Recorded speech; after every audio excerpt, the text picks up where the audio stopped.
Right, but we're going to start.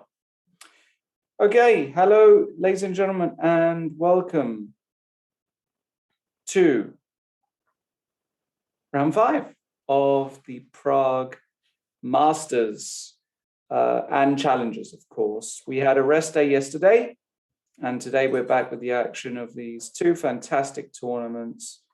We've been really treated to some fantastic chess so far, really interesting fighting chess.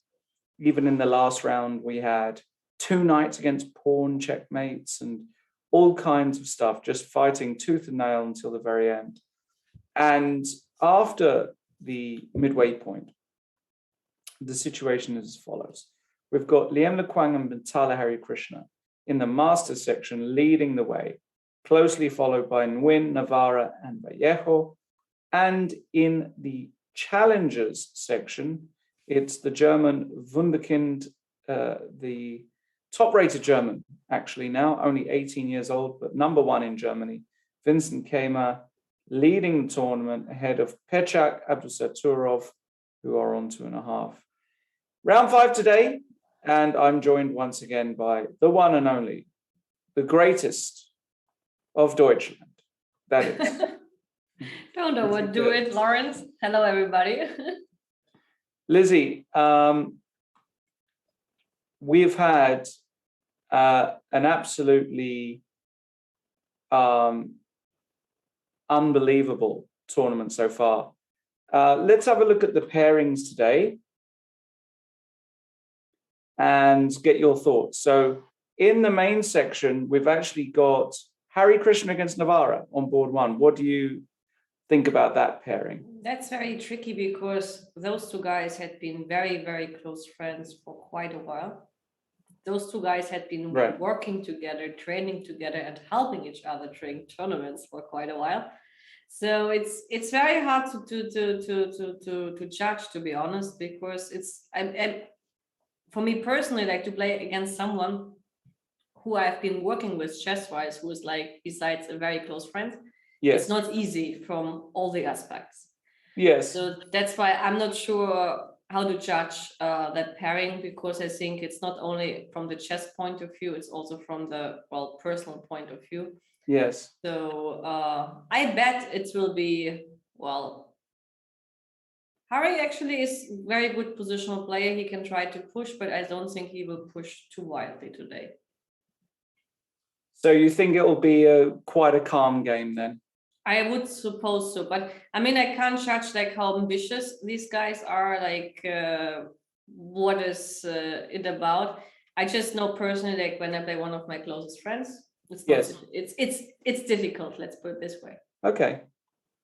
Let's see then if there's a bit of action or if it's a bit more calm. Salem against Nguyen. Now Salem is having a tough tournament. He's on -2. He could have even been on -3. He's got white to get today against Nguyen, who's shown that he's more than at home in this tournament. I mean, he's the lowest rated, but he's really shown fantastic opening preparation, good nerves. What do you think about this game here? Well, I don't think that Nguyen will try to win like in a most forcing way. I think he will do the same as usual. He will be solid. He will be objective. And if his opponent over pushes, which happened already against him, a couple of times. Let's remember the game of Anton against Nguyen. Mm-hmm. No, Nguyen against Anton. But I mean, Nguyen is not a person who urgently seeks for victory, actually. That's why for him, it's a kind of comfortable situation. He will try to be solid, and knowing a player like Salem, he will not keep the board without any fire for a long time, I can bet. Yeah, and he needs to start winning. I mean, he wants to win today for sure. So I see Salem trying to make it spicy. On board 3, we've got Liam Lequang, the leader, co-leader, playing against the man who's surprised me the most in many ways, because David Anton, you very rarely see him having a disastrous tournament. He is having a terrible start, half out of 4, playing black against the leader. This could go very badly for David Anton today if he's not careful.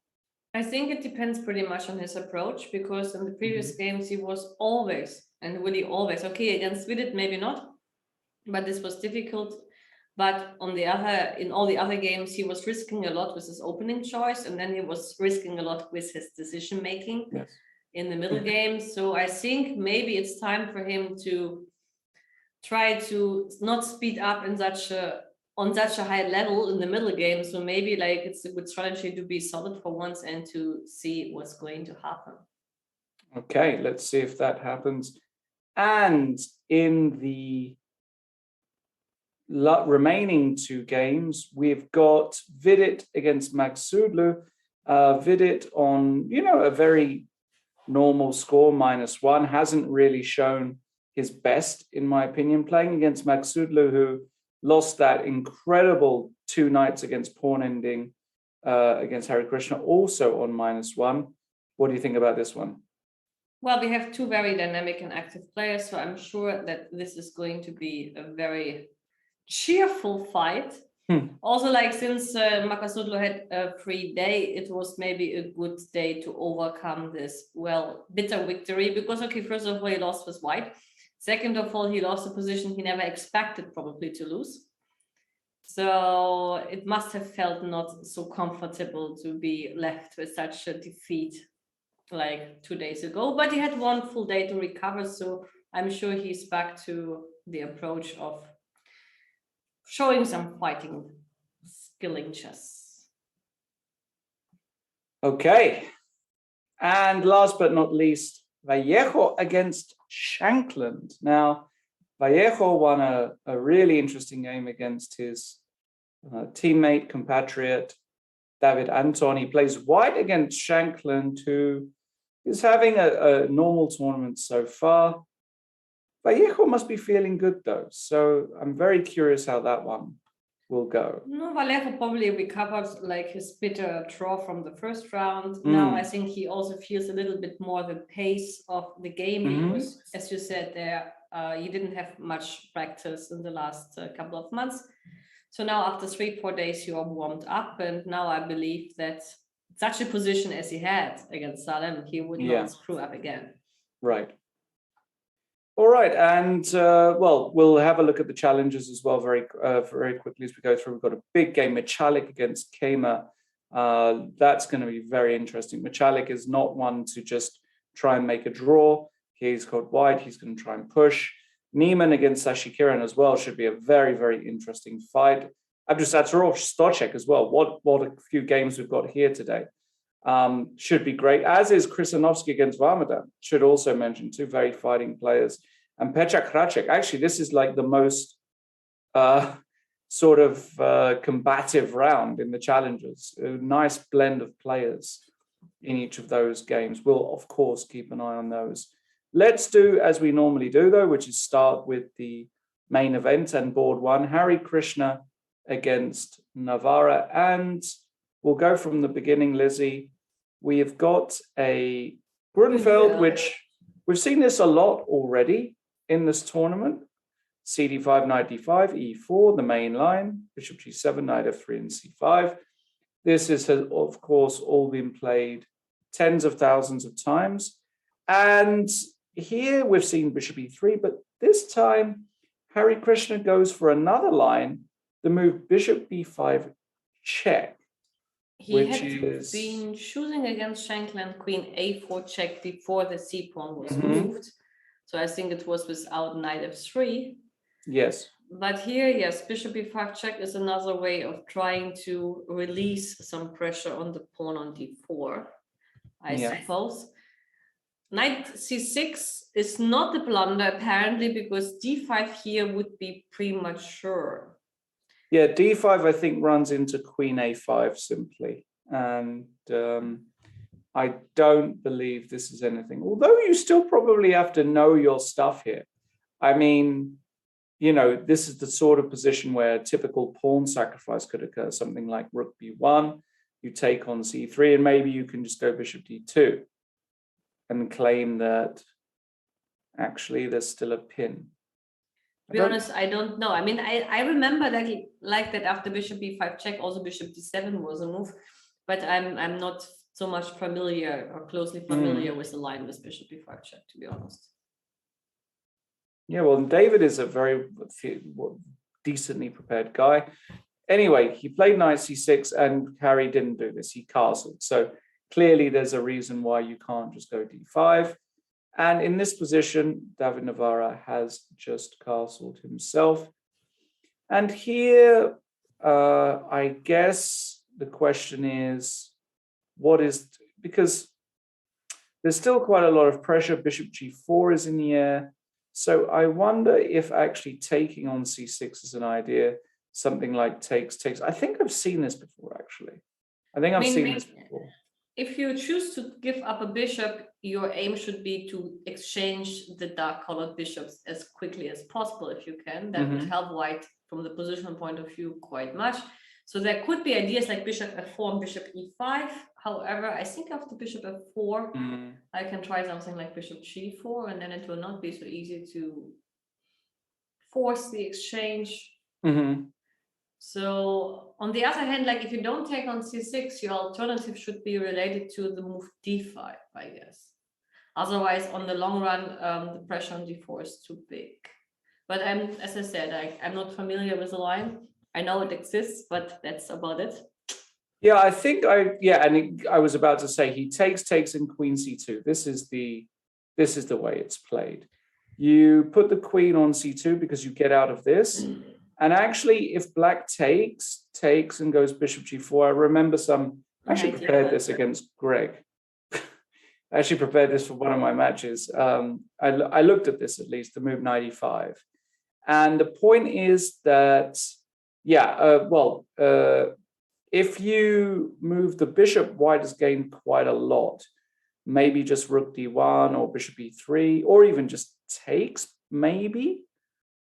Like maybe you can just take here. I'm not completely sure what the best move is, but for sure after 95, the move that they play is queen takes d4. This is the tactical idea behind this line. If white now takes, of course, the rook hangs. So you have to go bishop b2. And now the queen comes back to b6, and you're still tactically not winning a piece. So this guy's not hanging after queen b6. But you can go rook b1, and this forces bishop takes e5, bishop takes e5. And now the queen goes somewhere. And the point is that white claims that... not space advantage, compensation. Yes, that there's just very good compensation on the dark squares, and that he's never worse. And somehow he tries to... I mean, getting this battery isn't the end of the world because black can always go f6, but maybe then there's some e5, and there's some ideas here for sure. So I'm very curious if Hari Krishna has tried this as has gone very deep into this or not. Very, very curious, because he might have some new idea. Let's go to another game. Let's go to board 2 and Salem against Nguyen. We have an Italian game with this early bishop g5, the Carlsen. It's the Carlsen move already, yeah? Yeah, Carlsen was the guy who really put this on the map. I always hated putting my bishop on g5 early in these Italians. I can't stand it, but you know, it is a move. Demchenko's also played it a bunch. I mean, all the guys have played it. Aronian has played it. Everybody's played it. And the idea is to kind of provoke black into playing an early g5, which is not actually a bad move. G5 is a perfectly good move here. But there have been some games, I vaguely remember some Grishchuk game recently where things were not going that well for black. So Nguyen plays much more standard with d6. Yeah, d6, pawn to c3. This has all been seen before. And now a6, giving space for this bishop. This is all fairly standard stuff. Knight bd2, the bishop voluntarily drops back. And now white castles, and yes, now this move, queen to e7. This is one of the main ideas of this entire line. Strategically speaking, I don't know if it's in this exact position or not, but black delays castling in order to give the opportunity for this knight to come into f4 via this square. And however, black also waits too long castle because of b4, a4, b5, I suppose. yes, yeah, he can't castle long. It's just a question of whether you know, you castle on the king side sometimes. But this is actually a position now after a4 where the move g5 has been played. I'm pretty sure this move has been played. Bishop g3. Now you can go with this knight, and I vaguely remember also, I think it was Grishchuk that went with this knight to d7 once, with the idea of rerouting like this. Very kind of interesting strategic idea. But of course, you waste a lot of time doing this with black, and white has to try to do something in the center, right? Sometimes yeah. just d4, I guess. I've seen it in a way. You could go with d4. You can go with b4 very quickly, b4, b5. There are a few ways. It's quite a dangerous weapon in the, you know, if this, you know, in blitz games, I would say that playing this as black is a really good choice because it's quite tricky to figure out with white. But I'm very curious if Nguyen will actually go with g5. It is absolutely not forced,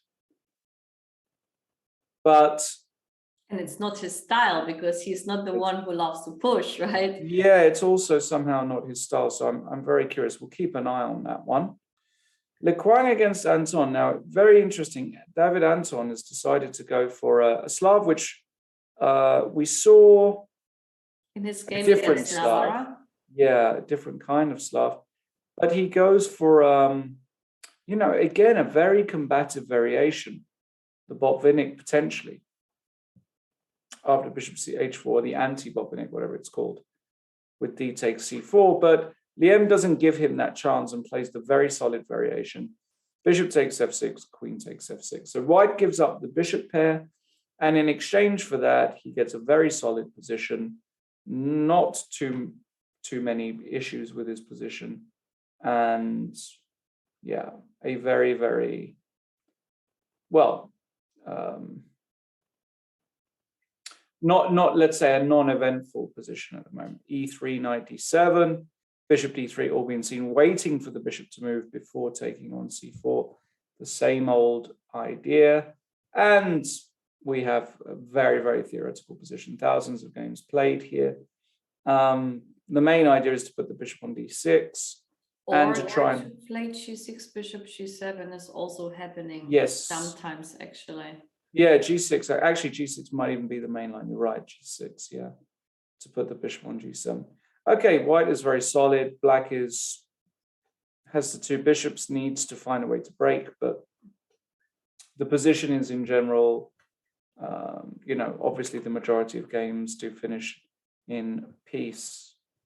Vidit against Magsudlu, again starting with one knight f3. I've seen this a lot, this move order, this tournament, really a lot. Very few 1d4 games. It's actually very surprising. I don't know what's going on and why d4 is being avoided, but well, it's Grünfeld. Maybe just the Grünfeld. Because right. After knight f6, for example, like c4, if now g6, they don't go d4, they will try to get some other lines here. Maybe d5, but maybe just g3. I mean, I don't know what lines, but I just know that you don't have to go for the main line. Right. So knight f3 is a good way to prevent or to make the Grünfeld a little bit less appealing.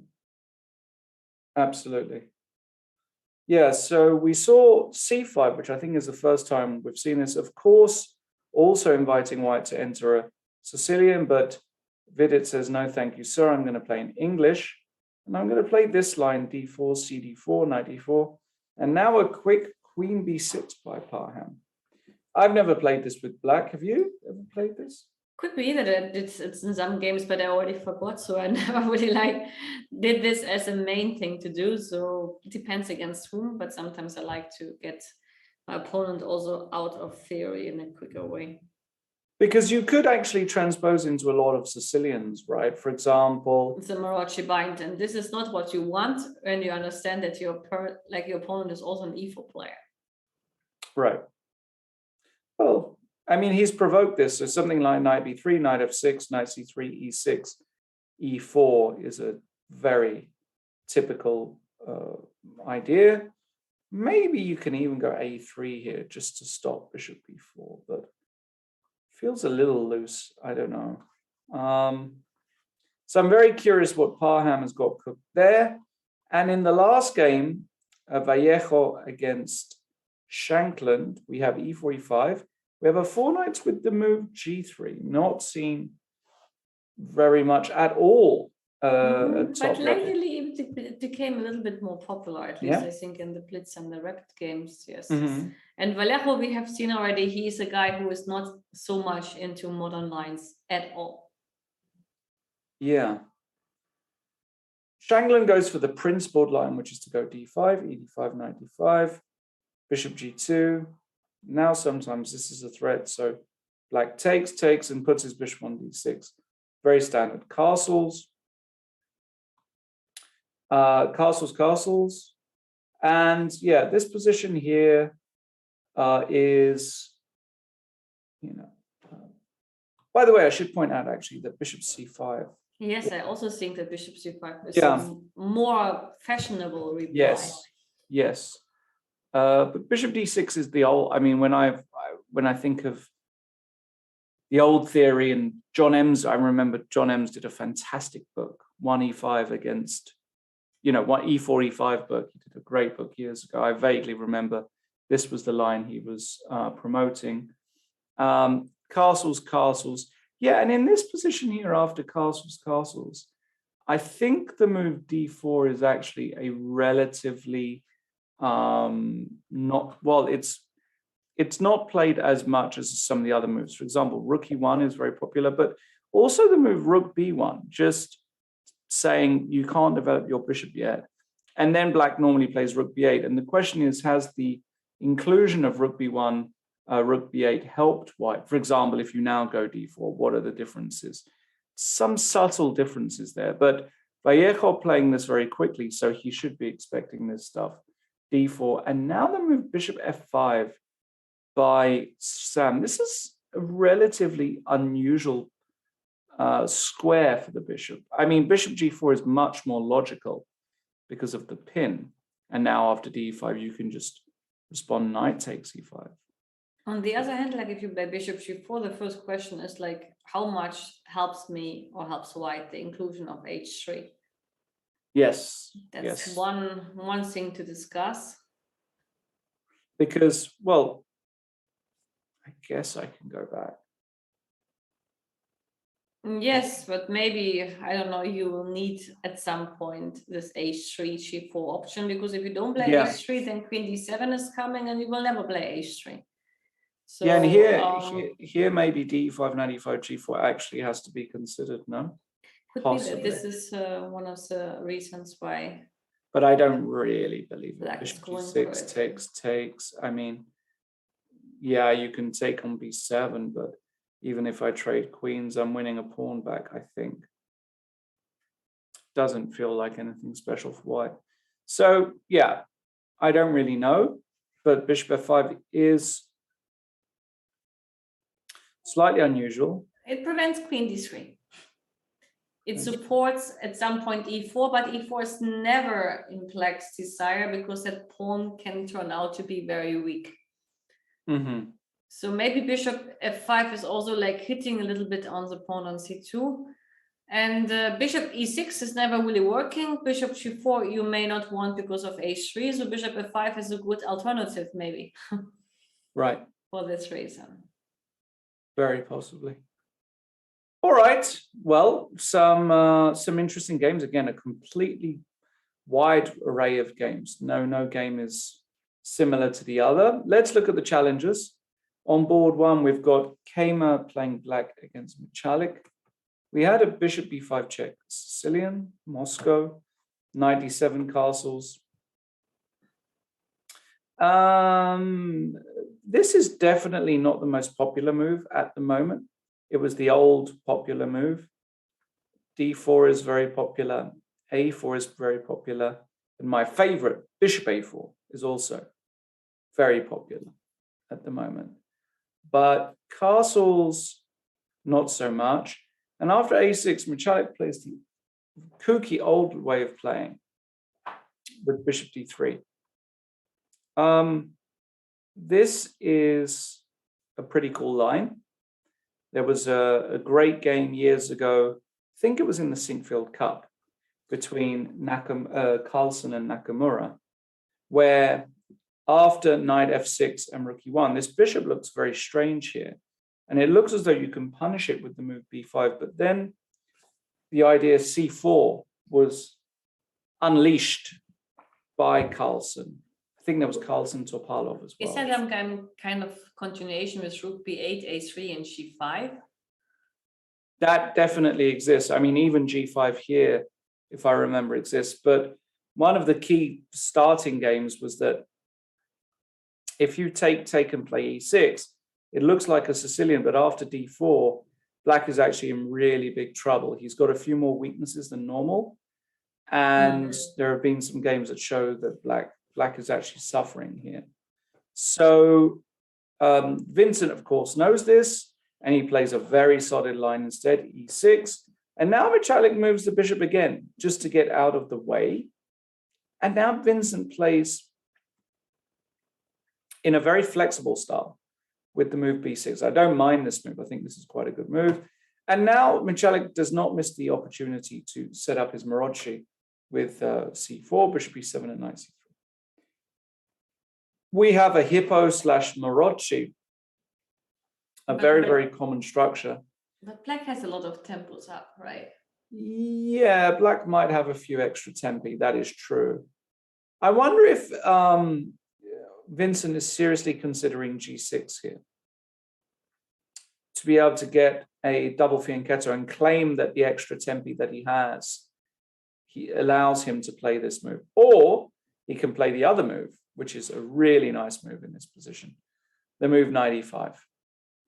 This is one of the key ideas in this whole line. A very cool move, stopping white from going d4 easily. But how's the pawn structure after capturing on e5? Normally, let's say d3.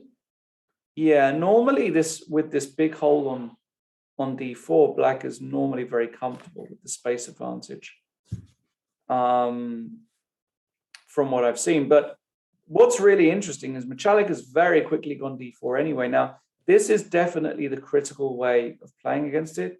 Gawain Jones, when I think he wrote a book on this line, definitely prefers this move. And after knight f3, just to go gf3 and say, okay, no big deal that we've doubled our pawns. Now the question is, does d5 exist? And if you take, what's going on in a position like this? Suddenly white is quite active. You can also use the g file sometimes. Sometimes you can run the f pawn. Lots of ideas for white, all of a sudden. So black is quite solid, but he lacks space, of course, but he already exchanged a pair of minor pieces. So I don't think he has much to worry here yet. No, but just like as an idea, let's say bishop e7. If you play bishop e7 and just, can I go bishop e3? And you claim that after knight e7, you can take on g7. Probably just going to take. Bishop f6. And put the queen here. Mm-hmm. I mean, I don't know. I guess it can get quite spicy, but again, it's you're putting Vincent in a spot where we've already seen he's, he doesn't like giving up pawns easily. That's for sure.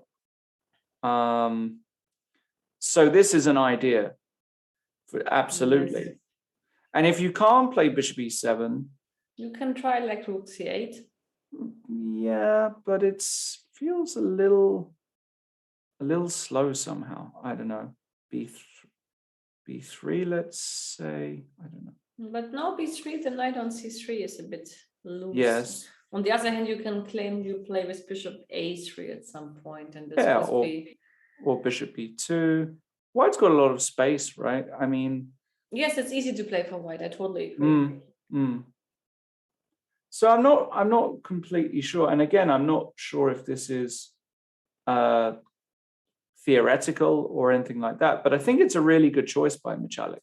Actually, I think he's done very well to get this position.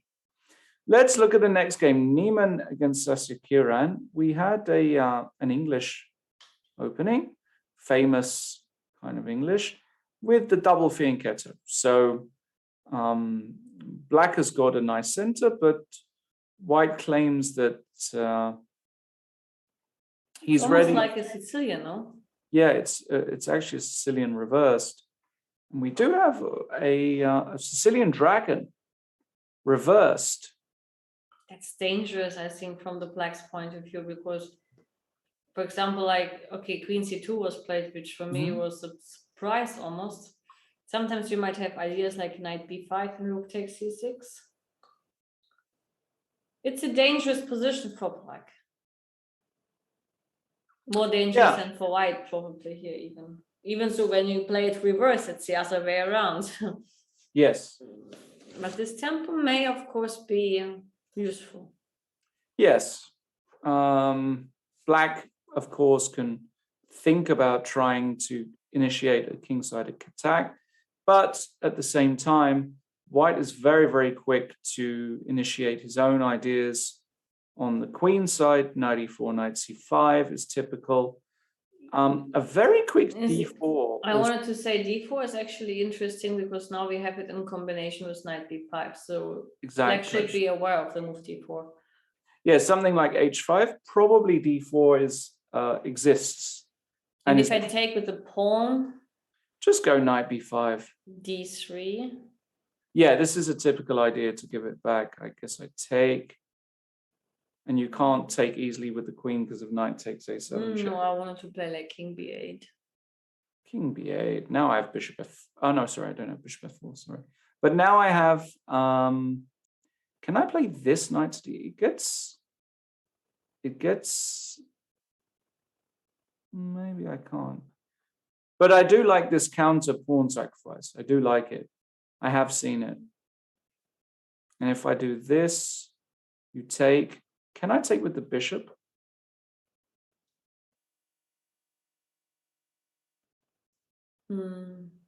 Attack your c7 pawn, maybe. Maybe it's not even. It probably is a threat, actually. Really? Yeah, because I take on b6 and you take on c7. No, if you take on b6, I take with the c pawn. No, but I'm saying queen takes c7 check is a threat. Yes, the question is how bad it is, because after queen takes c7, how you want to capture back with the rook. With the rook, and after rook takes c4. And then I have rook takes b7 check. You also added b7 pawn. Yeah, I missed that. No, I mean, again, I'm not completely sure. I'm not, but yes, this could be a little bit inconvenient. I agree. I don't know. I simply don't know. But well, it's in the air. And look at this: king b8, rook fd1 played very quickly by Hans, clearly in prep, and he's basically now saying I want to play d4, and black might not be able to stop it, because if you go knight d4 again, takes knight b5 actually exists here. And if you're forced to go c4, also, I mean, I'm not saying knight b5 is forced. Knight e4 actually looks very interesting as well, just to park this guy. But here, maybe bishop d5 gets very, yeah, because you can't even do this because I can take. And after takes once again, I have a tactic to. Well, that's what I said. I think like that you play the track in reversed with some tempi up. Yes. It's a little bit risky, I think, for black. So in the next game we have. Yes. PICF. No, it was not PICF. It was up. It's Nordibek. Let's call him like this. Yes, we have Nordibek playing against Yuri Stochek. And early bishop d3 and the knight off. Yeah, we had a knight off with this kooky move, bishop d3. Now, I don't know who is the main guy to play this move. Do you? Do you know who the main guy is? No, but I know the idea. I mean, in the past they tried f3 to push c4. Now they try bishop d3 to push c4. Right. But principle against bishop d3 here is an immediate like e5 move, I guess. Or it could be one of the principal replies. Yes. But Stochek played knight c6. How bad can this move be? And just bishop e3. It's almost like a beginner player playing with white. No, it feels like... It feels a bit like this, but now question, how to react after knight g4? Yeah. What is this about? Can I play knight b5 and claim that there is some dirty tricks, or how is it? Which one? Knight b5, for example, but I don't... No, bishop b5, sorry, bishop b5. Bishop b5. But probably like it's rubbish, but still I was curious. Okay, so if I take... If you want something, you take on c6. Okay, I take... And you don't have anything. Anything, no? Black is better, no? Yeah. Okay. Yeah, good question. Why can't black play knight g4 here? Okay, you can, of course, take on c6 and move the bishop, but... Strange, no? Takes, move the bishop. What, to g5? Or f4? But then queen b6 can be... Yeah, queen b6. Oh, queen a5 check also sometimes. But yeah, queen b6. Yes, knight g4 is a little bit interesting. Because usually, like when you always play this track and this browser and stuff, you always keep an eye on knight g4. Very weird. I'm very curious about this one, actually, because... would you play knight g4, or would you think like this is like a trap, even though you I don't think it's a trap? I mean, the guy's 26.75 and he plays this instantly. So, well, if you play poker and I have bullshitting cards and I still like put all in, and I'm supposed to be a very successful poker player, so what do you think? What would you do? I mean, probably, you know what? Probably I would go knight g4 here and just say, you know what? Show me. Yes. Show me then. I would also do that just for the sake of knowing what the truth is behind the setup. I would also like just go knight g4 and say like, okay, show it. Yeah. Agreed. Yeah, knight g4. I don't know. I really don't know.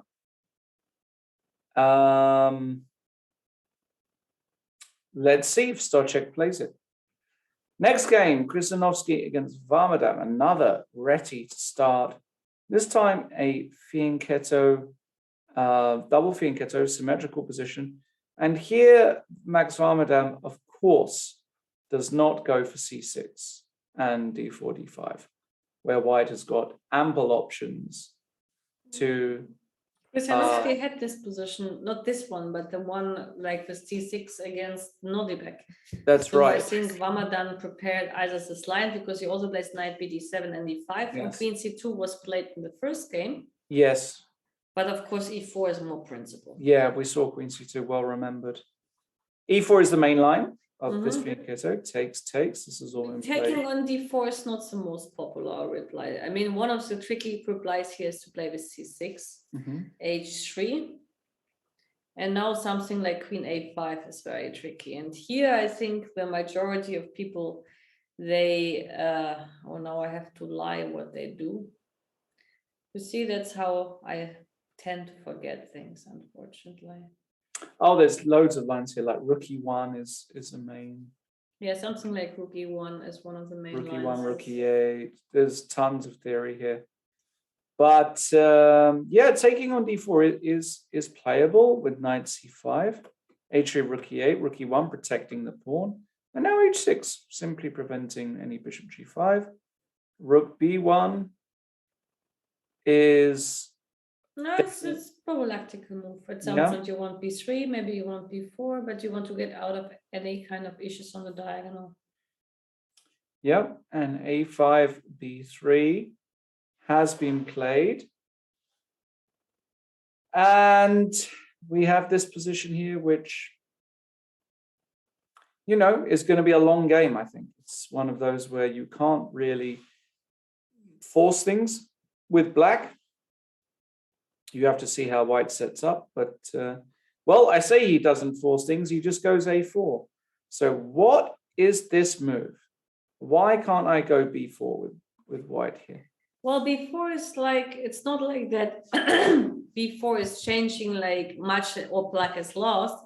I think like once you push before, of course, you gain a lot of space, but I can imagine that now a move could be even knight e6, trying to get rid of a lot of pieces and claiming eventually that the c4 pawn might be weak. This Yes, but are we not worried about it? I guess we're just ignoring a4 then, are we? Well, b4 was played actually, no? Or it's your move. No, it's not your b4 was played. It was played. Okay, the thing is like one idea. No, sorry, b4 was not played. Sorry, yes, a4 has been played. Yes, that's for me the question. If you play b4, then there's one idea with knight d7, knight b6, and then b6 should be a live target, even so I don't think it's a bad target, because in the worst case, oops, we can even take a pawn. So hang on, did he sacrifice a pawn actually? He must, but I don't understand. So it must be knight e6. This is the idea, of course, knight e6. Because now there's an overload. So if you take, I can take. And if I take, the point is that the c4 pawn is there. Yes, and this is like, what is the strategy about? But there's something weird about this whole, like if I move the knight now, something like knight de2 looks a little... No, this looks like better to put the knight to c2 in order to transfer it to e3, I would say, no? Yeah, but we have to be careful about the hanging knight on c2, but knight g4 is not yet possible, or like it's not like yet a big threat. True. But yes, but let me just what about knight in here? So you claim c6 never works, which is true. And this could also be like an interesting move, because first of all, c6 doesn't work. Second of all, in the worst case, I can get back to a3. So this one I like more. Yeah, and it protects the knight, assuming that basically c6 doesn't work. And also sometimes you might not even take it. Sometimes you're just ready to go knight d5 next. And the point is that if he takes, you take with the pawn, and suddenly black is in big trouble. Just for example, something like this. I'm not saying that this pawn is protected, of course, but after takes, you can now take with the pawn, and black is losing, right? Knight here, you just take and take. So I don't really know what this is all about, because I mean, we know Warmerdam is very well prepared, but sometimes his preparations are maybe too well in terms of risking too much, right? Like he risked against Hans a lot by doing this opening. Hans defended well, and eventually just turned out to have a better ending. And here, of course, also like to allow b4 and to get pushed behind could be, well, a small risk. Yeah. Let's see. But a really interesting position is the London one. Yeah, it's a London. Hey, you know everything about this, right? Well, I wrote 2 books, but I met 2 DVDs about the London. So we have this London with this knight. This move order is important, because if you play, for example, c3, that would be a mistake, because after queen b6, queen b3, c4, queen c2, and bishop f5, black is fine, because you cannot take as to queen takes b2. That's one of the subtleties. However, if you play knight bd2, yes, then you should be prepared for queen b6, d takes c5, and queen takes b2. Which is fine for white, but I think if black knows everything, black doesn't have a big risk, but it's a very like competitive line, and you better know the theory with black, otherwise you are just worse. And yes, he took on d4, which is fine, and then played bishop f5, which means he's transposing into a kind of Caro-Kann. And now comes the thing. Here the main move is not bishop b5, the main move is actually just to play c3, and you get in this kind of Caro-Kann positions, like c3, for example, like e6, and now you go, no, you don't go maybe e6. No, here you can go e6 actually. But queen, yes, and now knight h4 could be a move, if I'm not mistaken. And if bishop g4, then something like queen b3. And then you play with a3, g4, and so on. But he played bishop b5, and bishop b5 I have not seen in this, at least it's not written in the book of Sedlak. And Sedlak wrote 2 books. He was the first one. Svidler wrote a book on No, this? Sedlak, Nicolas Sedlak. Sedlak, sorry. I even have the book in my room. I can check in the break, but I don't think that it's in the book. The bishop b5 is a very easy idea. He wants to play knight e5. Not sure how much it brings, and also questionable is like how to react after queen b6. Well, we see it because he goes very aggressive. He goes queen e2, sacrifices the pawn. Is this again like he's used no time? Well, this Zero is again time. This is again a way to make things funny. I mean, this is extremely interesting. Queen takes d4, g3. Okay. The queen came back, looks completely normal. Okay, question. Can I take Yes. on b2, or I claim this is Oof. nothing to worry about, right? I would be... Also, like there's knight c6 and bishop a6 ideas at some point, so maybe yes. Yeah. But he just went back, castles, e6, and now played g4, just like it's nothing. And it could just be genius preparation again. I don't know. Because, okay, if bishop g6 and h4, and then if the, like how you save that bishop from, no, you can take on c2. Yeah, I was thinking about that actually. What's going on there? Okay, what alternative you have by taking on c2? You can play a6 because c2 is still hanging. Okay, so bishop takes c2.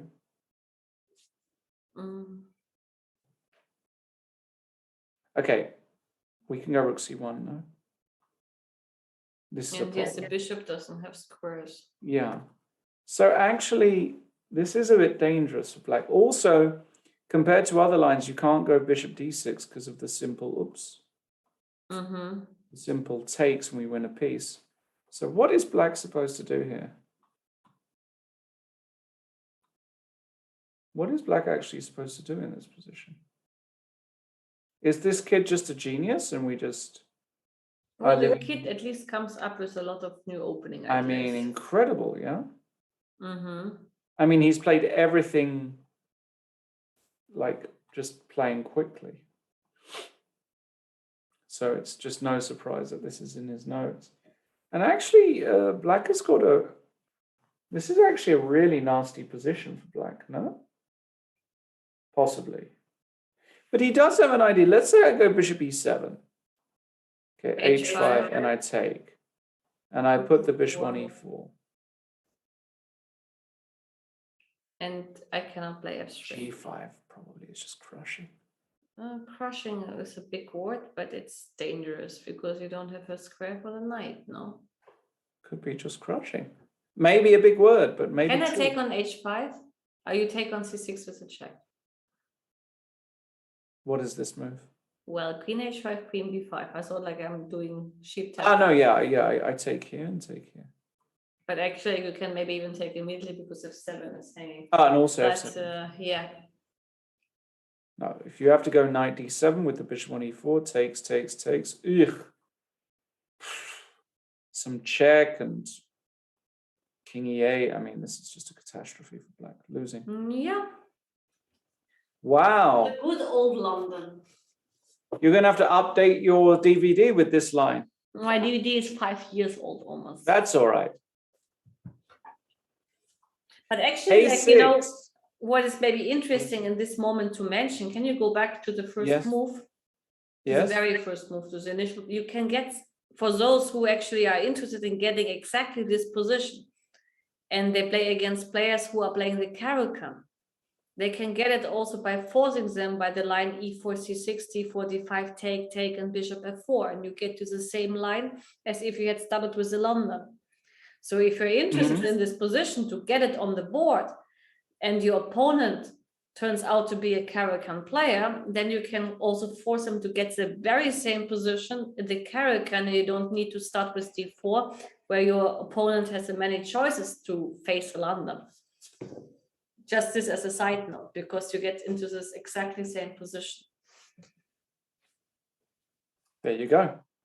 Amazing that you can actually get the same position via a Caro-Kann. Yes, it's Isn't like it? d4, d5, bishop f4, then you have the c5 and you take on d4 and you get it, or you play e4, c6, d4, d5, you take on d5 and play bishop f4 and you get it. Yes.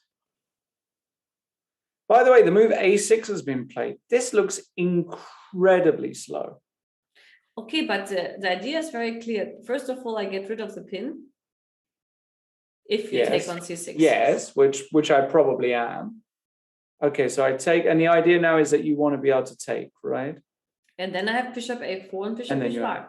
Right, so if I go here, takes here, this is your idea, and you park the bishop on b5. And I'm happy.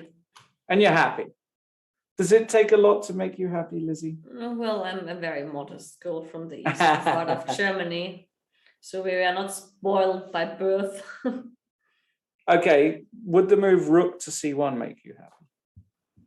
That's a kind of really sort of like, teaser. It's a teaser question. Yeah, but well, I think it's very dangerous for black. That's for sure. I mean, this move and this move is coming now. And the thing is like that the move h6 and h5 is never an option, because e6 is too important not to lose. Yeah. But even if you play bishop e4 at some point, you still have one move time, But then this g5 always comes and it's really awkward. That's true. Did he take on c6 yet? No, not yet. Not yet. Okay.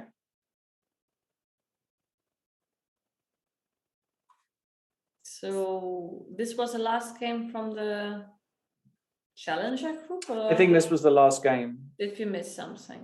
No, we've looked at all the games there. Okay. Let's go back to the main event. Well, this kind of position on board one has appeared. Remember how I was saying that this is actually, it went down this exact line. So bishop b2, there was a change, queen a5, and bishop c3.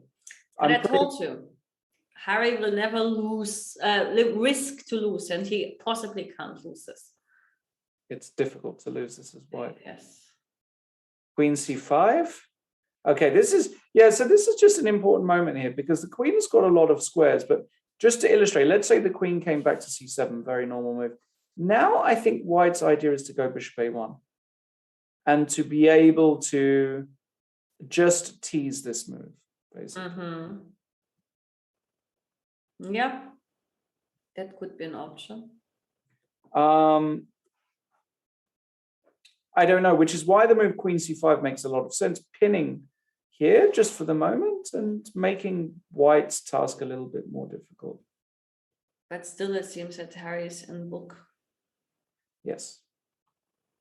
For sure. So we'll see. Not the most exciting position in the world, let's say.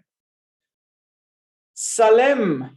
Well, we had this position after a4, and Nguyen did not go. I told you, he's not the guy who goes He's not all the dude, in. no. He just goes a solid bishop e6, b4, and just castles. There's a trade of bishops, queen e6. Now Salem advances, b5, knight e7. And now I think this is a very well-timed trade. Takes, and rook b1. Before actually the bishop on h4 becomes a silly piece. Okay, here white has some pressure. Yes. On the b7 pawn. Okay, on the other hand, black is quite solid. Black can try like knight g6, knight f4, and trying to be a little bit sneaky on the king side. But now with the light squared bishops off the board, you can always play g3 very easily and prevent this. Question, is b6 a serious threat here? No, I don't think so. But it's definitely in the air. It's positionally speaking interesting at least. Yeah, it's definitely in the air. So,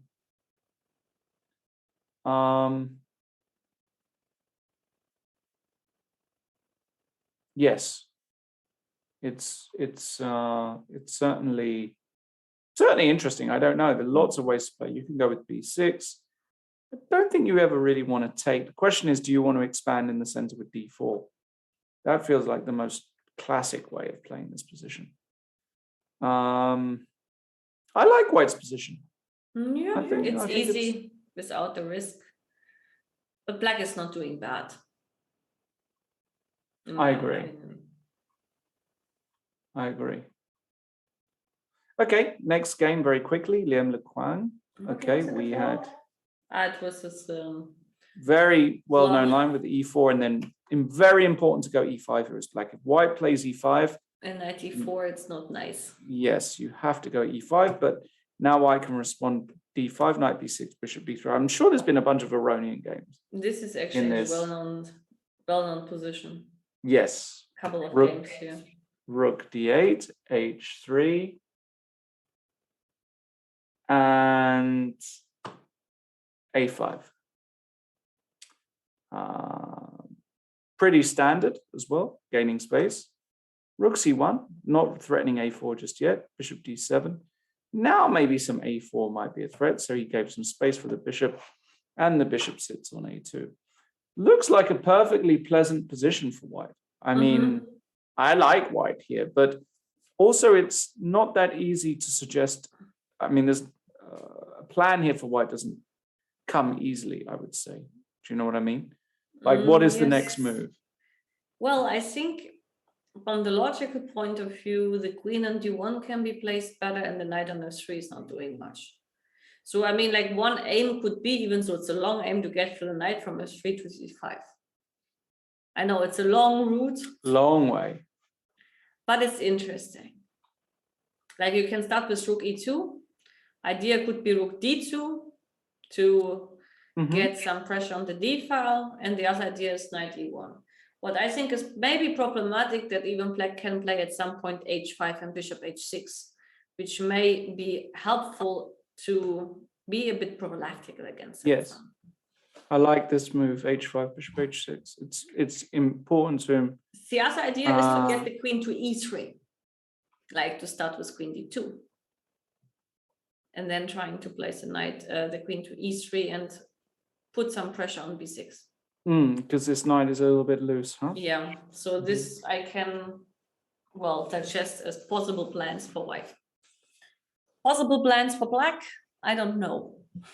Holding the position. Yes, that's true. I wonder what black should be doing, because the problem piece is this knight, no? Yes, that's a problem piece, but you don't want to yet take on d5 because then the knight comes, you exchange everything, the bishop comes, but maybe even this position is not so bad because you say like you play bishop c6, you try to exchange on d5, then you push e4, and the bishop on c7 is shining brightly like the sun. But yes. That's true. Why is this not actually possible? It's possible, but I'm not sure how good it is, because you cannot play e4 so easily. If I play something prophylactic like rook c2 or rook e2, no, let's say rook c2 and then rook d2, but still I don't think this is much for white, but maybe I'm mistaken. All right. Next game, Vidit. Again, so we had this queen b6, and Vidit played this move is extremely meek to play this. Well, it's an announcement. I don't own theory. Yeah, it's an announcement. Yeah, actually, I would play e3 here if someone surprises me with queen b6 to get out of all the mess. So I'm not surprised by this choice. Yeah, no. But now black has a very easy game. e3, knight c3, g6, bishop e2, bishop g7, castles, and now b3 and d5. Yowza. If I take on d5, like cd5, you play knight b4, I guess. Knight d4, and if... No, knight b4. Knight b4. I thought you wanted... But actually, knight b4 is a bit tricky if bishop f3, right? But then rook d8, e4, I don't know. Knight b4 doesn't feel right. Show me why. Well, I'm not. I don't know why exactly, but feels a bit weird. So bishop f3, rook d8.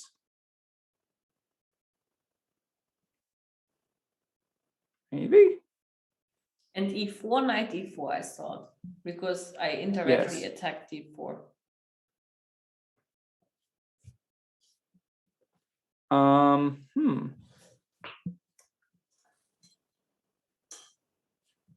Wow. So I don't know. I also just have got no real idea. But I think like knight b4 and rook d8 could be sufficient to get the pawn back. So what should white do here? Maybe he shouldn't even take. Can you take and play this structure? It's boring, but yes, you can. But what about knight e4? Yeah, knight e4. I've got knight a4, remember. Okay, that's true. And then you claim to play on the black squares. Actually. No, now I'm very happy with white, right? Queen a5, I can do something like takes. I can even take or give this check. No, this has to be good for white. Rook fc1. White has to be fine here. So I actually expect this. I think you do have to take, right? You can't do, Yeah, you have to take and bishop b2, but okay, also black should be fine here. Maybe e6 or bishop e, no, yeah, maybe e6 and bishop a6. Could be one idea, yes. Feels like black is doing all right because of course white's whole setup was not critical. So feels like in the Vallejo game, did the move be played? Vallejo has not moved. Ah, no, they repeated. Knight h4, bishop d7, knight f3, bishop f5. They repeated. So it's now up to Paco if he decides if he wants to play today. If he plays knight h4, it's immediately a draw. So, oh no, they did already draw. Sorry. Okay. It's already been agreed to draw. There you go. So draw agreed. No fighting. Like I understood it if there was no rest day, but they had a rest day yesterday. So it's a funny choice, but okay. What to say?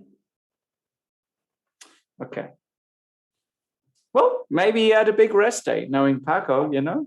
Yeah. He's a man of fine taste. And maybe he had a few glasses of wine last night. Maybe he went out. Who knows?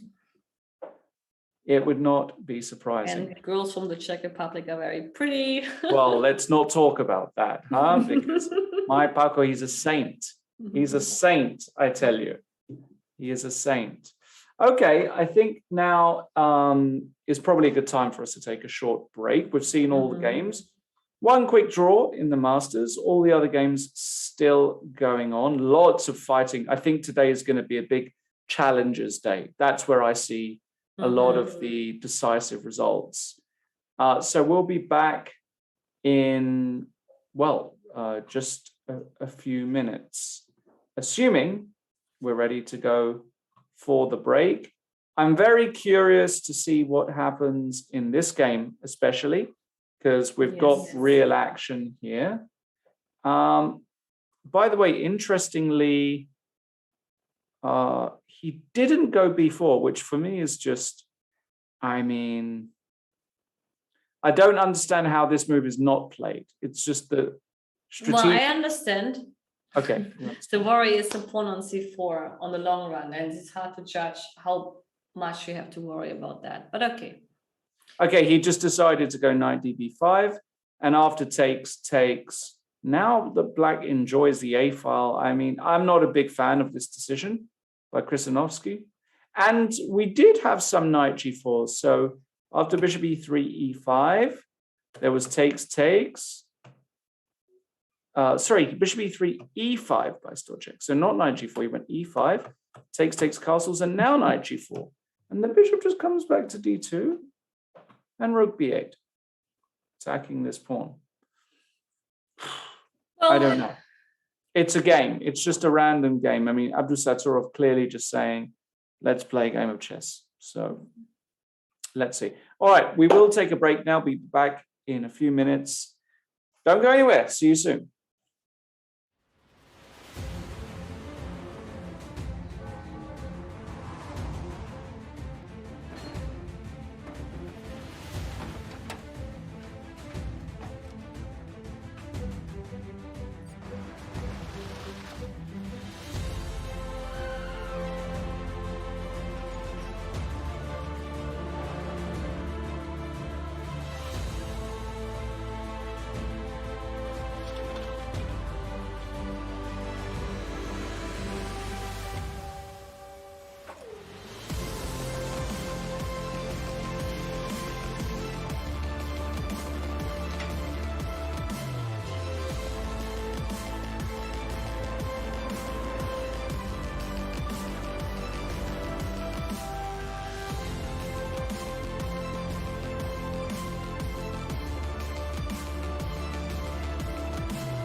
Who are we?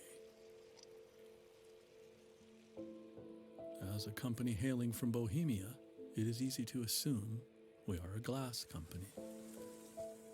After all, this is the tradition we are steeped in, as deep and mystical as the valleys of northern Czechia.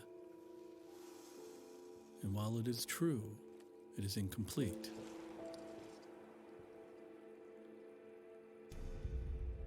After years of audacious industry, of compelling collaborations, breathtaking installations, of iconic designs, of uninhibited art, the question of who we are is somehow answered in the body of work we have created around the world.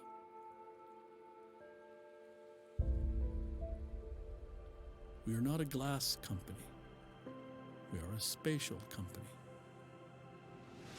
Be that space professional, be it personal, be it stunning, be it subtle, awe-inspiring, mind-altering, extravagant, elegant, be it grand, be it humble. We believe space is a necessary luxury in this world, and no matter what shape or form it takes, the space should enable everyone to feel something sublime. So, as we broaden our horizons, as we challenge our assumptions, as we disrupt our industry, as we strive to bring something of lasting beauty into the world, we think about what a luxury is quite differently than other brands. And how we think about it is this: a luxury should not look down on anyone. It should lift everyone.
Okay, we are live. Welcome back, everybody. And this is round number 5 of the Prague Chess Festival. We've had one result so far, a very, very non-eventful draw between Paco Vallejo and Sam Shankland, ending in an early repetition, meaning we've got a bunch of games still going on. Before the break, we had a look at a lot of the games from the Masters. I would like to turn our attention back to the challengers. Let's start with Michalek against Kema, where we had this position after d4, which was a very interesting move by Michalek, very aggressive move, because this meant that Kema could destroy the pawn structure with g takes f3. And now he decided to go g6, which is a very logical move, try and do fianchetto the bishop. And of course, if black is then able to castle, he's going to be able to claim that his position is particularly good because white has got this compromised structure. So Michalek believes that he has to try something urgent with the move bishop g5. And now it's difficult to play the move bishop g7, maybe? Yes. Is it difficult? Maybe. I wanted also to say like maybe. Actually, wait, can I sacrifice the queen? What? Like e5, take, queen d1 and e takes f6. I think it's too much. Goodness me. Queen d8? Ah, okay, I withdraw my question. It was a try. Also, queen takes f3, sorry. Yes, that's, no, okay. So the thing is like, if I do take on e5, and we exchange the queens and you go knight d7, then maybe Michalek can claim that after knight d7, he wants to go f4. Yeah. He will have the better Wow. structure, but I think h6, g5 is interesting. h6, g5 looks very interesting. I have to play bishop g3 because I don't want to lose the pawn on e5. But maybe this is also interesting for white. G8. Rook g8, bishop back to g3. And I take. Ah, no, you can take. You can take. Sorry. So honestly, like I'm not sure why bishop g7 wasn't working.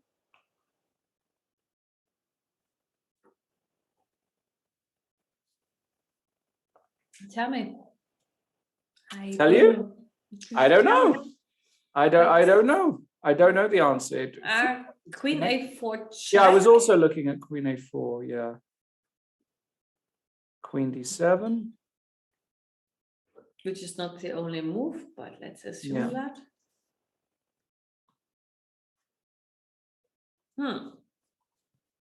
Honestly, I don't know.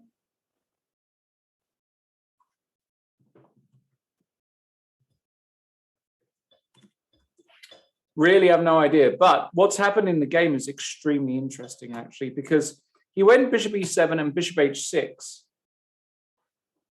And now comes a move which I did not expect. Well, you can miss this move, of course. Wow.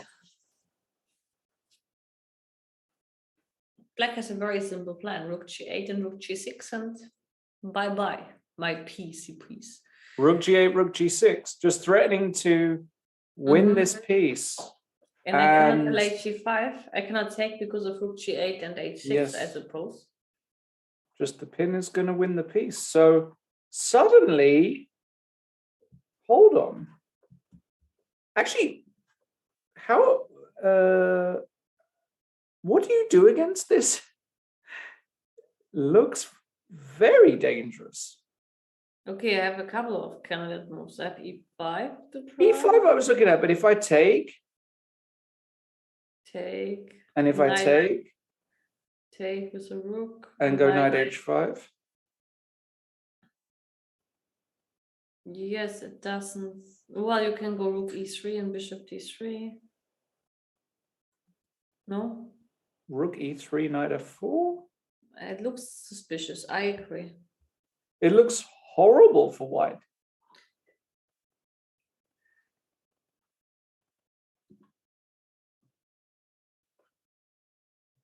If I play h4, It looks also like not the move you want to do.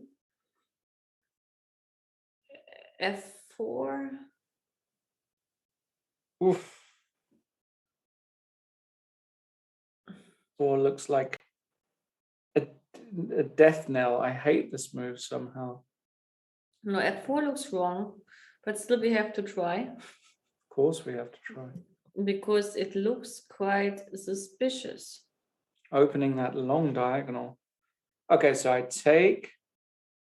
You take, I assume? Well, then you take on d4 and have e5. Yeah. Okay, question. Let's be. Okay. Let's take on c5. How you take back? Because maybe queen exchange in general will help. You take on c5. Okay. Firstly, I don't have to take back maybe, but probably do because e5 is coming. Okay. Let me take with the b pawn. Okay. No. Are you sure? Okay, I try with the b pawn. Now I have two candidate moves. I have queen a4 check. Mm-hmm. You want to play that? I'm thinking. Okay.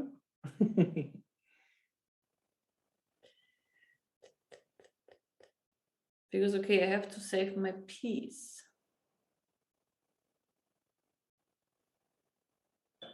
And it's very difficult to save it. Exactly. E5 Yes. here makes no sense.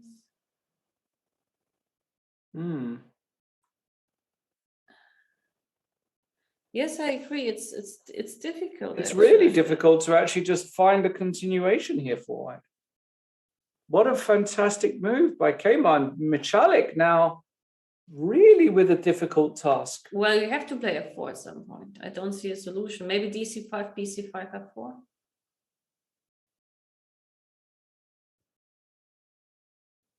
dc5, bc5, f4. Yeah.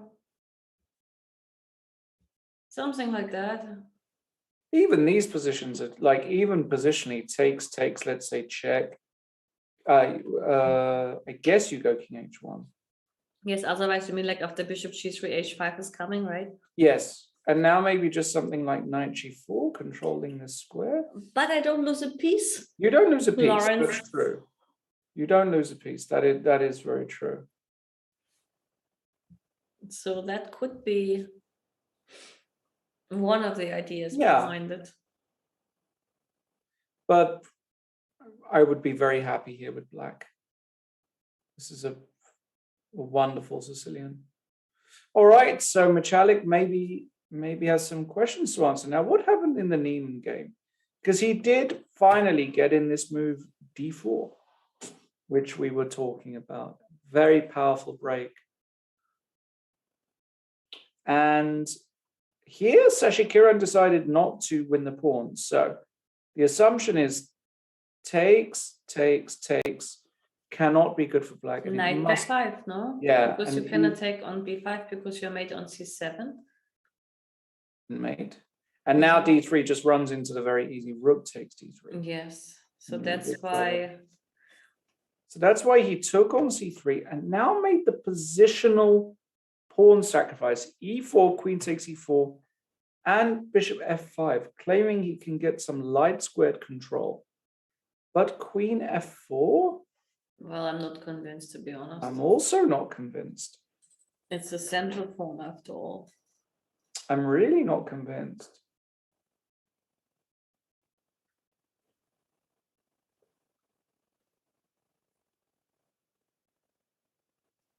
I'm really not convinced.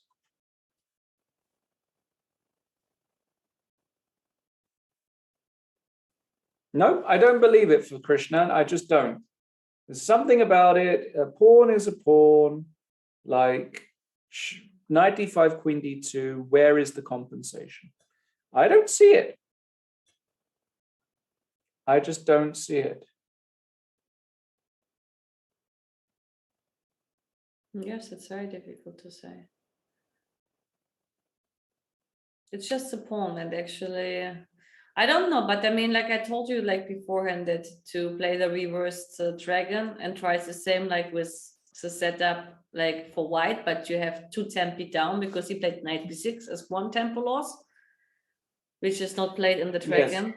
Plus the fact that you're black, so you're playing a system with 2 tempo down or tempi down, and I think this is something which usually is punished. Yeah.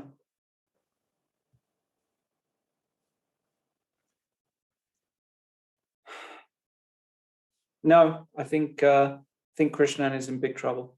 Yeah. Great opportunity for Hans. Fantastic. Fantastic opportunity. Okay, next game. Abdusaturov just playing some random stuff today. Yes, but why not to be out of the opening?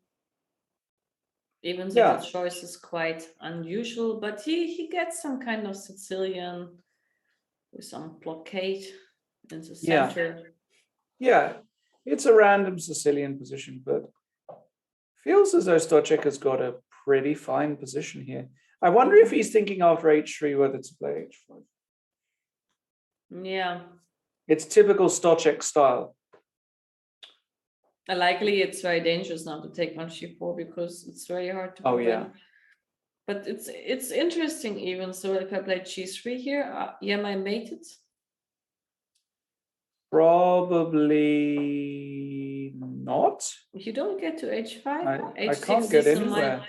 By possession, it's a piece. It's a piece. I would have to bluff you.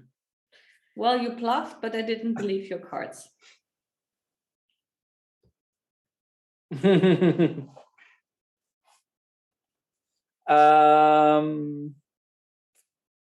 He played Queen f3.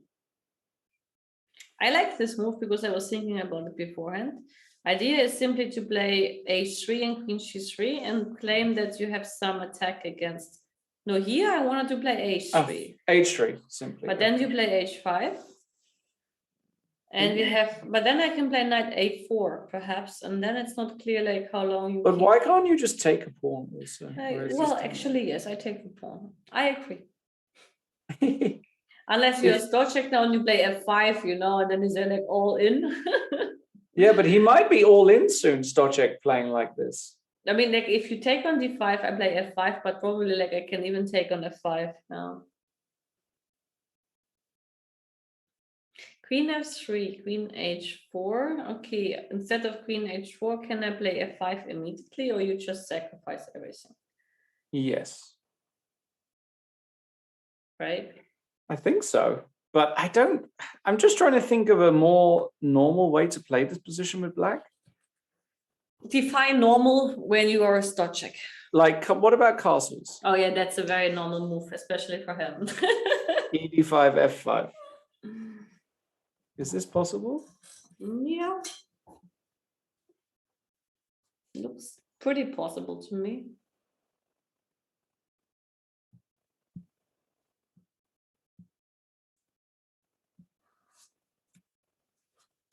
Yeah, this is I mean, this is just random. It's a random game. What is there to say except that it's just a random game? Yes, okay, but I mean, black might over push like here with too much activity in a way. I mean, in the previous game.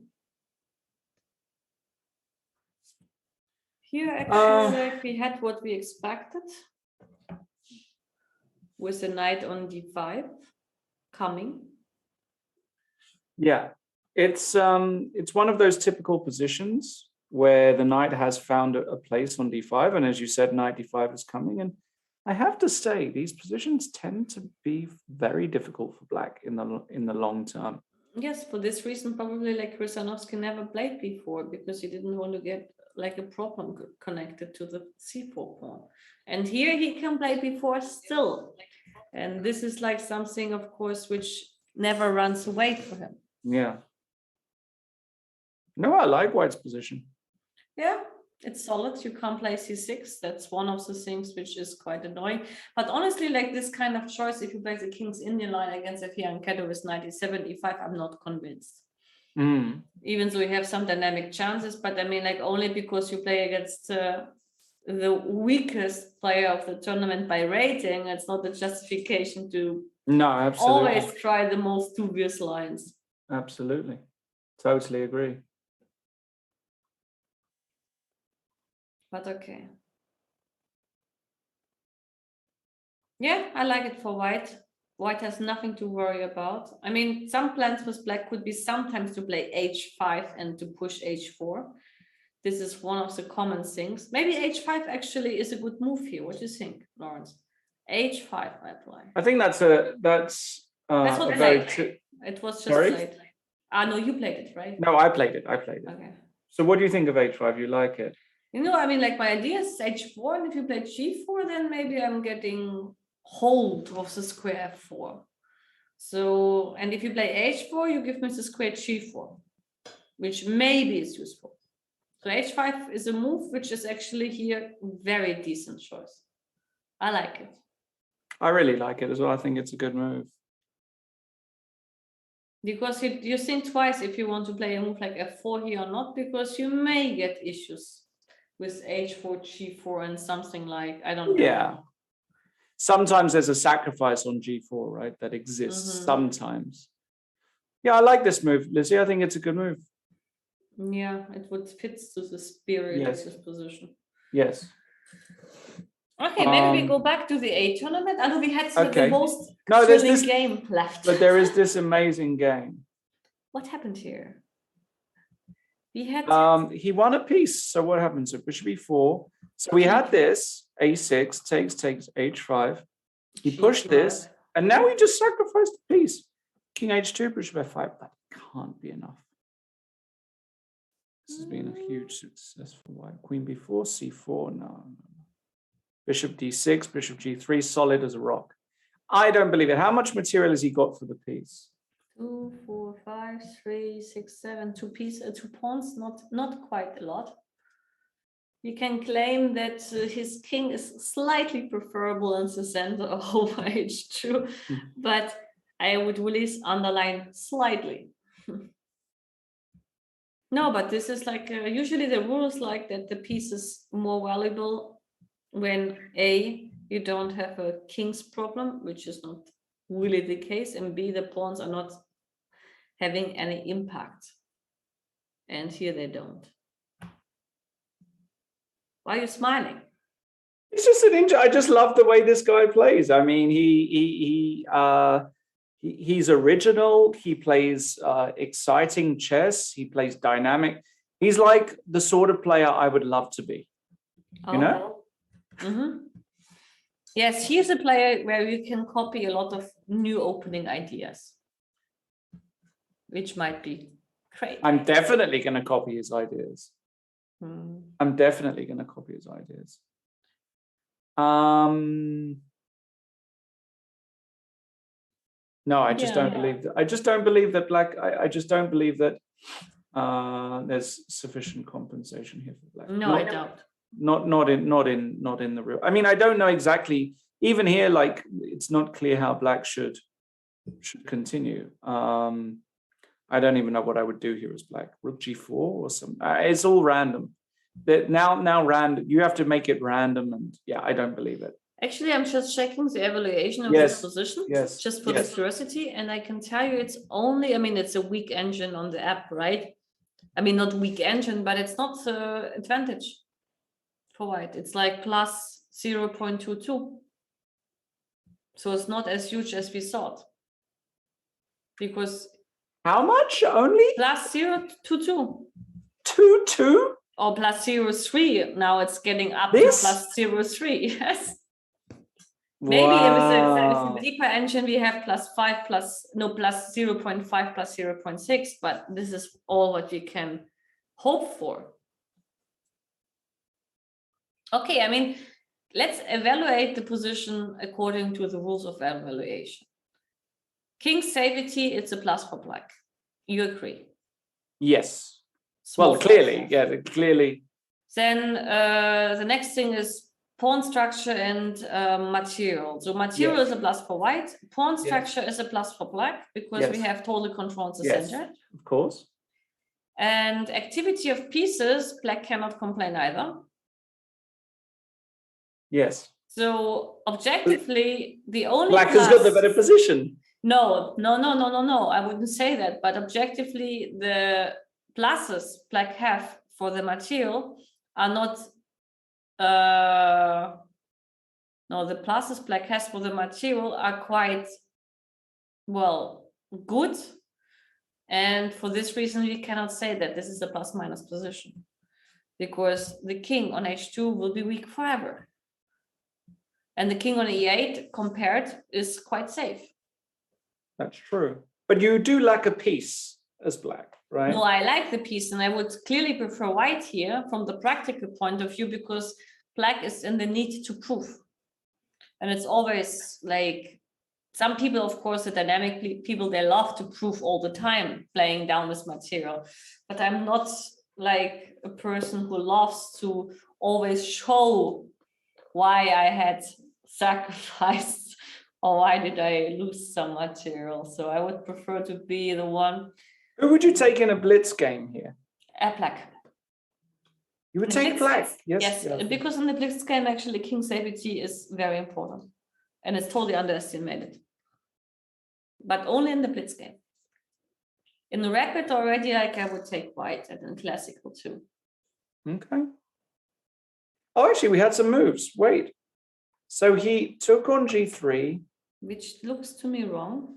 Looks completely wrong to me. No, this was, I think now. No, this is. Now actually, like we have the f file and f6 is weak. So this move actually was not in the favor. But okay, the thing is like that he will likely take on b2. That's why actually he took on g3. Yeah, but this is just so greedy. Like, let's say here I play a move like, I don't know. Difficult. Even this is difficult. No, it's difficult. You don't have rook b1. It's difficult. But it's clear if he takes on g3, you should take on b2. Otherwise, this concept doesn't make sense. Okay, let's say I take on d5. This is wrong. Okay. I guess.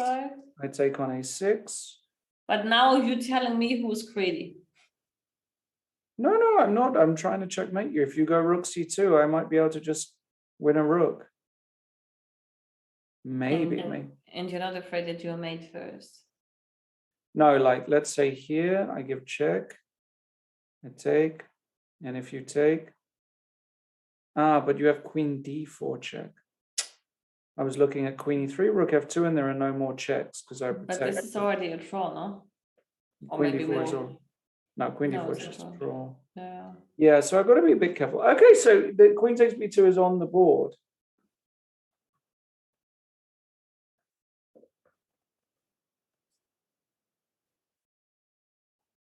Yeah, it's difficult to say.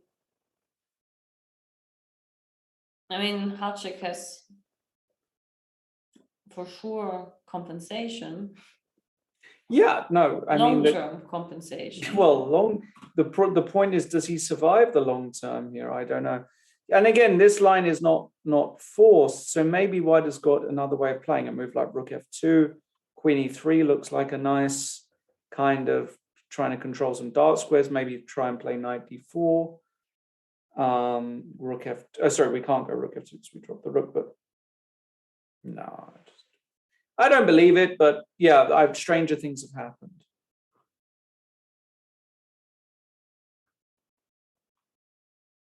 Okay, let's go back to the main group. No. Yes, let's go back to Harry. So not much has changed, but I think this has been a success for Navarra, because Harry has not managed to put the queen and bishop in the right order on this diagonal. In the right order.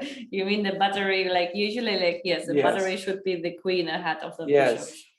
True. You call it an English battery? Yes.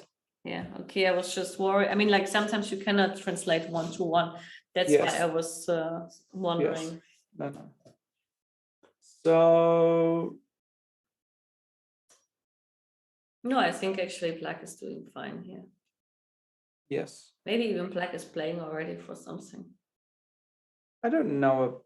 No, I don't think so. It's a pawn. Yeah, but it's this guy, and I don't. It's Never a feels pawn. like pawn is a pawn. That's true. Not very exciting. Let's go to the next one. Now, we last saw it around here, Queen e6, and you were right, Lizzie. Salem did decide to go b6. Which makes sense because with b6 you somehow exploit the square on d5, which should be important. Yes. So takes, rook a b8, and rook e2. Simple chess. Just wants to put this rook on b2. I really like how Salem is playing this game. It's very, very methodical. I like it.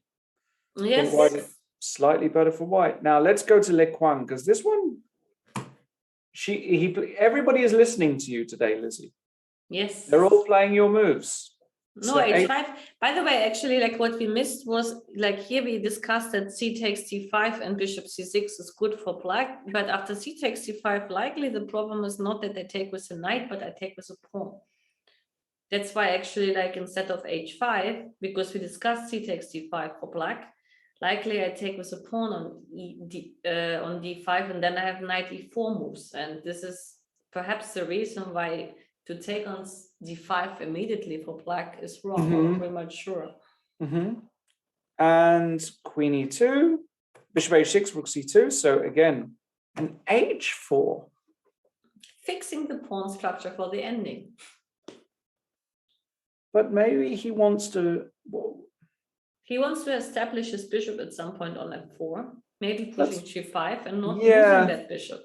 Yeah, that's what I thought. Maybe he wants to actually just go insane and go g5, g4. But Le Quang says no, takes, knight d5. So now, what is this? This is the rule of wing attack and counter attack on the center. If your opponent pushes on the wing with h4, it's not like a real push, but yet it's some approach. You should strike back in the center, and this rule actually Le Quang obeys to. Yeah, I actually really like it because if everything comes off, he's gonna. I think he can take on e5 here. I think that's the idea. And if rook e8, he's got knight g4.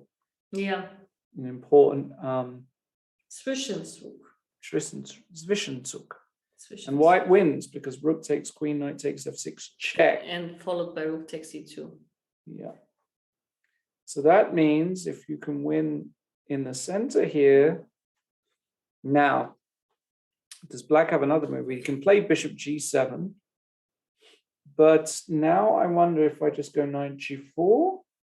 And then knight e3. Oh, but okay, knight e3 is not so easy. Bishop e5, I mean, the knight should stay where it is. I think it should just stay, and now rook c4 maybe. Rook c4, and maybe triple, and yes, maybe queen f4 is not a good idea. Okay. At least not in this position. What? What? What did he do? Oh, he hasn't done anything yet. Sorry. Yes. I thought he did something. So takes. Yeah, takes. I'm assuming bishop, because this bishop looks a bit stupid here now, but I don't know. I mean, yes, this he should do something like knight g4. Queen b6 possibly now? It's better because why to play queen f4 and run into rook c4? And now the question is, does something good. What about queen e7? I know it's very direct, but I want to go rook c7. So you cannot take on b2 because of knight h6 check, I guess. Yeah. So yes, and yeah, the king on g8 is a bit weak. Yeah. And the knight on g4 is super strong. Yes. Yes, this is like playing as usual Le Quang without any risk. Good boy. Good boy. I'm good boy now, am I? No, I meant Li Kuang, but Oh, I mean, Li Kuang like, is good boy. yeah. Oh, I see. Okay. Very good. Good boy, Li Kuang. Yes, good boy, not risking, but always having a slight edge. That makes him a good boy. That makes him a strong player, huh? Also, yes. Okay. Let's go to Vidit Maksudlu. Vidit did take on c6 and play bishop b2, which is very good. Rook d8. Yes, knight a4, queen c7, queen c1. Very nice. Trying to control the dark squares. Yeah, queen c7 and then queen b8. So this is already feels a bit strange, and it's Vidit to move. I like how the position has improved. Now for white, right? For white, yeah. Yes, we are playing on the black squares and we have a slight edge on the black squares for quite some time, for sure. If we speak about exchanges, of course, if we are managing to exchange the dark colored bishops, that would be even a bigger plus for white, because then black will have more problems to guard all the black squares. Yes. But this is just a general kind of thing to mention. But okay, for white, actually, the plan is quite easy. I mean, we have two plans, in my opinion. We could try, and this looks like, of course, a little bit funny, like bishop d4, queen a3, and bishop c5. No, but bishop d4, e5, I think is the point. Okay, not now, of course, but okay. It's who to move now? White to move. Okay. f4 here is, of course, positionally speaking, a disaster, only with the idea of preventing e5. So maybe this shouldn't be done. Mm-hmm. f4 is a really tough move to play. It's not a move you want to play. Let's agree on that. Yeah, I can't play f4 here. It's just too yucky. Mm-hmm. But on the other hand, is e5 so much helpful for white, for black? I can play rook d1, no? But you know, sometimes actually it's maybe good to be prophylactical, because bishop g4 could be annoying here. Mm-hmm. Because this is his sorrel child, the bishop on c8. And maybe instead of rook d1, I play h3. Oh, h3 is nice. Just to I like this. Take off one square, which... Yes. Because after bishop g4, you don't want to answer with f3 in general. So h3 could be a useful move here to wait and to see what he's going to do. Perhaps. Yes.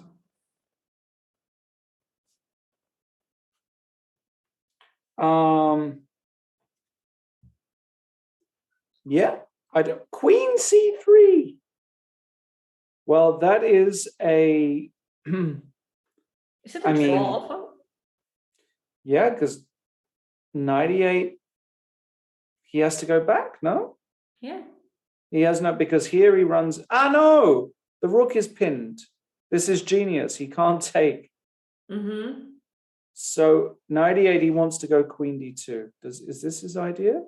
And if I go knight f6, he claims that he improved his position. He gained the tempo. Now he can just go rook fd1 or something. Mm-hmm. That's true. That's clever. Maybe that's super genius, grandmaster clever. Yes, but I mean, this game is far from decisive advantage or anything like that. Yes.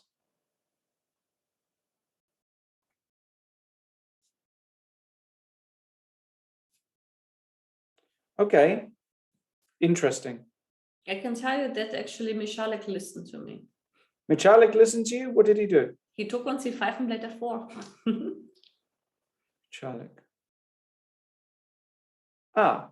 Let's go back to this game because this was interesting. Because okay, he didn't have a choice actually. Rook g8. Okay, so this is Vincent's idea. And fg5? Okay, and I guess he just what is rook g8? He wanted not to take on f4 because he believed that the bishop on h6 is more misplaced on the long run. Could that be the reason? But like after knight d7 f4, he's just saying that this bishop is locked out, or what? Because I don't get it. Where's the knight? Where was the knight standing? On f6. This is the position after. well, but I mean, do I have to play knight d7? Can I play bishop f8? You want to go bishop Tactically, f8? yeah. Bishop f8 is your idea. If you take, I have to check on c5. Oh, that's very clever. Yeah, and this is a positional disaster for white. Positionally speaking, how is the pawns? Like 2, 4, It's 6? equal, no? Yes, but I mean, black is better on the black squares. Yes. So black has advantage. It's not like decisive yet, but it's Yes. better for black. So I Bishop guess f8. bishop f8 could be the trick here. It's a super trick. I love it. I think it's a great move. You know, there's a guy in chat who's writing the same thing every day. Who's that? What's he writing? He's writing that Lawrence is today so happy again. But he wrote, like someone wrote this actually like 2 days ago. So I'm wondering. If only he knew the truth. If either you're like happy every day, Yes. or like it's some kind of, you know, installed program giving the same sentence every day to the same time about your happiness. I think if he knew the truth, he wouldn't be writing that. So I'm just happy that we've got interesting games. You know? Yes. The state of the world is not great right now, but the chess is good. The chess is very good.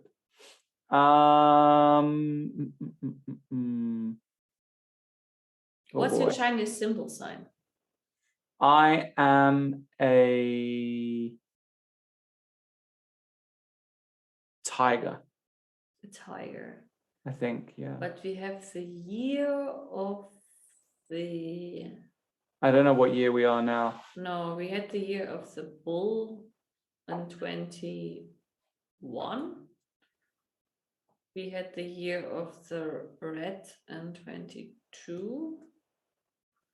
I can't remember. Now the year, I mean, I know it because I'm a rat and I'm a rat. And You're a rat? Yes, of course. I'm the one to bite you in the feet and then run away. The rat comes first in the Chinese astrology calendar because, you know, when everybody met to meet Buddha, the rat was riding on the bull's back, but before they arrived, the rat was jumping off the back in order to arrive first at Buddha. So this means the rats are very intelligent. Wait, it is year of the tiger. Now, it's my year. Yes, that's why. I mean, like usually in this year, you should be blessed by fortune. Blessed? It's been the worst year ever. Can still change. Come on, dude. Seriously. Well, I actually like when we had the year of the rat in 2020, it was my worst year ever, and it never changed into a good year, to be honest. So you have my sympathy. Yes. Anyway, let's go to the next game. Yeah, let's go to the next game. Year of the Rat. Hans Mocha, the Mocha, as he's otherwise known. A pawn up. For nothing. For nothing. Easy game. 91 just played. Probably. It's E3. Yeah, E3. Bishop 93, 95. Easy peasy. Even I mean, play that. You know, you could play this game, Lizzie, and I would put everything I own, like, which is like a coffee maker and a plant. I would bet that on you to win this game. No, this is a disaster for Krishna, and he doesn't have enough compensation. Yes, White has got a very straightforward plan. If the knight ends on c5, it's the end of the game. And it's a bit strange, I agree. It's really strange. He just didn't know the ins and outs. Maybe Hans did some really nice work before the tournament or on the rest day in this line, because it's a really nice line. It's a really nice line. But as I told you, like, it's very strange to play the dragon system up with reverse colors with 2 tempi down. Right. That's what I would have never done. It never would have crossed my mind to play queen d7 and long castle. Just because I know how it is with the reverse colors, but here 2 tempi down, usually it's not ideal, to say the least. Yeah. Yes, for Hans, it's bad news. No, Hans needs this win as well. Hans actually needs this win because he can still win the tournament, you know? Yes, he's still, I mean, like, maybe he's a tiger too, and All the fortune went on him. That's true, yeah. Hmm. Okay, let's go to the next game. And Yuri, he didn't disappoint us, did he? Because he played what I thought. Castle, yeah. And F5. F5, I told you this idea about F5. Yeah. This is clear. So bishop c4, king h8, okay, h3, and the knight just comes back calm. Yes, but it's a pawn, and after d takes c6, this is. Whoa, Tiger. I'm not the tiger, but rook d1 I can play, no? Yeah, but then you're running into e4, cd5. Yeah, do you think I'm running into that? Because after well, he played chase, rook d1. Let's see. like rook on b8 is unprotected. But I'll play bishop d6. No, you have bishop f4. No, then I have knight h5. I'll go bishop f4, bishop d6. No, but you go here, right? I take and you can just take. No problem. Okay, rook a d1. So is this again a bit of a bluff from That's easy. the Stochek? Bit of a bluff, no? Could be, huh? Bit of a bluff. Not in love with it. Not in love with it.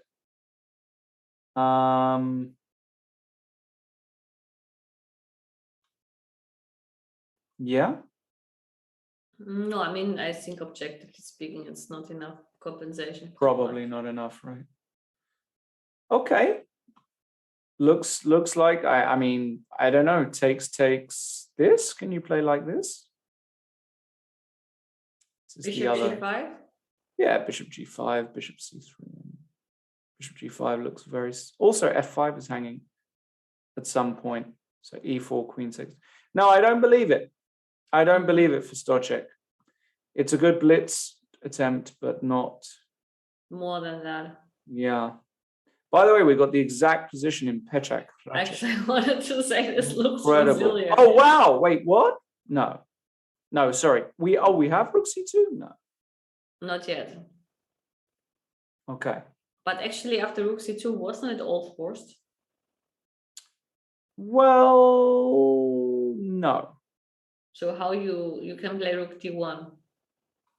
I can do a lot of things here. I can play cute moves like queen a5, very deep. Or Yes, I can but give you don't improve the check. position. I can give check a few times. King f8. Yeah. Yeah. Now I can play queen e3. I can play all kinds of things. Well, then I can play like king g7, and I would claim that my king is pretty safe. Ooh. King h8. Yeah, maybe you can. Rook d1. Okay, you can try even rook b1 and then trying to attack f6. Yeah, and then I have some knight d4s coming. This could be, yeah. You might get mated here. I don't know. I think it's an interesting moment where it feels like rook c2 is the move. But, I've also, I can play queen a5. Now, I know this move looks strange, but it does actually make a lot of sense because now rook b1 comes. Und Schachmatt. Yeah. Okay, it's a risky business, you're right. I think Pechak is going to win, personally. I think he deserves the win for his creative style. That's true. I totally agree on that. In this game, what happened here? Because we had a bit of a change. He didn't play your h5, he took. Why I can't take with a knight? Because e4 is hanging. And is it really hanging? Oh, you think there's a right. I take on e4, you take with a knight. Rook takes is actually. This is no, you should take with a rook, otherwise c7 is hanging at the right, end. so rook takes. I take on e4. You take. You take on c7. I give a check on d4.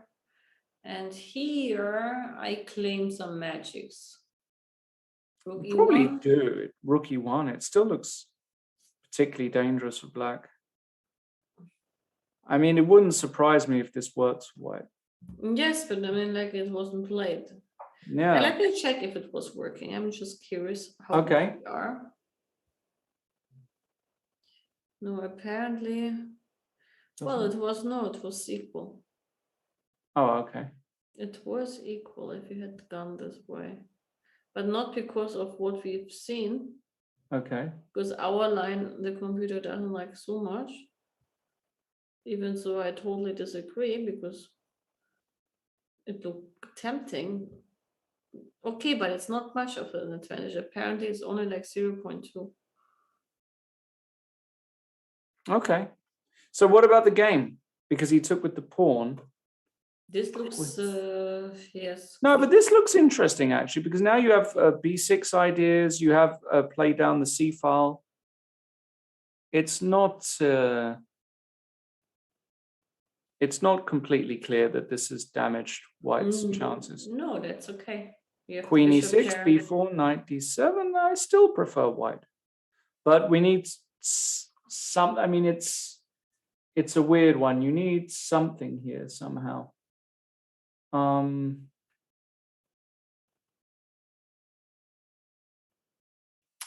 Yeah, I still prefer white, but not clear how. Knight d5 doesn't look right, so I think you can take on e1. So you have to stop. 95 isn't a real threat, I don't think. f4 looks too loose. I don't like it. Maybe it's okay, but maybe now queen c4 or knight b6. f4 I don't like. Can't we just Yeah, I play don't like it. I mean, like logics. c7 is weak, so let's bring Yeah. the rook to c1. Yeah, To makes start total with. sense. I mean, this is the correct move, of course. Of course it is. But the only problem is now that when you move the knight, I might have a check and your bishop hangs. So, But then c7 hangs with the fork. Which yes, would be still justified. no, that's true. Also, like, make a move here. What move? No, I can't make a move. You can play rook c8 and play queen d2 or something like that. So I even have time. But now you run into knight b6, knight okay, c4. I take back my move. I take, but even here, maybe I can just play knight d5. Okay, no, then you can take actually, and then, no, I take on g7. I don't know. Maybe the knight e2 and knight d4 is very interesting. Could be at some point. Yes. What about, sorry, can I try this? Maybe this is also interesting. That's true. Even so, it looks suspicious.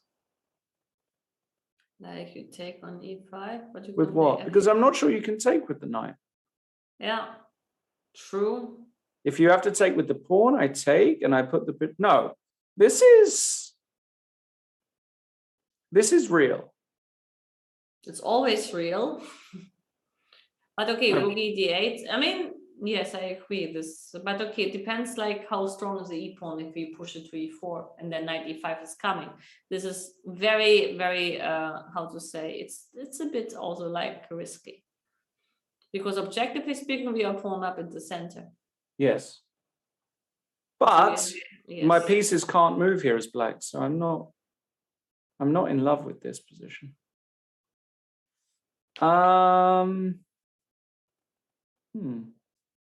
Now, let's carry on. Let's go back to David Anton. And I said, I'm very worried about David Anton today. I'm very, very worried because I believe that he could lose this game. And we have the sort of position where, you know... I don't see a problem for... I mean, actually something happened. What happened in this game? Sorry, we had this. He went knight f3 instead of knight g4. That's very surprising. Yes, but maybe like we understood it wrongly. Oh, maybe we've just understood it wrong. But actually, I prefer also the knight eventually on e3 over the knight on Yeah. f3. And now we have this position on the board. And I okay, like rook black here. d8, rook d8, queen e2, and the problem is No, knight s3 was a very strange choice. Here, actually, like black should be better. what, you just want to go rook d5 and protect I mean, you the have a pawn. back rank problem as well. Yes. I mean, I think like knight f3 was a huge blunder. Not huge blunder, but it was a very strange choice. Very strange not to take the initiative. Well, it's not like you take the initiative with knight g4, but at least the knight on e3 is a much better piece, and the knight on f3 is totally. I mean, by the logic, the knight on f3, apart from hitting a little bit h4 pawn, the knight on f3 doesn't have a future because the bishop on g7 is taking all this pairs of him. So here today, I bet on David Anton. I bet on him. Okay, I'll have it. So you want to bet him to win?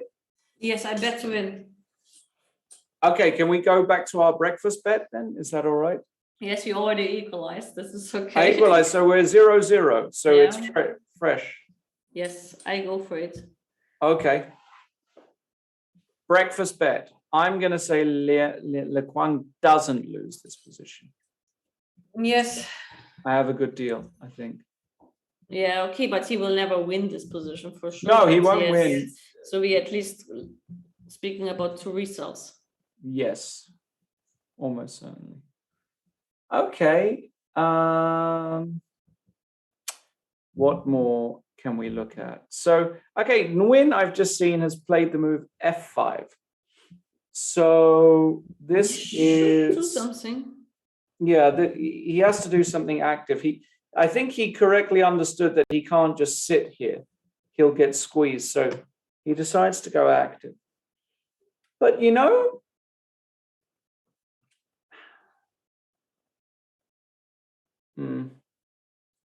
I'm not sure. I wanted to go queen b3, but actually all the trades are going to help, no? Like if I go queen b3, takes, and let's say now you take, no, sorry. Yeah, because actually this is the threat. Sorry. Let me take, oops, takes, and go knight f4. What do you think of this? I take on d6 and you play knight e2. Ah, I thought you played I'm a tricky guy. I'm a tricky guy. No, also interesting was like knight e2, knight c3. Knight e2, knight c3. But or first to take on e4 and then to have knight e2, knight c3. Yes, also. Even here. Feels like all of these simplifications help black. But even knight d3 looks really, maybe ef5, no? No, it looks like black survives here. No, f5 was clever because it's also like principle, he has to strike back somewhere. Yes.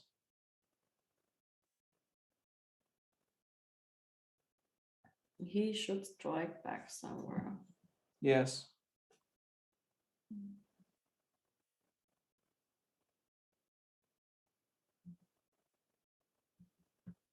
Okay. Yeah, looks like a good move, but I can't see what white should do. Maybe knight into d5? Yes, that's what I was thinking.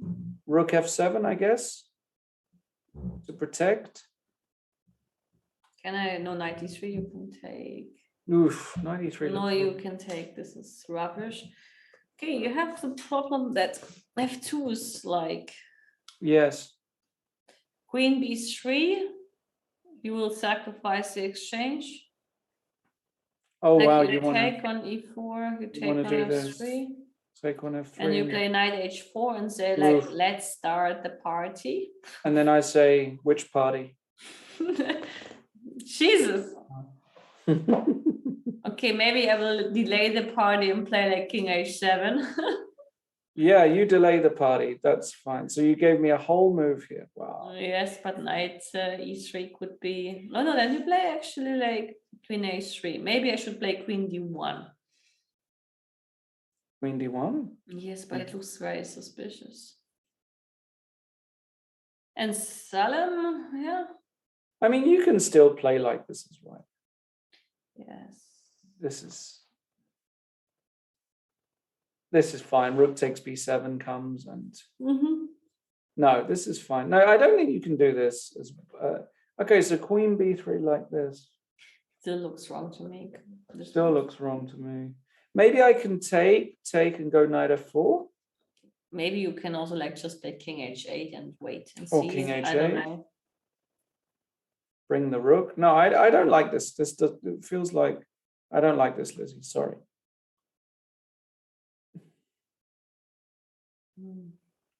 What else? Not easy to play for white, actually, suddenly. This was a really well-timed. Don't think you have much moves. Can I play knight e3 and say like, okay, if you take, you take. I really hate this move. So I know. It's also just a move not to be mated. Yeah, it's something about this move I hate. Actually, can I play queen b3 instead of knight e5 and just change the queens? That's what I said, queen b3. Yeah. But now it's this line that we saw. Takes, Yes, takes, true. takes, and now knight f4. Yes. And then let it be. Let it be. Yeah. We're not excited.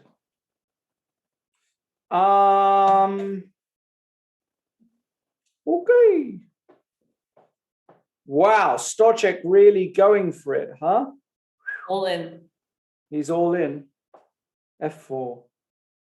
Okay. Wow. Bishop f4 fails. Knight h5. Well, it doesn't fail because we can even sacrifice the queen. We can take on b8 and on g3 and say like we have plenty of pawns. Probably okay for white. Mm-hmm. Besides, we also had d takes c6 as a kind of in-between move. And yes. Yes. Maybe. Yes. So that might work. So bishop f4, knight h5. Okay, bishop. You can also play this, no? Yes, maybe this is the move to start with. I agree. Because now queen e7. But now it's all different, right? Because now I might have ideas like bishop d6. Might be working too. Honestly, I don't believe in this. No, I don't believe in it. This is just rubbish. Right, just bishop. Also, like, what happens after queen takes f4? Actually. Queen takes f4. Yeah. Yeah, because b8 is hanging. Sorry, because b8 is, and if I go here, you just want to go here, right? Yeah, I just take what you give to me. You take what I give, huh? That's how you operate. Well, if you give pieces, why not? You take what I give. No, I think this is overdoing. I don't buy that. Let's go back to Keimer. This position. Keimer? Yeah. Yes. He played bishop f8. He played bishop f8, your move, takes, and then there's Zwischenschach, and then takes. And the claim is that if he manages to get full control over the dark squares, white is in big trouble. If this rook ever comes here. Okay, maybe like it would have been wise also like to go with a rook to e3 at some point. Right. We do have rook g3, but queen d2. Okay, rook d1 played. Mm-hmm. So now is he just going to play king e7 or? No, he will not do that. No? I bet on you. I bet on you all my life that he will not. Oh my God. Okay. So if you're wrong, I get to come and kill you? Well, after king e7, I think like you will like kill yourself if you play this move. It's the first move that came to my mind. What's wrong with this move? Well, the g5 rook. Oh my God, I'm blundering. I even gave you all the hints in the world that I bet my life for this. Oh my God, you're right. I blundered the rook. Okay, so I blunder sometimes. Shoot me. Okay, so what's the move then? Actually, not so easy. No, not so easy at all. I know the move. You ready? Yes. E5. I'm ready. And if I take on And if you d6, take, I take, okay, and I play knight f4. okay, then okay. And I was- say, good game. yes, actually, This is a Vincent Keimer move. okay, but this move is easy to do. Actually, like, go back a little Okay. bit. Back. Okay. So king f8. So You after think king that is- takes f8, no, king takes f8. What like he did with queen d2, Queen rook d2. d1 is stupid because it doesn't help. So go back with queen d2. Okay. What other moves? Can I play f4? Super loose. Yes, but I don't want to lose this control of the black squares. Hmm. What about if I play rook e3 immediately? If knight h5, I play rook h3, and if knight f4, I play rook g3. But then you can also play e5. Like I don't get rookie. Hang on, if you play knight h4, I have h4. You can't do that unless you want to sacrifice the exchange. But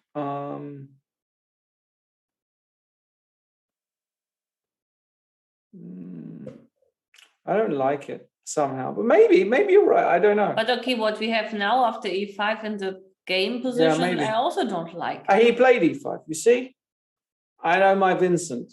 Yes, but this is just like positionally horrible. No, this is a disaster for white. Because you're getting mated a lot. You like even this rook drops back to g6 in some lines and defends d6, and knight's coming to f4. So like, what do you actually do in this position here? Like Still rook e3, no? rook e3, knight f4, rook I g3. need always rook g3 to have, otherwise I can resign. Okay, so now actually maybe I do have to drop back. Rook h3, Okay, rook h3, knight f4, rook g3. rook g3, and now what if I play? Finally, if I play king, oh no, king e7. No, I'm half a move. God, can I play this? No, how? You want to obey to the rules? No, I want to not obey the rules. Yes, I mean, my idea is simple with white. Simple to say it in a funny way. I want at some point 92. And I need to do all to make that. Yes.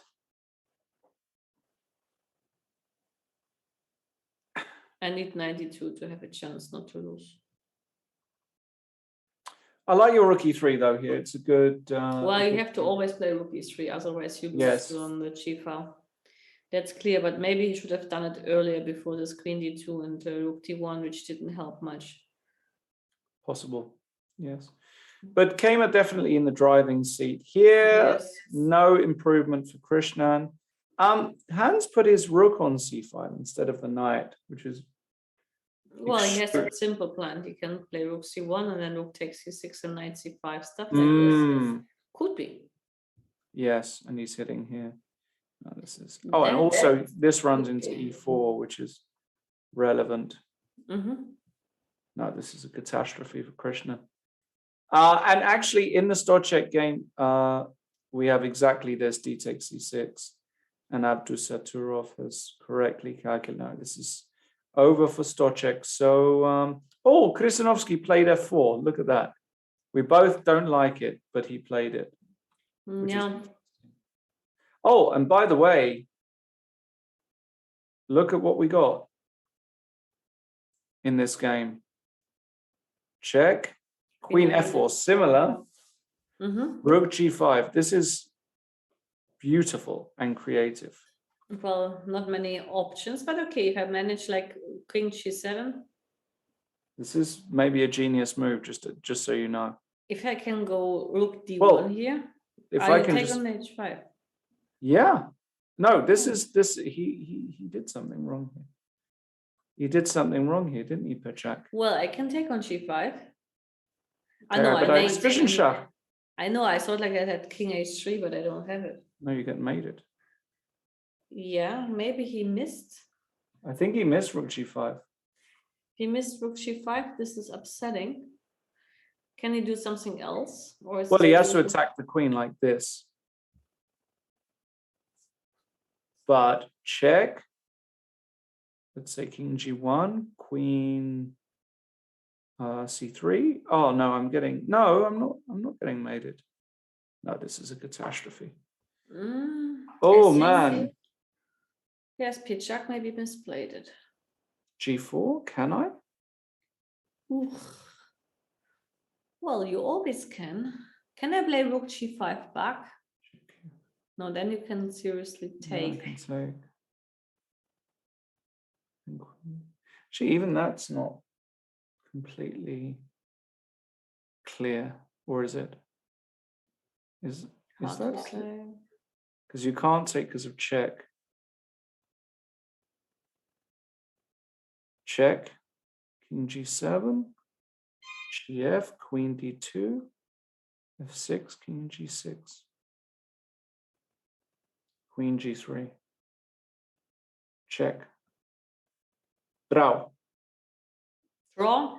Mm-hmm. Yeah, but hang on, can I play rook f3 or queen f3 if I go king h1? Yeah, but then this queen f3, I have queen h4 and you lose. Rook f3, you play g4. Oh, g4, that's nice. Rook f1. Rook c3. Rook g1. Rook g1. Rook g1. h5. h5, just carry on. And you can't get out of the pin. Can't move. Unbelievable. No, you can't get out of the pin yet. Okay, but this is very far actually. Very far, but it's very, very close. So yeah. Amazing. No idea. Totally, but it looks like he's lost a bit of control here, PICF, which is really a shame. Yes, it looks it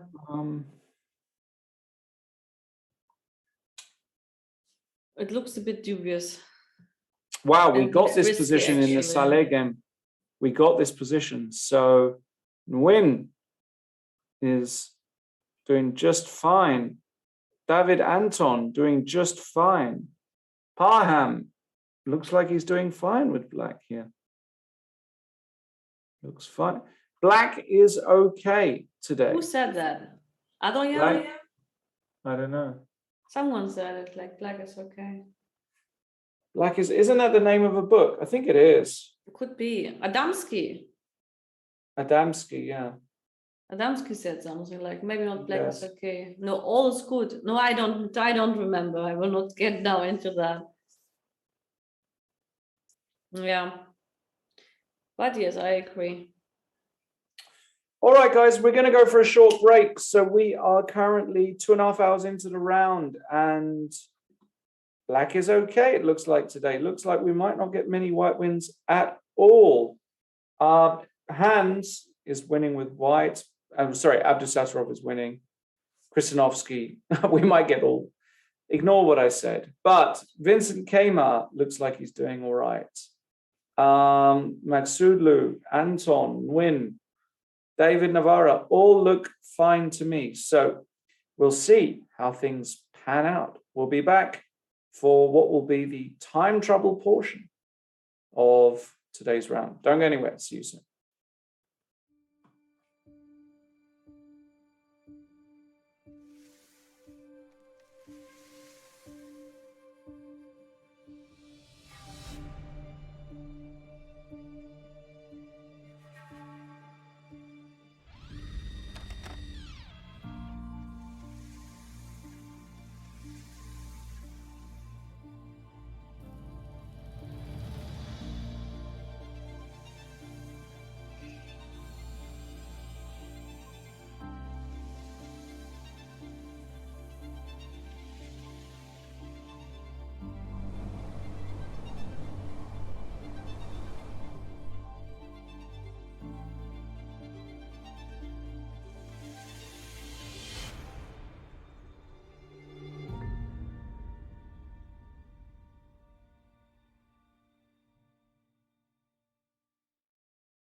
Otherwise, you would be easily over 2-5. We're back. You might have caught that, me and Lizzie having a discussion. There we go. I'll be a grandmaster one day, but in the meantime, oops, I'll try not to destroy my computer. Welcome back. Round 5 of the Prague International. The Masters and the Challengers. A bunch of games still going on, and it looks as though, at least in the Masters section, Black is okay. If we look at board 1, Harry has not made much of his opening. He's a pawn down. He's not really risking very much with the dark squared, the opposite color dark squared bishops. But yeah, you can't really think that this will be anything but a draw. Nguyen, we got to this position in our analysis before the break. White has won a pawn, but there are many ways now for Black to win it back. You can win this, or I suggested even this move with the idea that after takes here, and Black is easily holding these positions. So I don't believe that Nguyen has anything here at all. David Anton has got a good position as well. This king on f1, thanks to this pawn on h4 as a wedge, means that White really isn't... Well, I mean, like White has some troubles, like probably because it's about your breakfast, right? Yes. Like White will hold the game, but if someone is playing for the win here, it's clearly Black. And since we know Anton's general approach, he will try it to go all in again. Yes, exactly.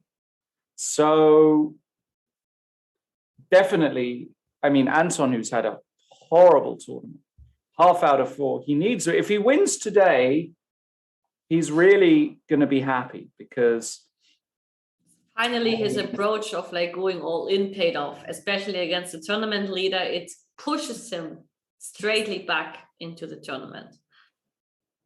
Yes, I mean, with this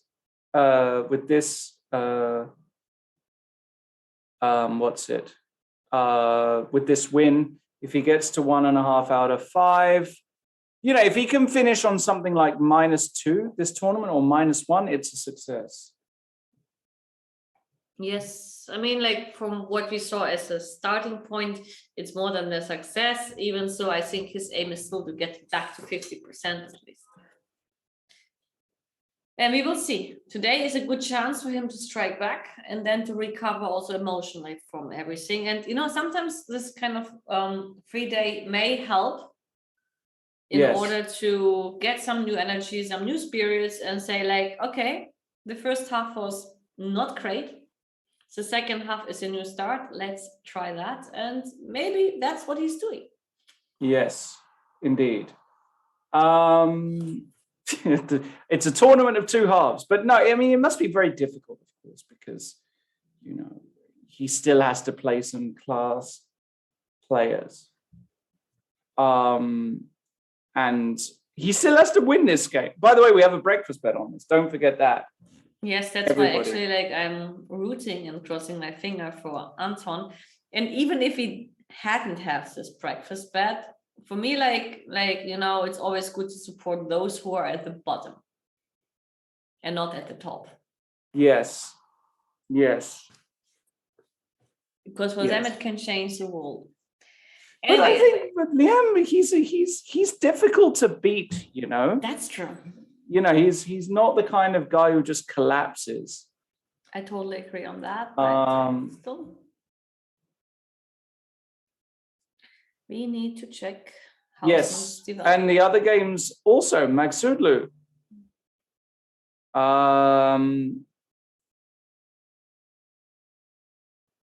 Looks fine. I mean, White has got the blockade with the knight, but he's got his pawns on dark squares. How is White supposed to pretend to have something here? I think actually White has nothing here.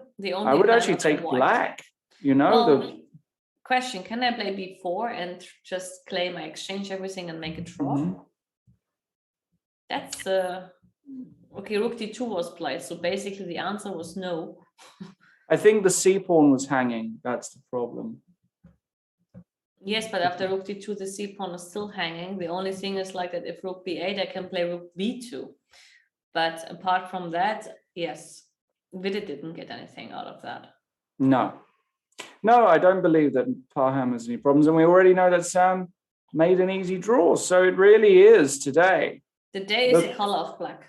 Yeah, it's a but in the challengers section, well, on board one, what is going on here between Kmar and Michalik? We were looking at this and he played your rook e3, rook g6, rook h3, and to get the rook to g3, and queen h4. So a pawn sacrificed by Vincent, sacrificing the pawn on d6 and claiming that after king g8, that the knight on f4 and the queen on h4 are so strong that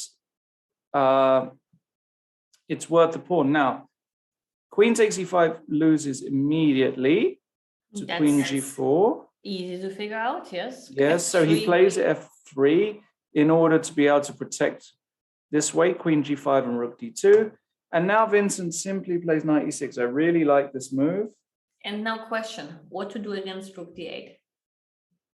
Exactly. Rook d8 is now a threat. I can play h4. You can play knight d5.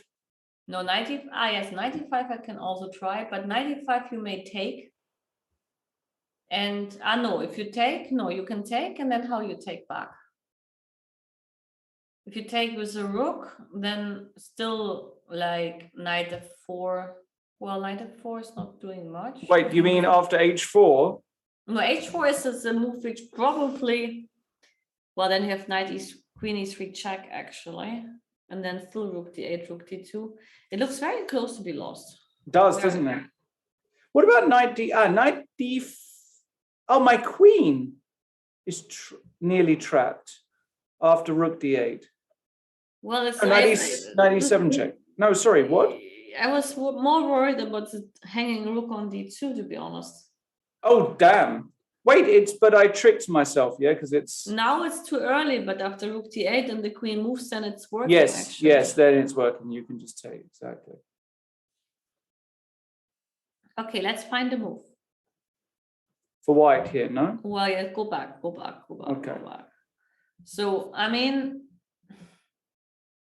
like if you go back queen d3, you go rook d8, and I go knight d5 here. Do I survive that?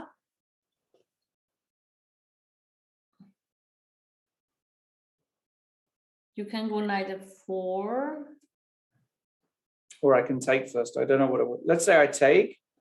C takes d5, knight f4. Okay. Queen f1, no, I lose this. I have to. You have to go queen c2. Queen c2. Now. Oof. So close. And yet that far. I wonder if here, like just something like king g7 to bring this guy here makes some sense. Yeah.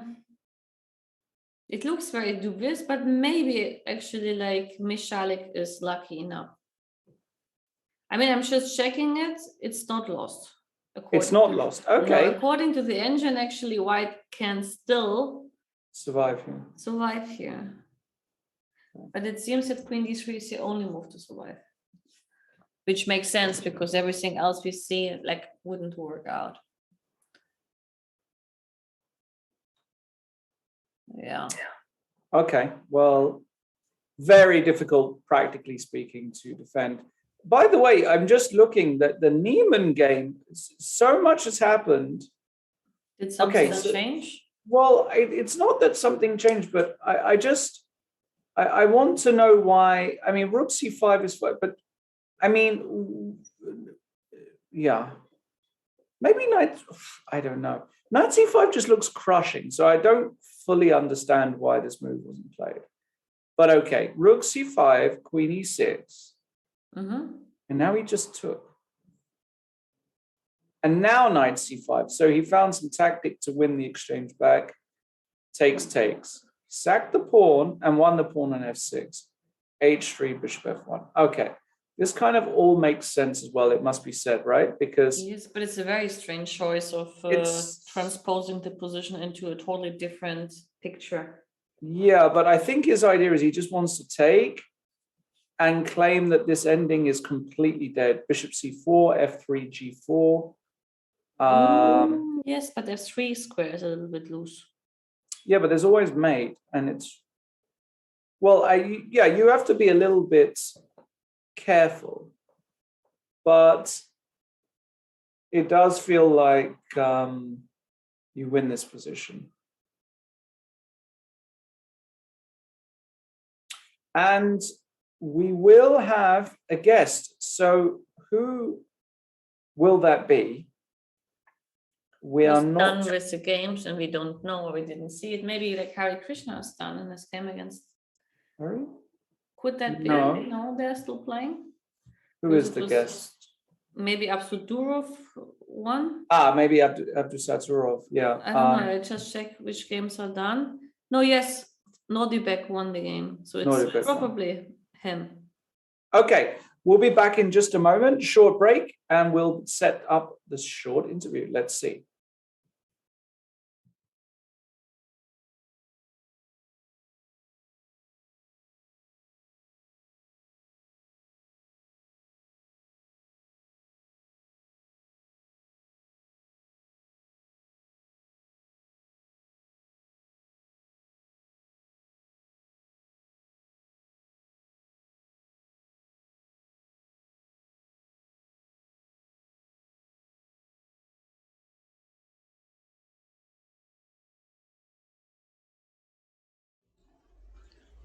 Ready? Ready. Let's go. Right. So we are back, and we are joined by Mr. Abdusaturov, the winner, the first winner in the challengers section today. Well done. Thank you. We have some questions because the opening was a bit unusual. This Bishop d3 and Bishop e3. I've never seen it. Yeah. Did you just make this up? Did you just freestyle this, or what? Yeah, I already played it once in online tournament. But yeah, I think okay, it was unexpected for him, and he thought for a while. Like he spent here 25 minutes, so I think it was good surprise weapon. Yeah, I don't believe it personally that it's good, but okay, you get an interesting position. So no, but wait, question. Yes. Oh yeah, knight g4. What is the answer after knight g4? Yeah, what is the answer after knight? You are wondering. Knight c6, bc, and bishop d2. Yes. And then queen b6 is not causing any troubles. Yeah, there is this line, but yeah, it goes deep. I think castles, queen b2, bishop c3. White has good compensation there. Okay.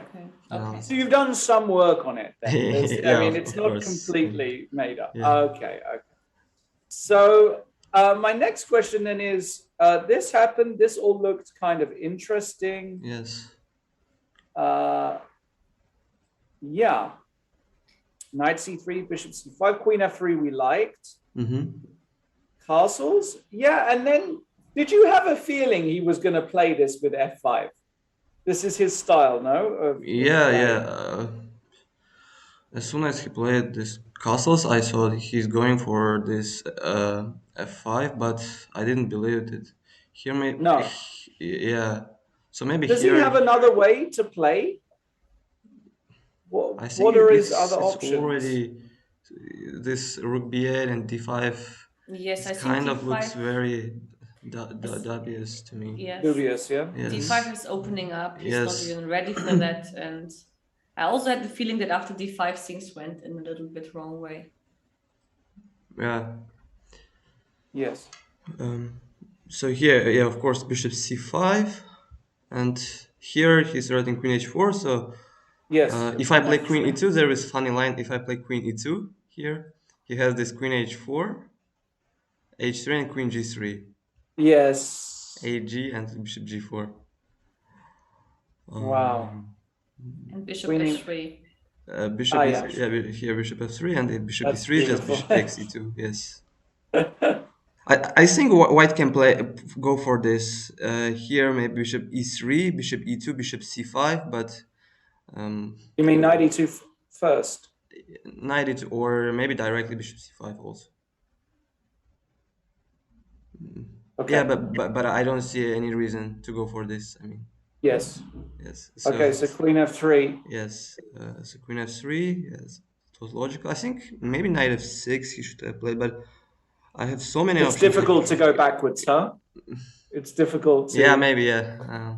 At this one, maybe he just felt like he has to go for this f5, but I think it's not working. I mean, so yeah, Okay. castles, ed, and Okay, so yeah, castles, ed, and now yeah, the move that we expected, f5. yeah, But bishop c4 looks completely normal. yeah. King h8 and h3 looks completely normal. And yeah, but if he has to go back, it's just all bad, basically. Yeah, it's all bad, I think. Yeah, we didn't see. Maybe he should take I'd say and go bishop b7. okay here I maybe don't know. bishop Yeah, g5. bishop g5. We looked at Yes. this. Yeah, it looks very bad. I mean, Losing, no? yes.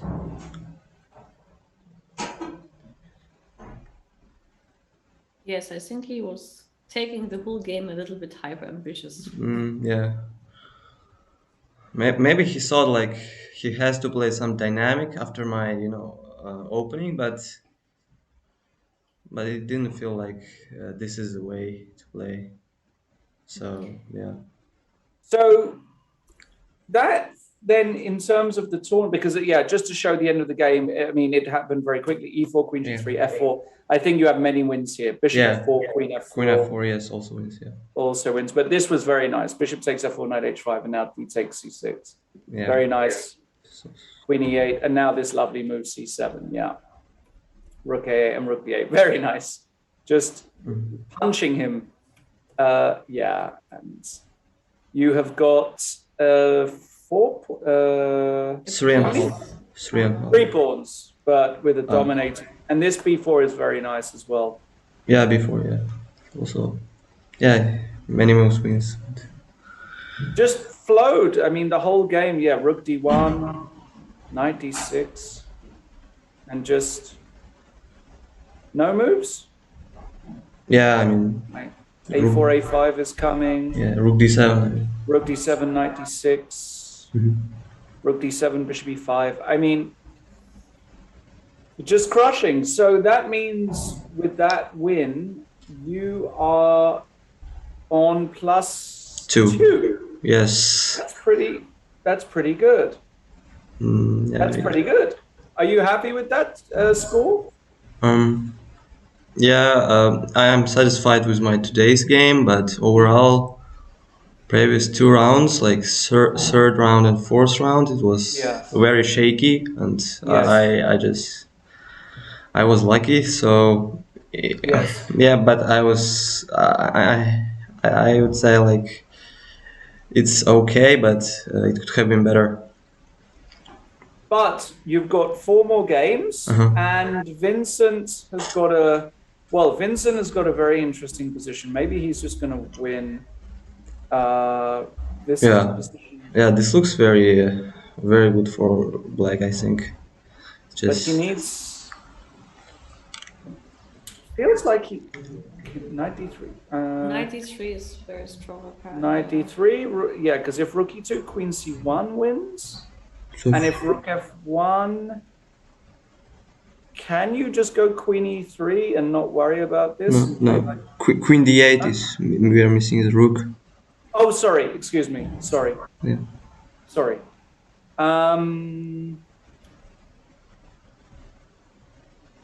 Is it so simple? Maybe Bishop C8 just. Or Rook T7, just to wait. Rook. Rook d7. Okay, maybe after rook d7 there's bishop h3, but Yeah. knight f4. But I think it's just bishop g1. bishop Bishop c8. c8. Yeah, bishop c8 activating the bishop, and I think it's just very bad for white.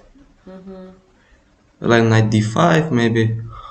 Yeah, knight d5. Uh, Maybe now just king g7, no? Like, yeah, king g7 should have played.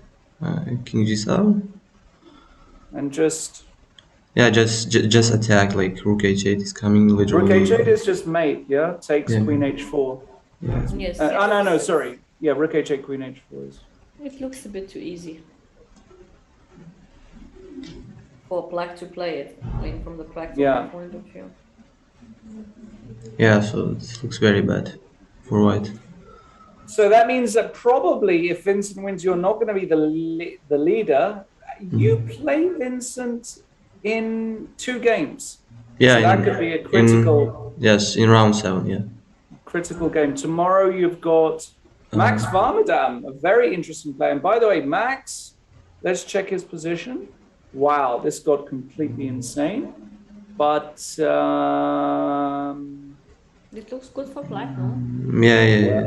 Yeah, just rook f8 or something, maybe. Rook f5. Maybe rook f5, yeah.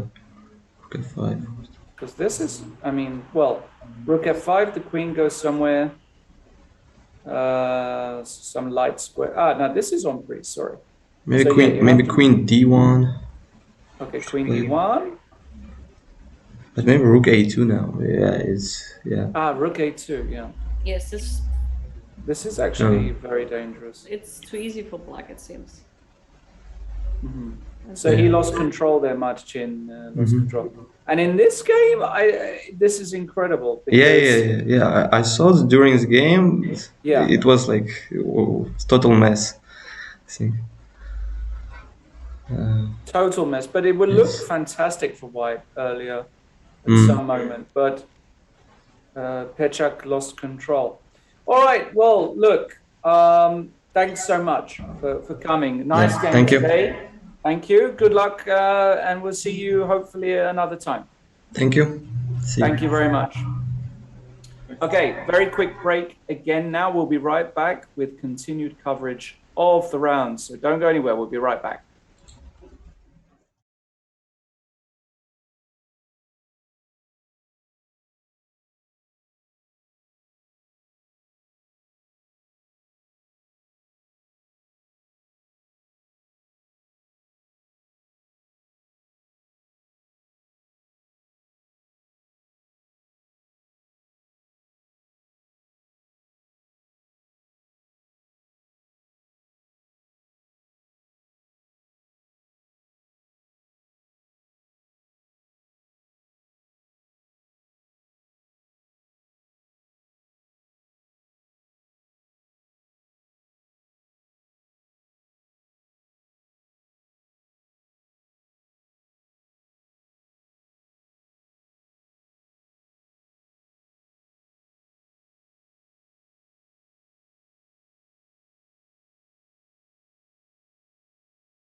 All right, we're back, ladies and gentlemen. Welcome. Round 5.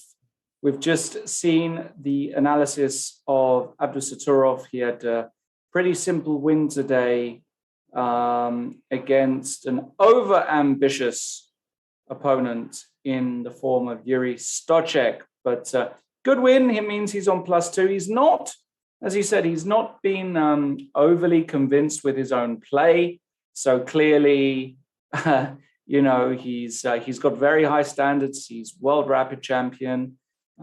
Lizzie, many people have said that he's got a very, very big future. Also, talking to people like Kramnik, Rustam Kasimdzhanov, they say that his talent is just incredible and he's a big hope. So he has high standards for himself, which is understandable.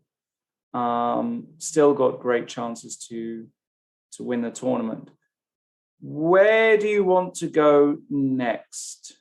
Let's go to David Navarra. All right, not much has happened. Yes, it looks like that. I mean, I told you from the start, probably we'll Yes. see the most boring game Yes. on the planet. Yes, the old man game. Yeah, but okay, like both actually are among the oldest participants in the A tournament. Yes. They are actually. I think David is 38 and Harry is 36. Mm-hmm. Something Well, like actually, that. so Paco is the oldest, can it be? Yeah, it could be that Paco is a bit older than David. But Yeah, Harry for Paco- sure is a year younger than me, this I know. Yes. Paco is 39. Hmm. And David, yeah, is probably 38, exactly. So, okay, so not really much to say about this game. Black is a pawn up, but it's blockaded firmly on the dark squares and not much dynamism going on. F6 now played by Navarro, very natural move, giving his king some space. Yeah, not very much to do for either color here. So we'll move on. Now, Nguyen has got, I mean, this is unbelievable for Nguyen, of course. Well, I think still it's quite drawish, no? I mean, in the sense that he risks absolutely nothing. And white probably has to be precise, no? Because like, well, I don't know. So let's. Six is, for example, rook b6 or rook d7 seems dangerous, no? After rook takes f2. F2, king e1. Let's. No, well, I take sorry. rook g2. Yeah. So, but if you go king g1, rook c2. I'm worried I'm getting mated. This went a little bit off the shore, even though I still believe this should be objectively a draw, but it's not so easy. Really doesn't feel so easy here to make a draw. No, they made a draw already. Oh, they made a draw. Sorry, I beg your pardon. So then probably he needed to find just one accurate move. Which is probably like rook d4. Rook d4, that makes a lot more sense. Because you can take on f2 with the rook because of king e1. And if you take with the knight? I take on a5.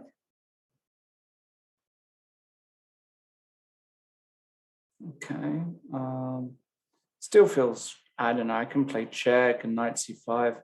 Should be a million ways to make a draw here, actually. No, but this is like draw. Yeah, this is really drawish. Okay, so a good draw for Nguyen. No problems for him. What about David Anton? Remember. What about your breakfast, you mean? Lizzie has got a breakfast bet with me on this. Yeah, maybe I was too ambitious because it's very hard to break through here.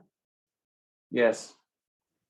Especially with a time distribution of 3 against 25. Yes. But I mean, David, he's only going to make 4 moves, right? So it's not easier. Yeah, it's not too difficult. So where is he going to put the queen? Let's discuss that. So queen f6. Queen f6. But then knight d3 is coming, no? Yes, possibly. Okay, then you have rook d8. Not so easy. Right.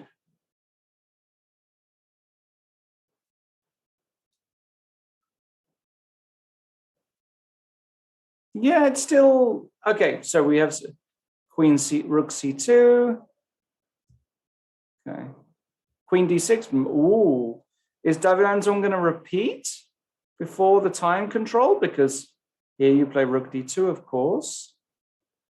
Maybe he doesn't think he has that much here. Well, he has almost nothing here, I guess. He has maybe some slight edge, but this is too slight to claim the advantage. Yeah. I'm just checking what is the evaluation of this position. Can you come in? I mean, I know it's ridiculous. It's ridiculous, right? Because just knight f3 and this is nothing, I assume. No, it's not much because you have to don't actually just threat go back. anything. I can go queen e7 or something. Mm-hmm. No, I think here it's like, actually the computer says like minus 0.7 on average. Okay.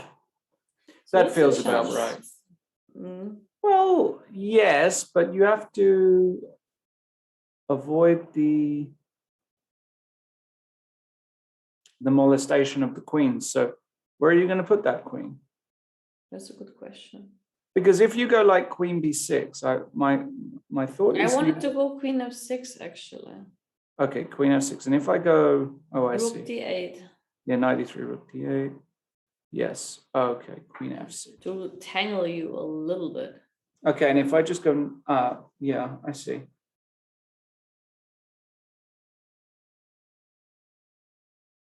Yeah, because if I go knight f3, now you want to go b4, right? Is that your idea? Well, at some point, if I want to improve, I should play b4. That's for sure. Because now after a b4, rook b4, there's unfortunately nothing. Doing this is just one check and nothing to be done. You just, I mean, you can just happily take a pawn. So actually, why is he not putting the queen on f6? Because he's still thinking to do that. Right. But okay, the thing is like that he has always a little time that maybe this at some point is a bit risky, but here, okay, he has not so much room to do a mistake, actually. Right. But queen f6 looks very natural to me. So... But objectively speaking, I think like he will not win it. To be frank with you. Yes. We can check Makazoglu if you want. Yes. Let's Not so do much that, happened, but a little bit happened. He never has a completely quiet game, no? It's not, no, but it's the same for Vidit. This is not in their style. They have a quiet game, but actually I think that White is having not a good time. Because he has a very bad bishop on b3. Black has a very strong knight on c3. I think today is the day of the blacks. I mean, the black color. Because we will have some victories with black, I'm sure. Mm-hmm.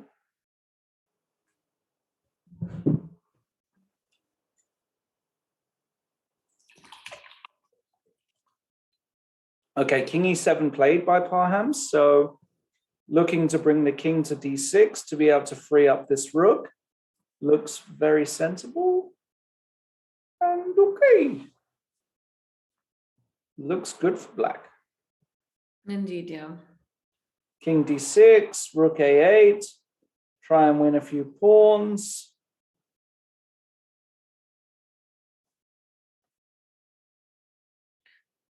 Yes, that's very easy for black. I mean, like, I will just take the pawn on a6. I will hit on a3. I will bring my king to d6. And actually, White is watching. Somehow, like, we displayed it totally. Now he's trying f4, but he will never push f5. Yes. I mean, king, okay, maybe f4 has an idea also to play knight d5. So perhaps after f4, king d6 has knight d5 move, rook a7. But even then, I don't see a big problem with that. So f4 played, king d6, knight e5, you were saying, and rook a7, and no problem. For example, yeah. Mm-hmm.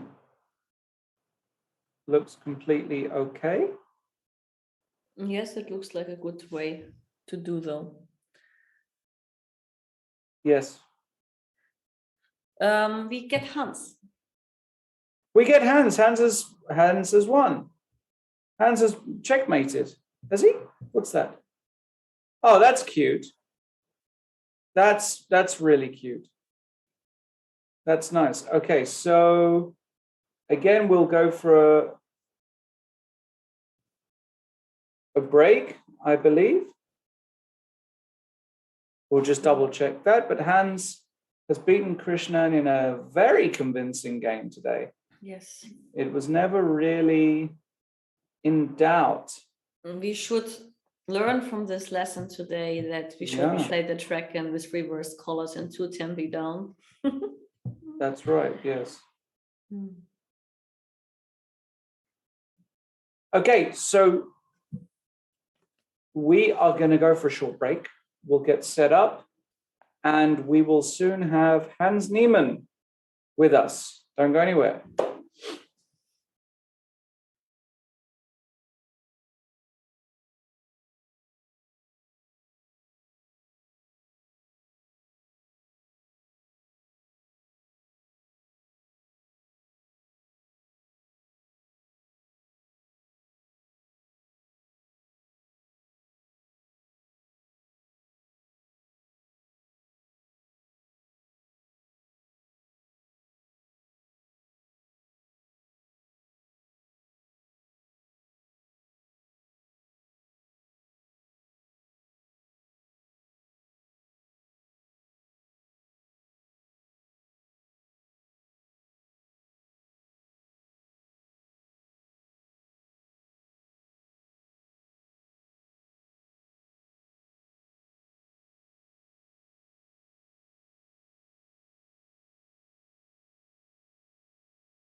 All right. Hello, everybody. Welcome back. We are joined by the one and only Hans Niemann, who has defeated Krishnan Sashikiran today in what looked like a pretty smooth game.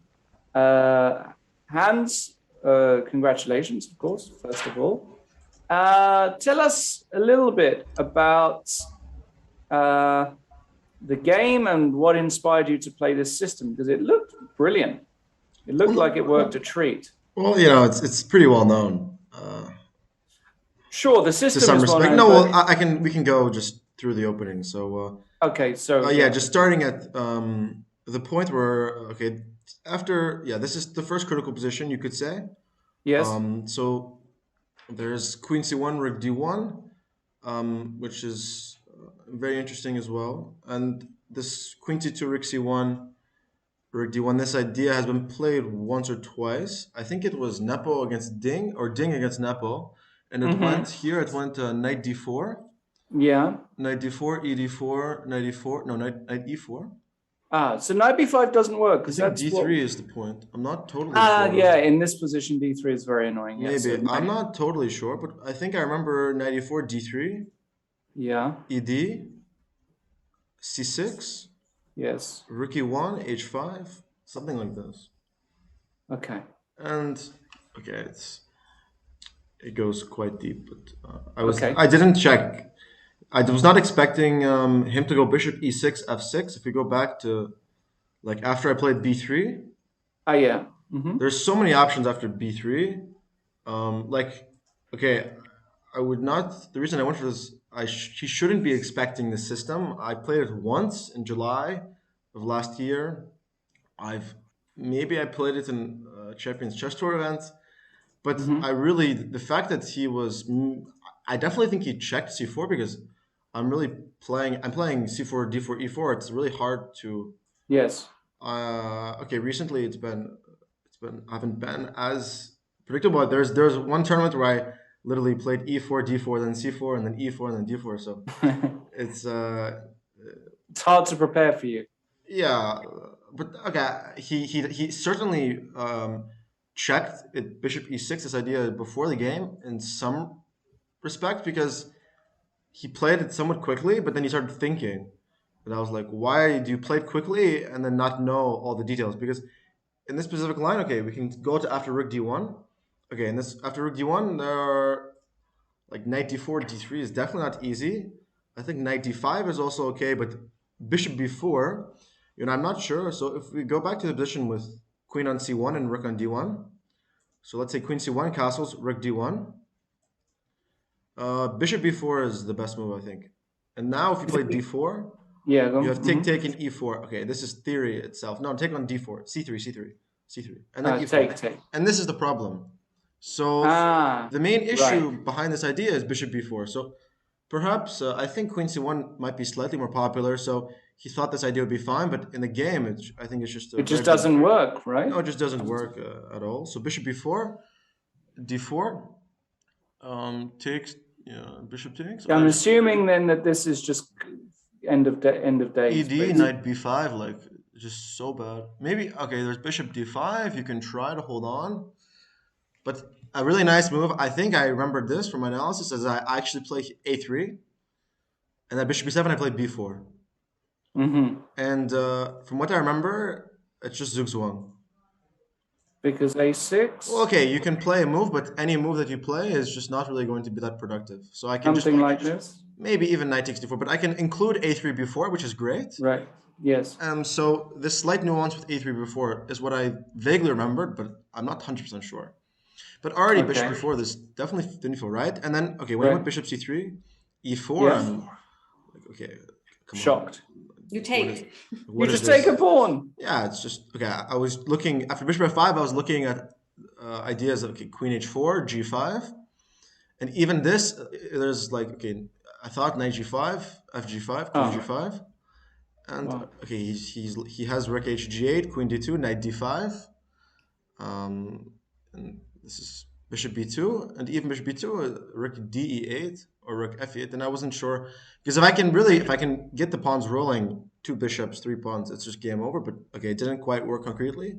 But why should I even consider this? Like, yeah, why is it Indeed, you even have a pawn up, necessary? why- Yeah. like I'm just pawn Yeah. up 2 bishops. Like, what is he doing? Like queen f4, okay, Yeah. queen f4, knight d5, queen d2, bishop b2. Like I was looking at all these interesting ideas, but I'm like, okay, just be like logical chess player. Yeah. So now knight 91, I thought made a lot of 91 sense. is nice. Yeah. Knight d3. Yeah. h4, and yeah, rook c5. I was really happy with this move because it's so counterintuitive to play rook c5 Yes. when knight c5 Yes. is so, because this is why I spent so much time here, because knight c5, queen h7, e4, Yes. bishop Yes. e4, knight e4, rook e4, and for a moment I was looking at queen c2, and then okay, I stupidly realized it's rook e7, but I thought if queen c2, for example, if rook e7 wasn't a move, then if rook de8, then I can take and play f3, and then I trade the queens.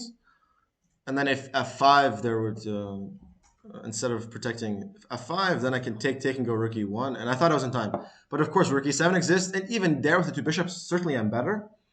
But okay, it's all irrelevant, anyways. And I guess like if you go back to, I could take on e4, like queen h7, e4, take. By the way, there's no sacks that work. No, I see. not quite. But I'm forced to play e4 here and to even go for that, or do I have an alternative? What other move? Yeah, it's. I don't know. I'm just asking. Yeah, no, I was looking for another move here, but I couldn't think of anything. Yeah, these Because are just hg3 is actually coming quite quickly. Like the yeah, attack, that's true. Yeah. like the bishop on g2 is very nice, but it's just there's just not enough time to. Mhm. Play a3, But b4, b5 or something. yeah. So one really nice idea that you should note is that after rook c5, the point is after queen f7, Yeah. rook takes c6 is the beautiful. Yes. And takes now not knight c5. Okay, knight c5 is probably better, but now knight b4. Ah. And there's some very, very interesting tension going on here. Okay, let's say you think, okay, go queen e6, for example. Then there's knight a6. Okay, no, even many moves, but even queen e6, just rook c1. And again, what do you play? You're just totally lost. So, and okay, let's say king e8 instead of queen e6. Knight c6, rook d6, queen a5, game over. So no, this knight b5, this rook c6 and knight b4 is really critical. There's probably other ways, but this was the cleanest in my opinion. Mm-hmm. So I was happy. So yeah, queen e6 is forced. Yeah. Here there's so many like ideas, like there's e4 first, but problem with the e4 is really annoying. Like e4, bishop e4, rook e1, queen f5, queen e2, bishop g2, queen e8, and then the beautiful move a6, and I just look like an idiot here. So this was slightly frustrating. So there's also another idea.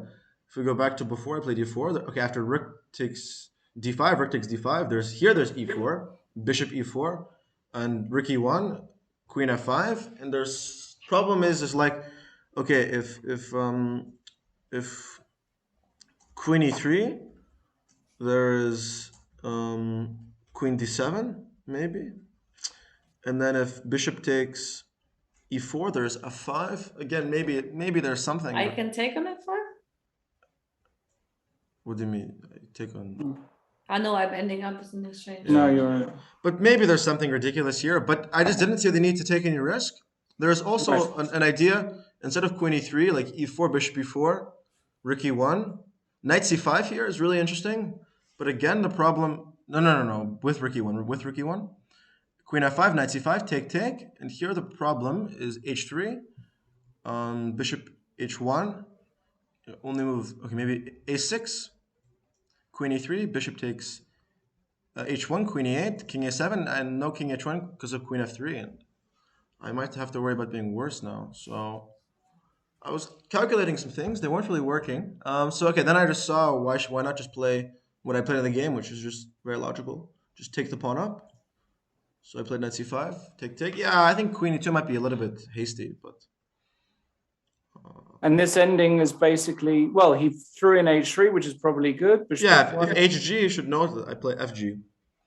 Ah, And then the point is very nice, actually. After g4, I play rook f1. And now if bishop d3, I play bishop c3. And I'm threatening mate. And then next I go rook f2, and there's no rook e1, and then I consolidate and I win. right. So there was some precision needed. So yeah, this takes a5, bishop f4. Yeah, bishop g4 is just the final mistake. I don't know. Doesn't look completely hopeless. No, though. definitely not.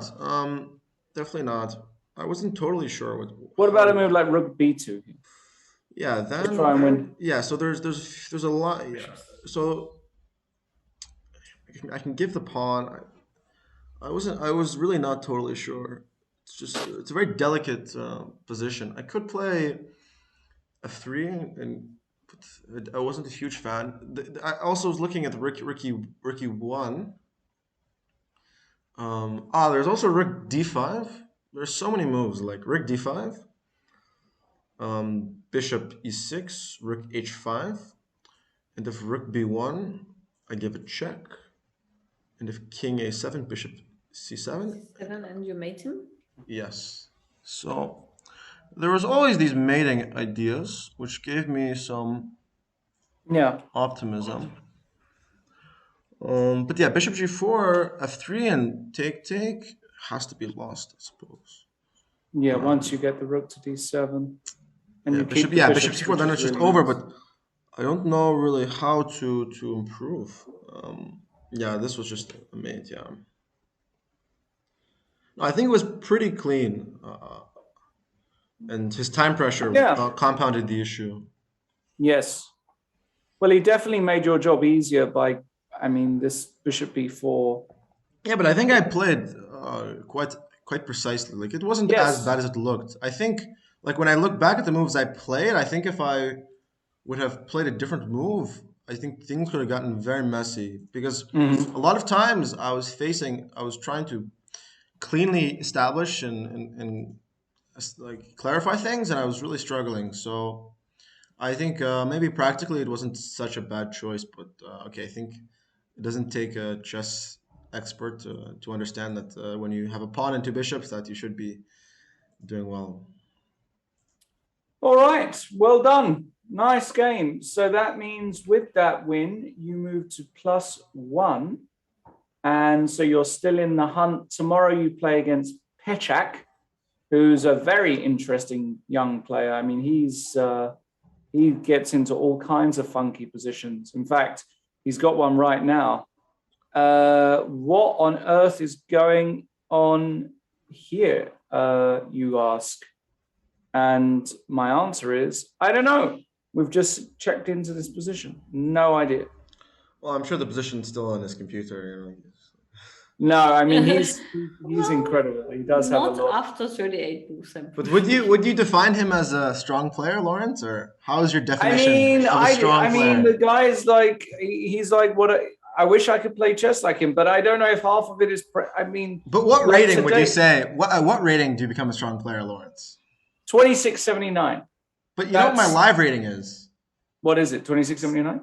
26, like 86. There you go. You qualify. So I But just think you need to update your tweets, Lawrence. Your tweets need to be but look more at this. But look at this precise. opening. I mean, it's unbelievable. He just sacked a pawn. Played. It looks like something out of your course, Hans. He sacked a pawn and then just went g4 and h4, and he Yeah. just got a. No, when I saw G4, I was like, it's such a genius thing because when you It's play genius G3, how do you to play go g3 G4? and g4. It's Like it's so unbelievable. ridiculous. Like it's just Yeah, it's. I was looking but at the it's position. I was like, this guy's totally crazy. He's just bluffing. And then I see, but oh, it's. G3 to G4. Such a revelation. I mean, he's got some incredible ideas. He's a very nice player to watch. So that's going to be a fun game between you two. And then, yeah, and then who else? Well, we've got the leader, Vincent, who, wow, this position is just, he did put the bishop here. So actually, I think he Michalik- misplayed it a bit. yeah, Michalik did something clever. Yeah. What happened here? Because he had here, he didn't go bishop c8. That's very interesting. That We he had didn't. knight d3. Knight d3 actually, first, sorry, and whoops, bishop and then c8. bishop c8. Yeah. Yeah, and then just this is just incredibly strong. Mm. Is that an engine suggestion or your suggestion? No. We were just analyzing No, it. but No. It looks very good. But this line is literally it's my line actually. What is this game? Well, if you go to the move c4, like this is the Neiman variation. Since you This? like to criticize my openings, yeah. Just check the first person to play this and the first person to win. Oh wow. So this is the Neiman variation. You can I just check got it. you. I'll check. I believe you. I take your word for it. Yeah, this is like the stuff I didn't put in the course, you know. But what's going on here after King G7? So this bishop is much worse. I mean, is it over? I mean, no, here already like the advantage is almost gone. I mean, what it's- advantage? Well, I mean, if there's advantage, I know, but with left- bishop on 8, there cannot be an advantage. yes, I mean, but you're actually like you have to do still some moves. You have to make a plan. Okay, I'm wondering if still- queen takes a6 is okay. okay, rook h8. Okay, maybe you can take a more. Okay, let's play knight d5 instead. Yes, 95 looks more decent to No, me. knight Instead d5 of- without even here is totally no. This is Okay. This is a position where you think you're okay because you have this knight, and then you slowly Yes. realize that you're just lost. With black, you mean? With You think black, you're yeah. lost? It's because Really? it gives this false sense of security because Okay. of the pawn structure and the Yeah. and the knight. But I do want to point out, let's say you did it straight away, right? Yeah, exactly. And I went like here. And I guess you're going to take, but Well, I don't know. Why not d6? you want to just go d6. Queen f6. Yeah, and then Oh, you're going to take, but Queen is it? f4. It's a bit Knight messy. f2? 92 is coming. 92 maybe, is- yeah. Maybe I'm a bit reckless, yeah. Yeah, that's why I like this, because you were covering here, but Okay, maybe lost is a strong word, but I think it's especially the time situation. What move is it? it is It's- 39. Oh, okay, so then it's fine. It's fine. 38, sorry. Okay, I think we'll see. But okay, Mishalik is in pretty. He's not doing so well, so maybe psychologically he's not too confident. So maybe there's chance for a swindle, but Yes. And Varmadan actually won. So that means that he actually suddenly is in business as well on +1. So there's a little group of you guys that are fighting for it. All right. Well, look, thanks so much for coming. Hopefully you can come back for another interview when you win another game. That would be nice. thank you. Thanks very much. We'll go for a short break and we'll be back with more action from round 5 very soon. Don't go anywhere. See you soon.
Okay, welcome back, everybody. And we've just heard from Hans Niemann, a nice win today against Sasikira. And we're going to continue with the action.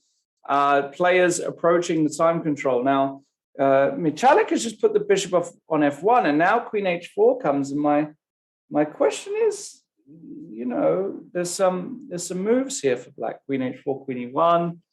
Looks I don't like this move by him, but okay, so he's got 3 minutes. What do we think here? But this is move 40 now he has to do, right?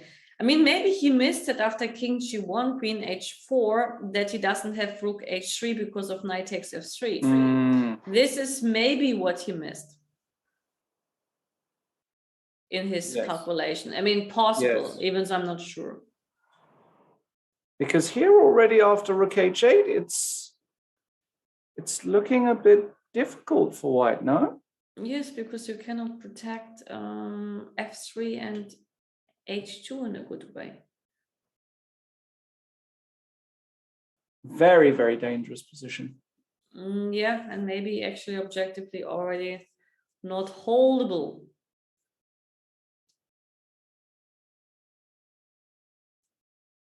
Incredible.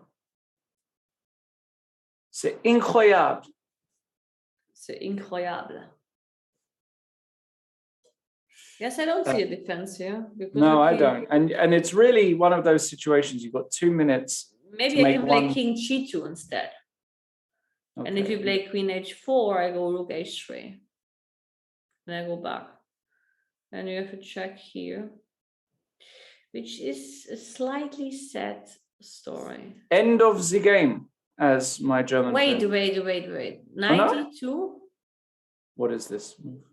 Rook takes you want to I want to see. That doesn't work. I mean, I was just dreaming. Dreaming of a white Christmas. Well, not at the summertime, but in general, yes. I'm dreaming of a white Christmas. Yeah, awful position. 1 minute to go. What move would I play here with 1 minute to go? That's probably like bishop f1 was not a great idea. No, bishop f1 was not good, but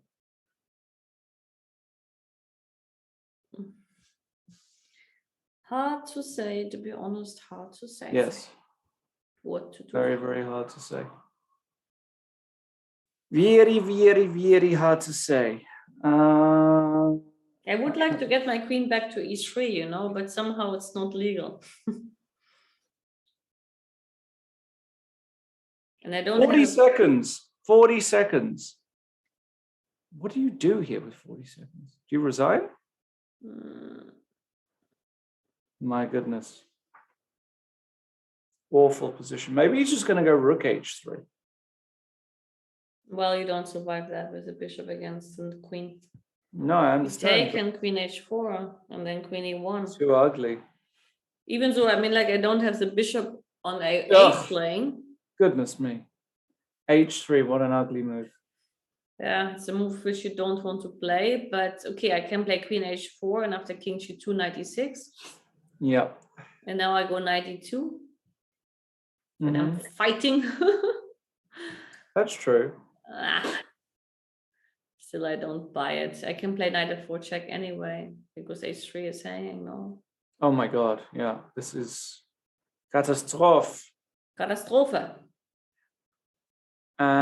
Yeah, that's the end of the game. No, this is just horrible. Also, again, this entry looks disgusting. He has 10 seconds, Vincent? No, he plays. Well, he makes the easy move, queen h4, and he reaches move 40. Yeah. All right, so that is bad news for Michalik. That's the only game left. Actually, I believe we had a draw in the PICF game, so another chance. So he's playing some interesting chess, but he's missing his chances. In the main event, let's see, Magsudlu is a piece up. What is this? And he's a good piece up. But hold on, is he a7? Rook a5, rook e5. And here he claims that he is in heaven. And he will make a draw after rook a7. Rook He'll make a draw. a5. Yeah, Well, he after probably. rook a3, I can take on f7 and on h7, and I don't care. Because even though Magazoglu is a guy who loves to have like a strange imbalance of pieces Yes. this time, he will not What- make it to the And what line. about rook c8? Sorry.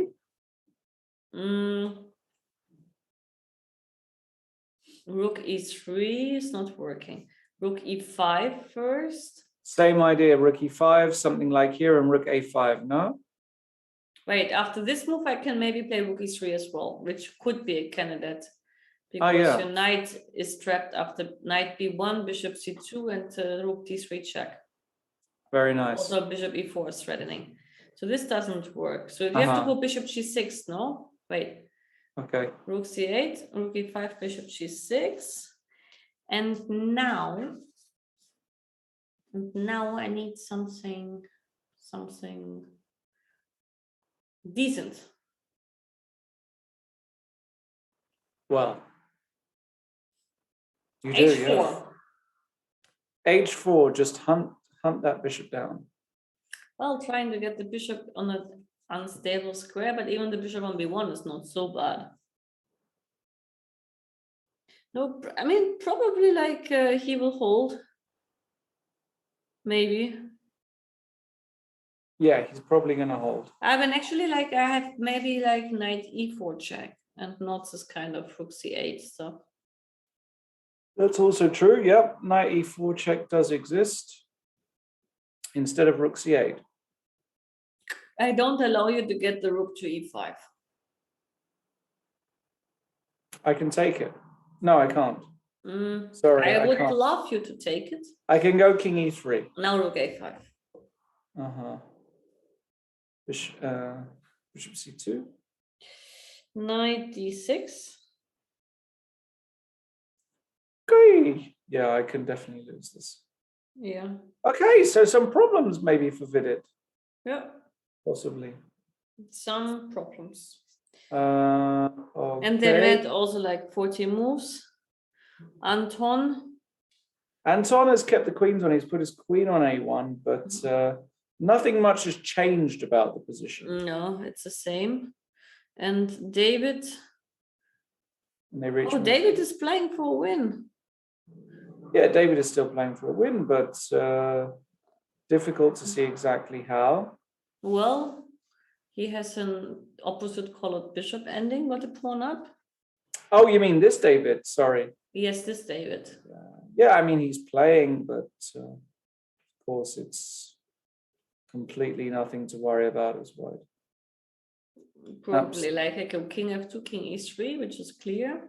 But okay, it's king d5. I can even go bishop f6. Maybe oh, wait, I have to be a little bit careful. Be a little, just no, a I little think bit. king f2. King f2. Yeah. Yeah, it's just king c4, then like bishop just king f6, e3. King e3, and if c5. Just bishop e7. Ah, yes, and then if you go king d5, I King do d5, nothing. you can just pass. Yeah, that's too easy for Harry. He will not lose that. Yeah, no, he's never ever losing this position. So not in this lifetime.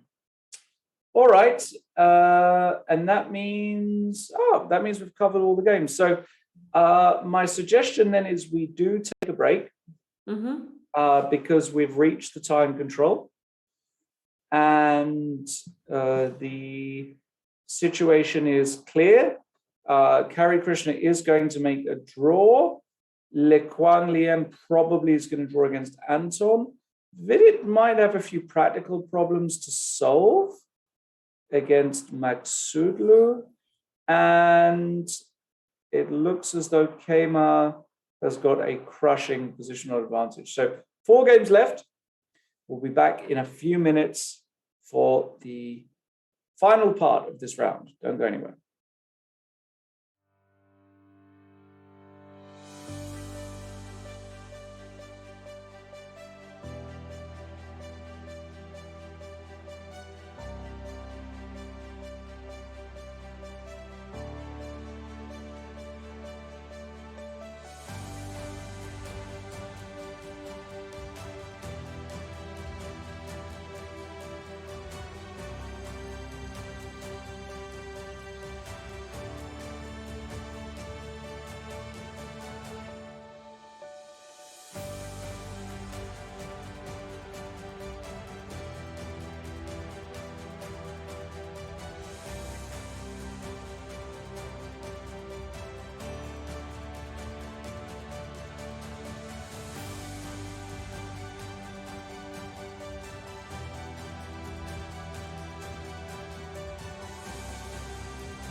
Hello, everybody. Welcome back. This is round 5 of the Prague International 2022.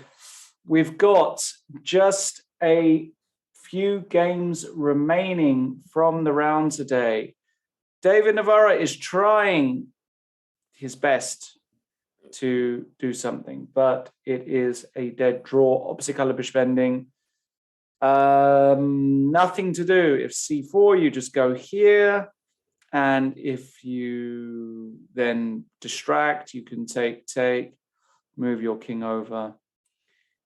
Nothing to do. It's just a dead draw. So that will finish in a draw. Now, Le Quang, I mean, David Anton is really going for it. He managed to organize it so that his pieces are all attacking Le Quang. But the question is, the problem he's got is he can't really get more leverage against this knight. So, I mean, he might be threatening this pawn. So if Le Quang just defends and defends like this, I see absolutely no chance for David Anton to win this position. You know what that means, don't you, Lizzie? Well, I think he has enough spare moves on the e file. Like he has queen e4, he has queen e8, he has queen e3, he has queen e7. So from this perspective, it's almost impossible to get white in Zugzwang. And you don't have like force, like weapon number 4, I meant. I don't know if you can say like a force, like to attack e1. Yes, indeed. So I think that's most likely going to be a draw. And in this position here, Vidit against Magsudlu,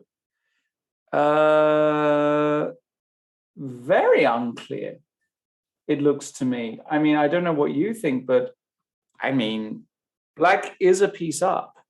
Yes, so it could be winning. It just could be winning, right? I mean, if this guy drops, it's not even close. A3 is also dropping. Yeah, A3 is dropping. I mean, this looks like a disaster for Vidit. So Vidit also not really having a great tournament. If he loses today, he'll be on -2.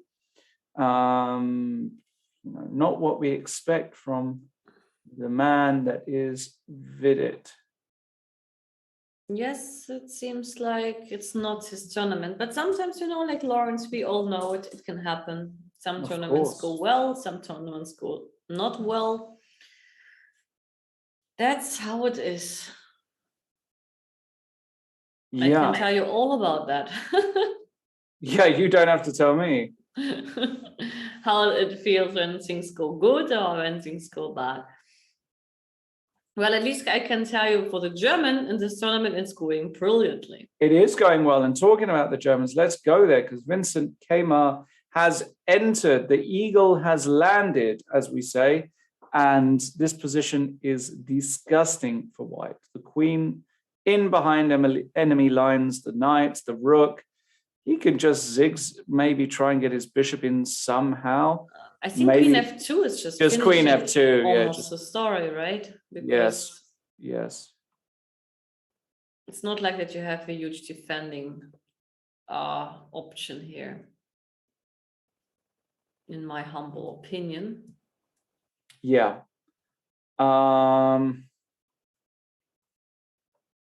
Yeah, I don't see a defense here. I don't see a defense, basically. So I think we should stay probably with Vidit and with Anton. Yes. Because Harry finished the game, but we saw that this was deadly draw. Yes, indeed. So, okay, queen c8 has been played, actually, by the way. So this move is on the board. Now, what's after queen f2 is his idea to go queen g4, perhaps? I can take on f1. So what's the idea after queen f2? Rook g1. Rook g1, knight f3. I just see zero defense here under all circumstances. I just don't see. There's not even a chance for a perpetual because e5 is protected. Right. No, this is gone. This is gone. This has to be completely losing. So, all right. So let's stay with the Vidit game because I think that's the most interesting. So C5 check. Okay, what's going on here? Well, we should go to E7, I guess. But then we have bishop D5. And now bishop D5. Well, I have knight C3, but maybe it's not what you want. Go back. What is knight sorry, hold on. Maybe we can go king E5, and if rook D5 check, we go king F6. Maybe this is smarter. And if you take on F5 and play bishop C2, we have a check on A3, which should solve the issue. But I mean, even oh no, this might not be winning actually, because now I take this guy and definitely chances to make a draw. Okay, so precision is required. So let's get involved in this position. So C5 check. Okay, let's say king E. I mean, we have two possible candidates. Let's say king E7 and bishop D5. What is knight C3? I don't understand. You want to take? Oh, sorry. No, but we can take on A3 with it. No, but what's wrong with this? Is a great move, Lizzie. What's wrong with Yes, I thought like you go A8. Yeah, knight takes D1 check. Is it check? It's check. King F4. King D2 or King F4. Well, it doesn't matter. Then you take, I take, and I win this ending. You should win this ending, I guess. Bishop C2 or something, just to stop. I even have the right pawn on. You even have the right pawn, yeah. In case this is important, right? But it might be very important. It could be important. Absolutely could be important. So King E7. What other moves are there? I mean, King E5, but then King E5. But then I have rook D5 check, and maybe rook takes F5. I'm not sure, but maybe King F4 is also interesting. Too much. No, he will go for the other line. No, of course he will. Of course he will. He'll just go back. He's got 18 minutes to think.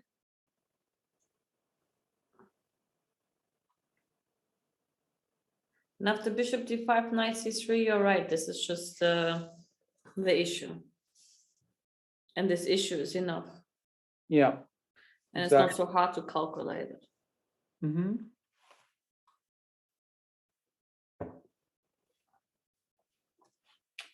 Totally agree with you there. Not tough at all.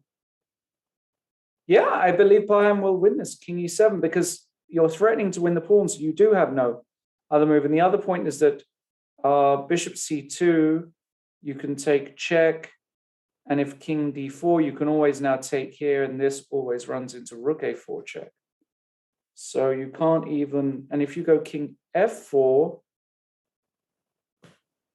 wait, but there's no threat now, so I've got like knight somewhere, F2 or C3, maybe knight C3. This is no, there's a check here. Damn, I'm blundering. No, I can just how am I doing this? No, I'm screwing this up. Wait a second here. So bishop C2. Try this move. What's going on here?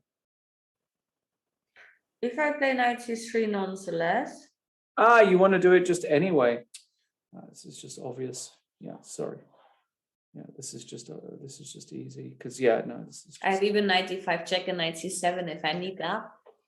Yeah, you don't even need it, right? You can just. You can. You can even take, and go here, because. No, you can't. I'm blundering. Wow, I'm just blundering everything now. Okay, there's no, but you could just, I don't know, do something like that. I can take on A3 even, Lawrence. Yeah. And knight A2 check. Yeah, there must be ways. I mean, Paham, he's too strong. I don't think he will slip that. No. To be honest.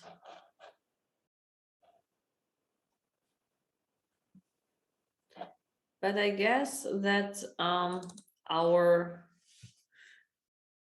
Nino de la Suerte, that's how they call him, El Nino or El Nino. El Nino. Exactly. He will try forever. Yeah, El Nino is going to try, but it's difficult to try here, right? Mm-hmm. Again, how do you try? Because white is just so solid. I tell you how you try. You want to play Okay. queen d3, and then you want to give a checkmate on e1. That's how you try. Queen d3, and he wants to threaten mate in one. Yeah, and actually queen d3 can be a killer move. And if I go queen e4? But you know, funny speaking, even after queen d3, I cannot go king g1 because then you take on a2 and on e1 and you win. So I have to go here. I have to go queen e4. Yeah, queen e4. Mm-hmm. Looks very standard to me. Mm-hmm. The ending actually also should be a draw because Yeah, I mean, this ending you can never lose with white, of course. I don't think so. Yeah, I can even play f3 and king f2 at some Yeah. point if I need to be out of this. Mm-hmm. No, I can't be losing. Yeah, I don't see a way. Some tricks, but not enough tricks. Right. Yes.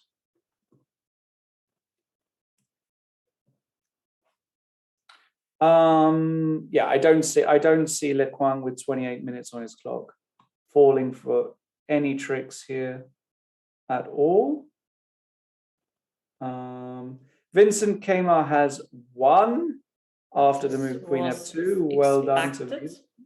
He's on 4 out of 5. Yes. He's strong. He can play chess. Well, they all can play chess in this tournament. But of course, it helps when you have such games like the game against Sashikaran and the game against PICF. This is meaning like that everything is going well for you. Yeah.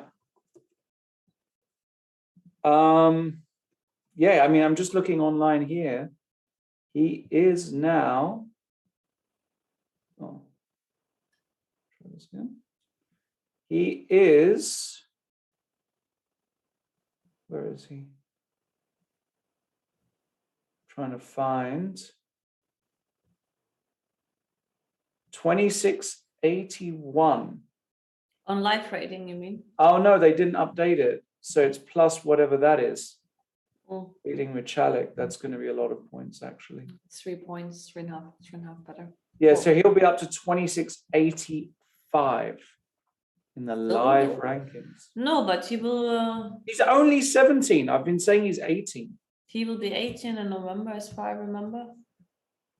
He's a November kid. But you know, it's funny like that all our like strongest players who we ever had were like autumn kids. Yes. Like Nilish is also born, I think, somewhere in October. Yes. They might even have the same astrology sign, if that matters. Do you think that matters?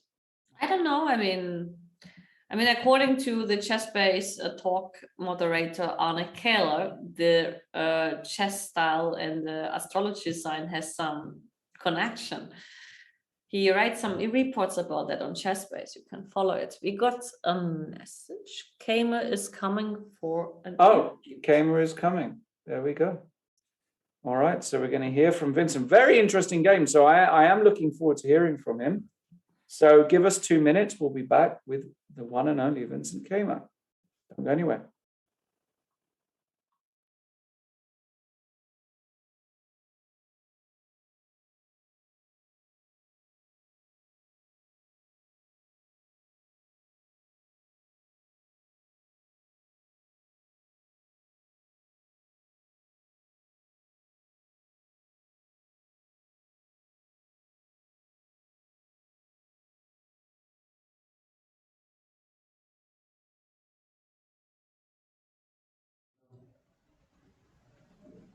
All right, everybody, we are back with the leader of the challengers, Mr. Vincent Kamer. And Vincent, another win today puts you on 4 out of 5. That's a nice score. You must be quite happy with the score.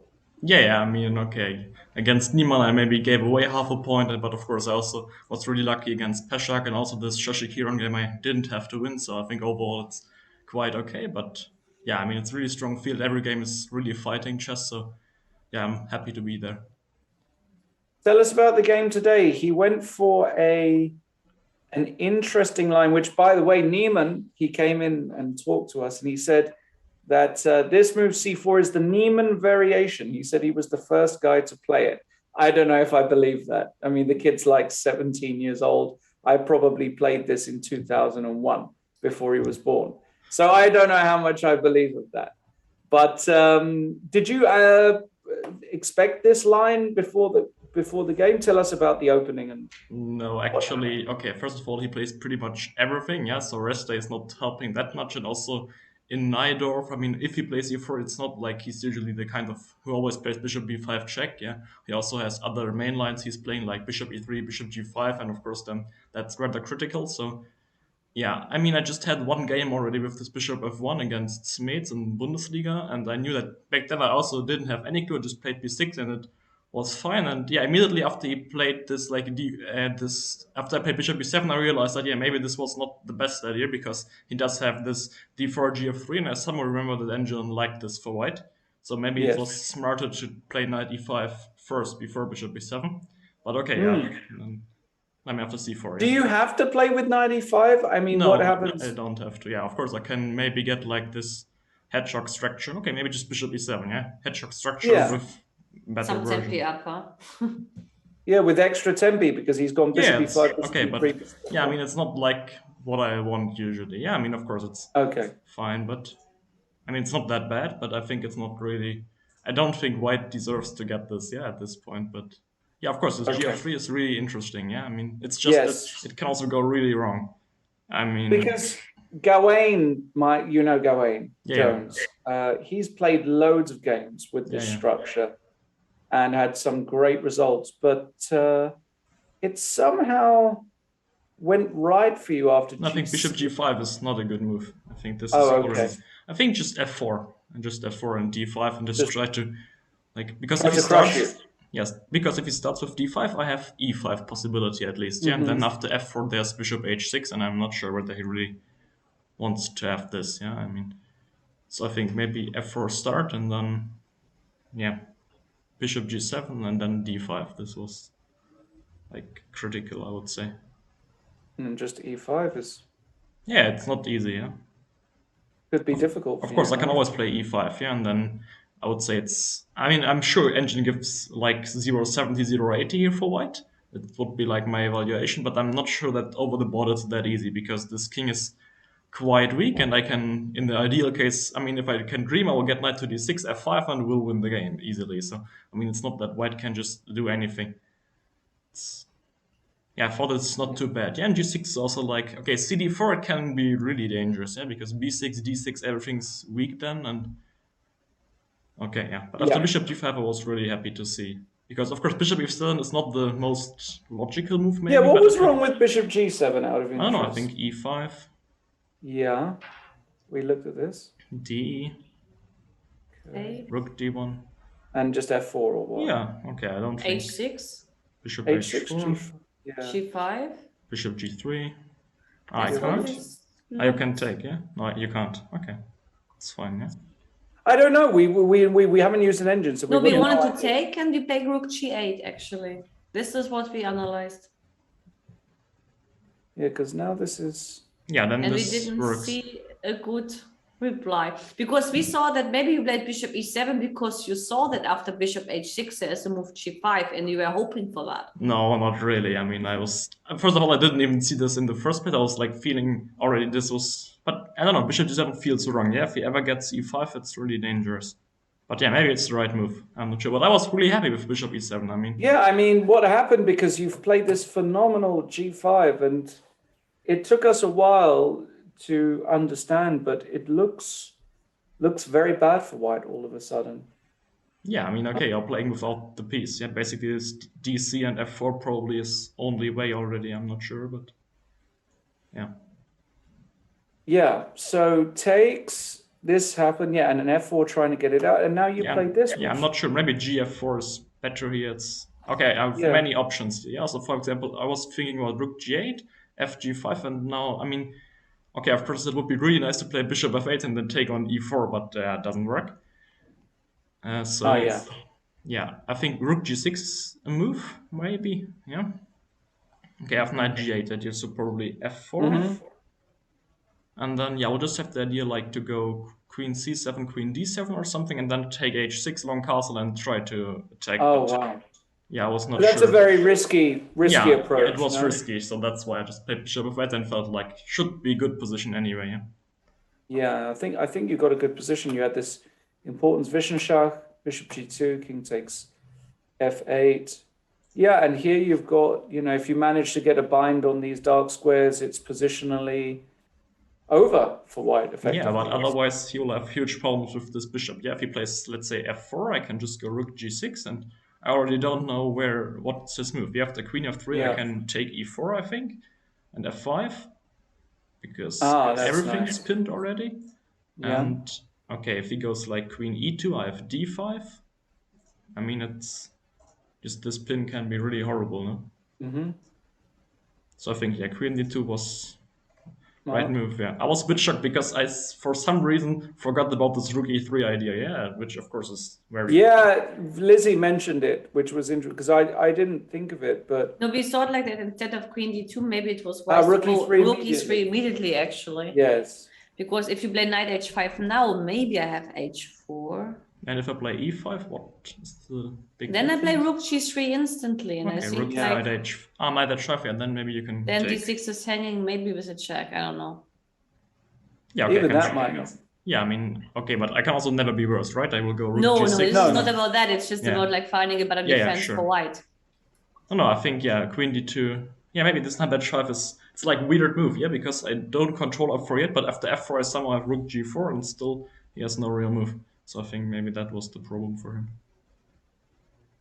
Yeah, but then rook e3 maybe is a better idea. Could be, because queen d2 and rook d1 basically, like, in my opinion, he was never really allowed to take on d6, even though he took on d6, but it looked quite dubious, actually.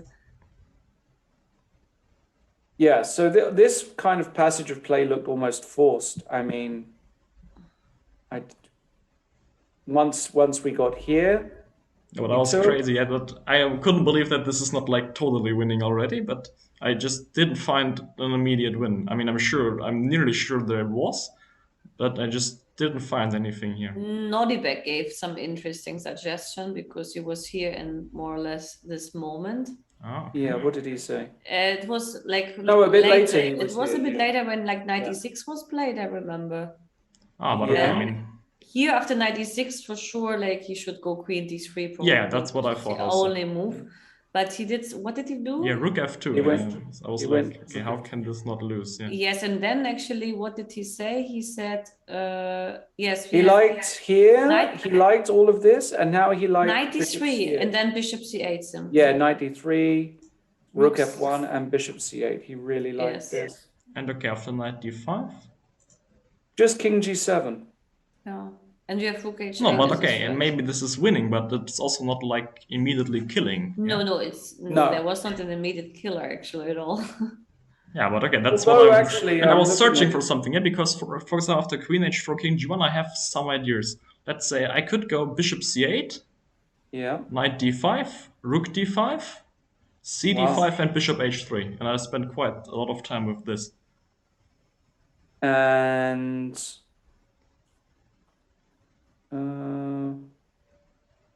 what's going on here? Actually, you have all these mating concepts.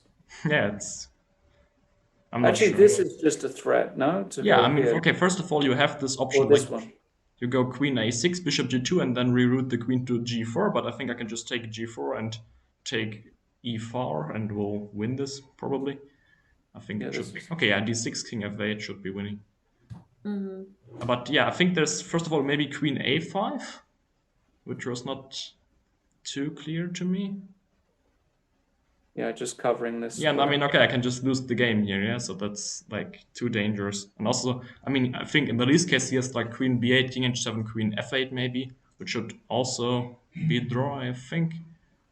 Although, which one, sorry? Yeah, instead of queen a5, yeah, let's say he gives queen b8 check, I have to go to h7, and something like queen f8.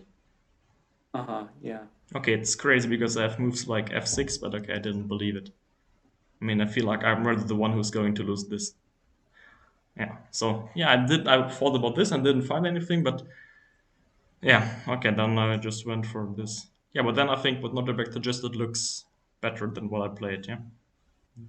I mean, the bishop on a8 was just... Yeah, well, Yeah, it just was the so bishop, horrible. right? Yeah, I mean, but okay, at least that serves the purpose of like knight d5, like I Right. always take, yeah. Yes. Right. And the funny part is like that even with the bishop on a8, which is not playing, you're still winning, or probably like much better because you don't need that bishop at all. Yeah, okay, it's also not that bad, you know? I mean, first of all, it covers d5, and second of all, there were in the game later always knight takes f3, bishop e4 problems when he moves the knight. True, yeah. But of course, yeah, I'm not sure it's winning here. Yeah. Okay, so what happened? He went bishop f1, knight e6, and then he came back and back and back, and there was a repetition. Finally, the knight landed on d4. Okay, he's really obviously clearly struggling for moves. Yeah. You finally improved, But this bishop move, f1 was basically... Yeah, bishop it was, f1. but also it's really difficult for him to make a move, no? We thought like maybe It knight is. d5, or like Hans suggested knight d5. But okay, we'll take this one. Yes, of course. But doesn't this feel like you will just lose? Like, okay, for me, I would say I will go c4, and I don't know, if I don't win this, this will be horrible, no? Ah, you have Yeah, this. this, and also queen h4, f4, I don't know, yeah, I Yeah. mean, okay, basically this knight is like, this bishop on h3 is more or less useless, yeah? It doesn't serve an active purpose, it's just defending, and I have this knight on d4, I can reroute it to f4, I could have played knight e2, knight f4, maybe it's already winning, I don't know. Queen h4, rook h8, I mean, if this position is not winning, then... Okay, practically speaking, it should be winning for sure.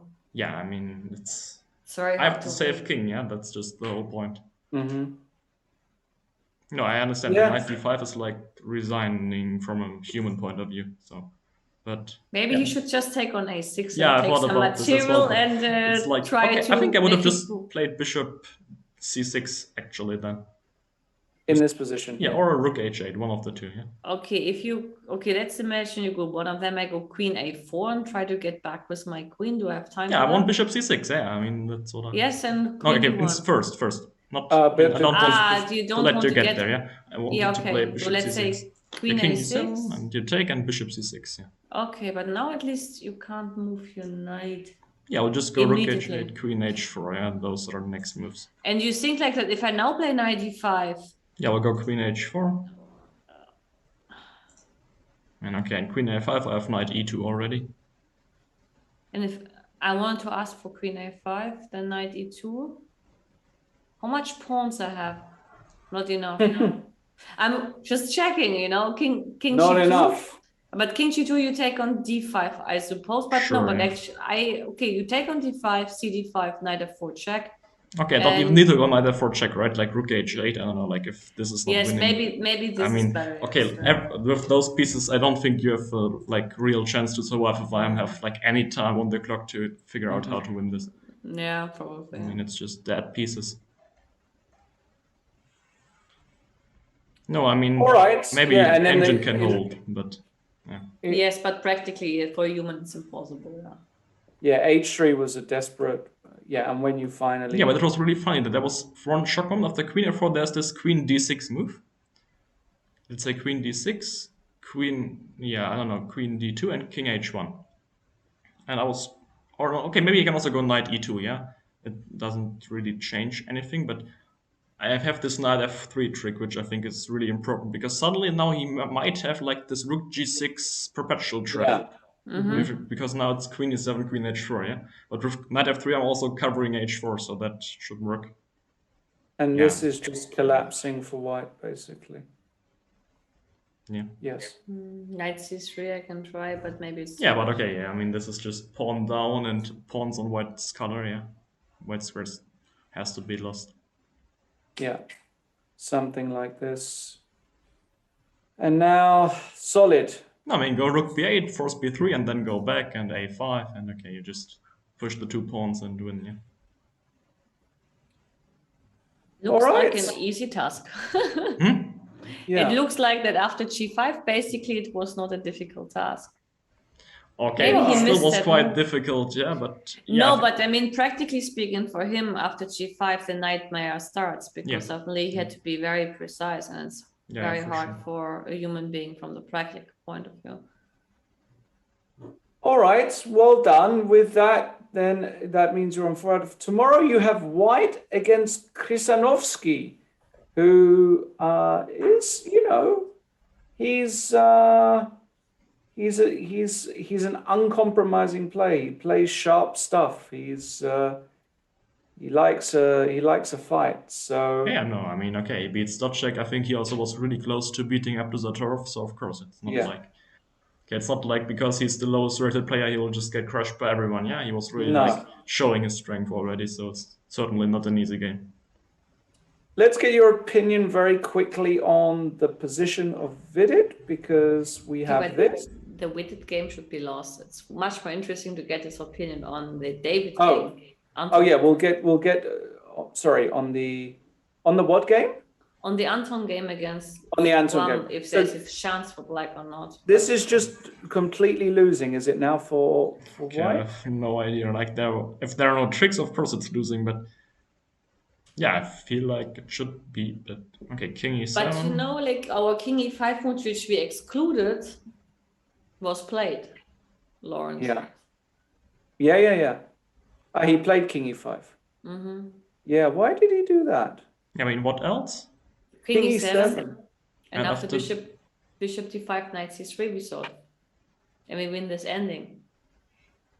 As simple as that. If it is that simple. I think it is. I think it's pretty convincing. So he gets this, and okay, I'm what not do you want to do? I mean, from a human point of view, it's not that easy if it's winning now after Knight C3. I mean, okay, go A8, Knight D1, King D4, takes, and this knight is really bad for the moment. The A pawn is running. Okay, might be winning, but it's not easy, no? Technically, probably not, yeah. I mean, you have to be really precise. I'm pretty sure it's winning, but it's not easy. I mean, those pawns are quite far behind from black, so you have to defend and still not let White King run, yeah? Yeah, Okay. This is what happened. But yeah, I don't know. I mean, I'm not sure. I don't. What's really going know. on here? Knight G. What? King E7. Wait, this knight is on. Yeah, Knight G3, Rook D6, and King E7. Mm-hmm. What a bit messy, didn't it? Somehow, bishop somewhere. You can't take, obviously. What if I go here? Yeah, Knight E4. Okay, this looks very winning now. Yeah. Bishop F3. I tricked you. No, okay. No, I'm just full of tricks, Vincent. No, but this You'll will realize work. that. Like I'm. If we ever play, you'll realize. But okay, I will take C5 and you resign, right? I mean this. What do you mean you'll take C5 and I'll resign? No, okay, I'm pretty sure this is not enough. Oh yeah. Damn. Okay, maybe I also take A3 first. Wait. Rook D5. Yeah, I know. Okay, but. Which one? Okay. Actually, like I'm just checking it with the engine. The engine says it's not winning anymore for black. Yeah. Bishop D1 and Bishop F3 is a killer, yeah. I mean the drawing killer. Spawning the party. But okay, after Knight C5, how do you draw then? Or I mean, okay, let me. I don't know. Wait. I mean, okay, engine of course does it, but I mean. Wait a second. Hold on. It's Rook D5 as like. Rook D5. It's yeah, but okay. I take A3 and you go King E2, yeah. I need a king move. That is not a check. You go King. No, E2. I can also go. You go King E2. Okay, King E2 is clearly the best move. Yeah, and okay, then I will have to take A7 and torture you, but it's probably draw. I probably take this one, no? No, I don't think you will take this one. No?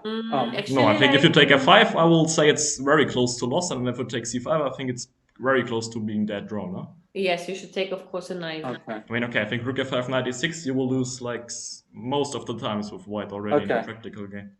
Mm-hmm. Okay, so I take the knight and. Yeah, okay, I don't know. Draw. Yeah, but H4. Should be H4, yeah, should be a draw. Yeah. Because even the rook ending without the bishops is deadly draw, even without 2 pawns, but this is a little bit harder, but still. I think you'll find it as well because it's very findable. Le Quang against Anton. And Anton trying. Margaret. Okay, is there any problem for white, or is it just dead draw? I mean, Rook takes a4, knight d3, or what?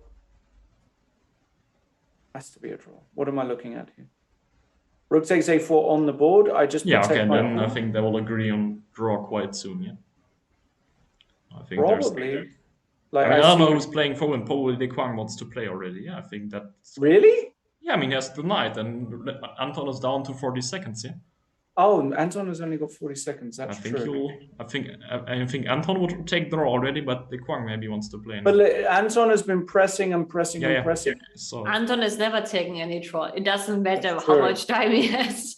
That was our experience. no, but like in this position, Black can never ever win, right? This Okay, is true, but I don't think White can ever win as well, but at least it's a bit more tricky. I mean, let's say I get King E3, Rook C2, and then it might already start to be a bit, but unpleasant. if after King E3 I play Rook A3. Okay, yeah, of course it's draw. I mean, I'm not saying I will ever have a chance objectively, yeah? Yeah. I mean, Black has, it's only this H4 pawn that can possibly be weak at knights, are tricky with low on time. That's everything. I'm sure it's totally fine for both sides. All right. Look, thanks very much. Well done. Hopefully we see you again. Good luck tomorrow, and keep up the good work. Thank you. All right. We'll be right back to see out the rest of this round. Let's see what happens. We'll be right back.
We're back, guys. 2 games remaining. It really looks as though the Le Quang against Anton game is a draw. Got to be a little bit careful not to drop this guy, but actually, no, it just has to be a draw.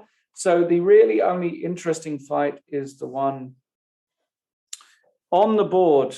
Bishop d1 played. Isn't this what we were just looking at? Yes, but I checked it actually. And if he had played King E5, he's totally winning, and King E7 makes a draw. Wow. Because here you have the trick which you have showed with knight e4 and bishop f3. Bishop f3, and yeah. this trick you don't have with the king on e5 because the knight is not hanging. Ah, so what Lizzie's saying is this, and the point is now you can just give a check or whatever, Yes, whatever. and it's winning. So Parham He made the wrong choice again. made a wrong choice. Maybe now after bishop d1 he's seeing it, but I don't know what he was calculating. Maybe he's really tired actually. Very strange. Okay, here there's still a chance actually. I mean, I'm checking now, of course. Yes. To confess. Yes. But it seems the only chance is knight f1 check. Because knight e4 is failing to bishop f3. Knight f1 check. Yeah. Feels like I'm putting the knight very far away. So if I go Yes. king f4, he went knight e4. Yeah, so we're going to have it. We're going to have knight this. d4 draw after bishop f3. But he has to find this. What is it? Knight takes c5, rook d5, rook a3, king e2. Has to find this.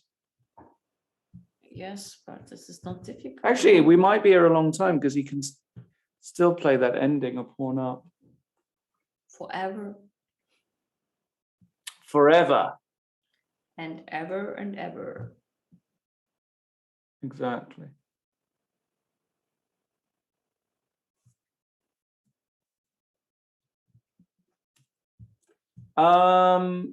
Is chat saying anything? Let's see. Chat is very silent, in my opinion. Vidit slips away, but Vidit has played bishop f3. It's on the board, and Parham perhaps starting to realize, uh-oh, what have I done? No, Parham is like very. I mean, it seems to me like that Parham loses like Knight c5. energy.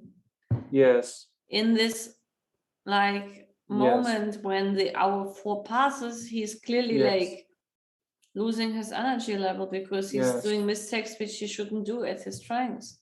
Yes. Rook d5 played by Vidit, and suddenly it's probably apparent to him that things are not so good for black anymore. Mm-hmm. And he probably is going to make a draw here. Yes, it is already like we say in Russian Poisk ushol. The train has gone. Ole. Der Zug ist abgefahren. The train has left the station. Do you say that in English? Yeah. You say that, yeah? Yeah. We just say like der Zug ist abgefahren. The train left. The train has left the station, I think we say. And the train has left the station without Palm on. Palm is left on the platform. Rook takes a3 check, played. Yeah. Okay, now he's going to go, and now he has to find this special move, king e2, because king f2, the point is rook takes f3, right? Yes, and but this is probably solvable. this is very, and he plays king e2, of course. He's not going to make such a mistake. And if you give check here, you just go back. So Yes, to take on a7, I take on c5, and yeah, we will face this ending. yeah, we might actually be playing this one out for a while. Rook c5. Yeah, I mean, clearly this is just not a practically, winnable position, but Parham can try. I mean, Vidit is down to 50 seconds, so he can try. We did get a draw in the end, Le Quang against Anton, so finally David giving up the try, but fair play for him for trying, because he, of course, needed to try after a disastrous tournament. So king e2 on the board. There really isn't anything, but actually, can you try this move here? I mean, this is not a very serious try, I guess. Do I have a trick here? I'm not sure what. Because don't we get that? Vincent was saying that black wins this a lot of the time, no? Hold on, this is a great try, 96. Wait a second. And if you take on if you... Well, you can take on f5, I take on a7. I know you can't play rook h5. But then you can play bishop d. No, bishop d5 you also can't play. So then, hold on. He can get this by force. Yes, this gives him some chances. I mean, maybe he just has to go king f2 here or something.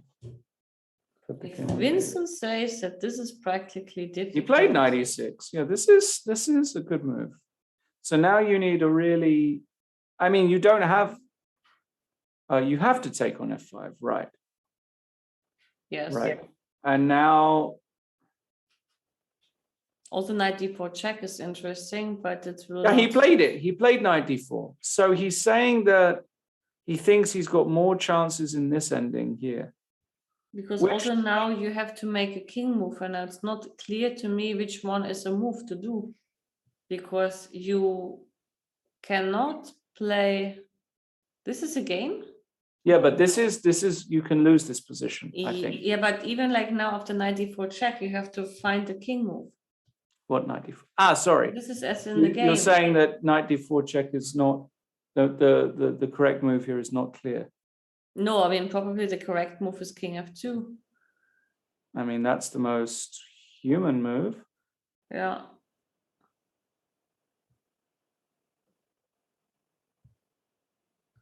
And then you can give another check. King has to go, and then you take on f5, and you take on play a8. Ah, king f2, you can give this intermediate check. That's very clever because the But king okay, I can't play come up. anyway, king g1. Yeah, but now, yeah, I guess it doesn't make a difference. I still have to take on f5.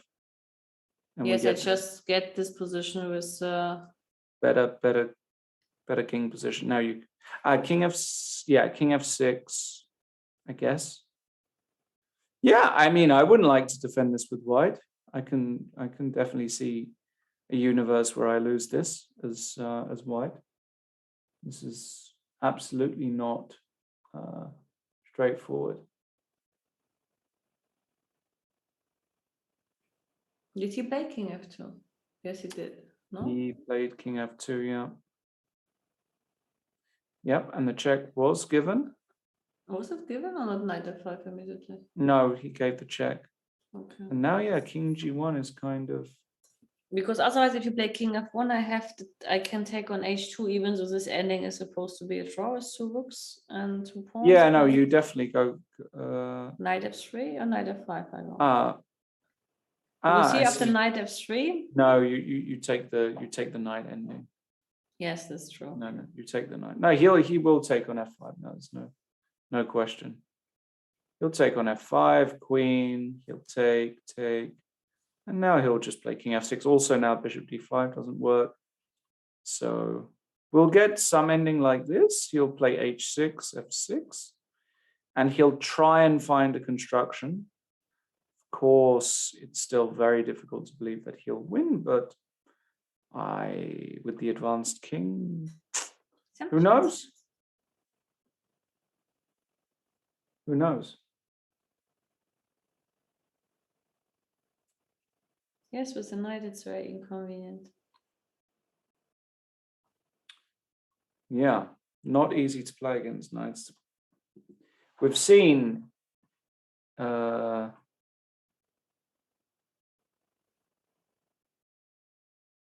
lots more drawn positions. Let's say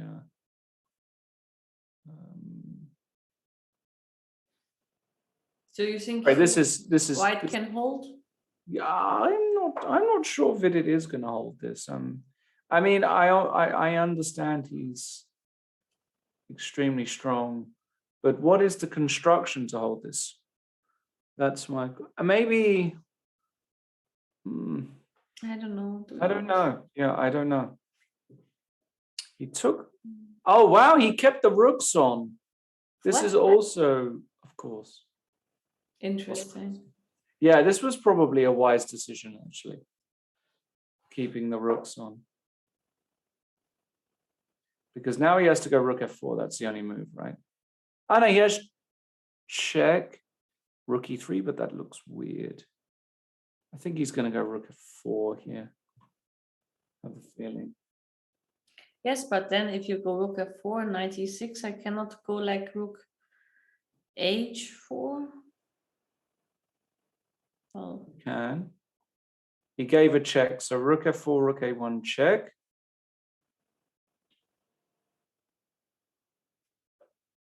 Okay. Vidit just playing on increment here as well. But okay, its position is not so hard. He will go to. But no, at some point you might have to make some accurate moves. That's not true. Like, for example, king f2, rook a2 check. It's already king g3. e3. Possible. Ooh, but rook a3. Oh no, sorry, I'm blundering my knight. Damn. Damn. King g3. Yes, possible. Possiblement. King g3 is possible. Knight e6, probably. I don't know. Let's see what Vidit does.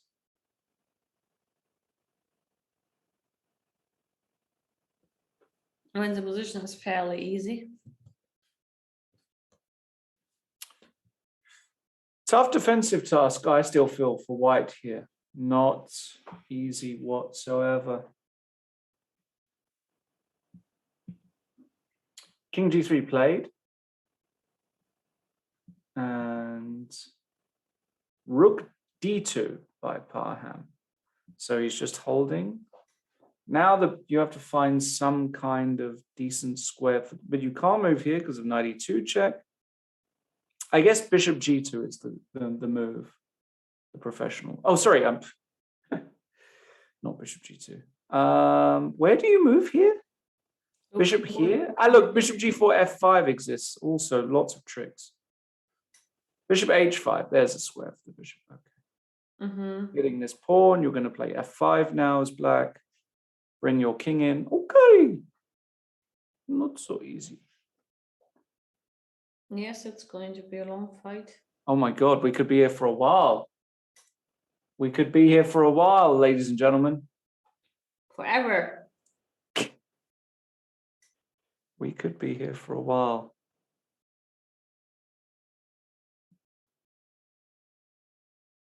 Yes, but it's difficult to play this. No, it's really tough. Rook h4.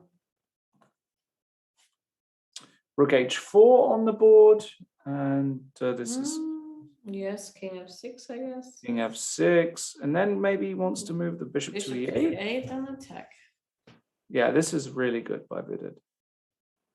I can keep a check on d3. Yeah, and you can't go here because of mate. So there are still ways to blunder.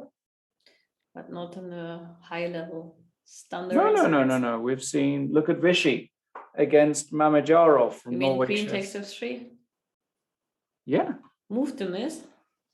Yeah, I mean, even the greatest can miss.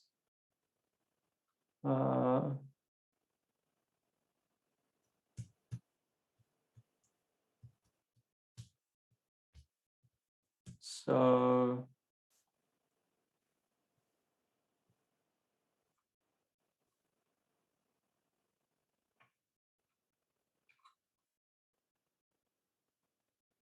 let's see. Bishop e8 on the board.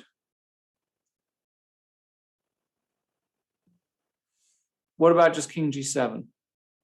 Well, you have to play something like king g7, I suppose. Unless you believe that you can sacrifice a pawn by playing king e5. But maybe you have to do that if you want to win. Yes. Because I don't think that after king g7, king f4, you have serious chances. Unless you have a trick I don't see. Oh, you want to give the check first and drive the king back and now go king g7. Maybe this is easier. Yeah. Do you think Carlsen would win this position? I don't think it's this time about Carlsen or not Carlsen. I think it's just that here it doesn't depend if the player is 25, 26 or 27 with black.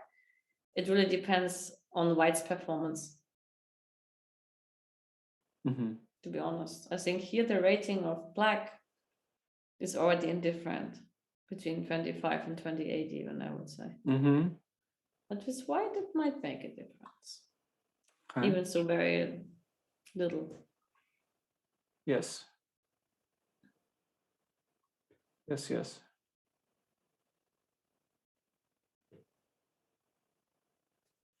Okay, so what else is there to see? Okay, king f4 is on the board, which is logical. Expected. Now he's going to go rook e2, in my opinion. Hit the bishop, threaten some check. Okay, bishop Rook e2. Because you can't go here because of knight f3 check. So rook e2 is my guess. And actually still very tricky because now rook e4 check might be a threat. If I go bishop a4, you go check. I go check. If you go king g5, this wins. If you go king g3, I go check. You have to go king h3. And I go knight f4 check, and then I go for the ending and I win it. I take on a4 and I win. Yes. So after rook e2, only Played move. it. So Now- bishop h5, only move, I say. Bishop h5. Well, King the- g3 maybe. What? King Ah. g3. Oof, I think that's a hard move to play. Bishop h5 is also very tricky, but maybe bishop h5 is the easy one. Yeah. 12 seconds, 7 seconds. Vidit. Horrible position to move. Bishop. Yeah, he does go bishop h5. Bishop h5. But this is probably a good move. Okay, but now he has the opportunity if he wants to go check, take, king f6, and on y va. Bishop d1, f4. Probably the king comes here. Yeah, maybe Parham is not going to exchange rooks here. Yes, Okay, and he if you needs just- such a trick before, Yeah. like this one.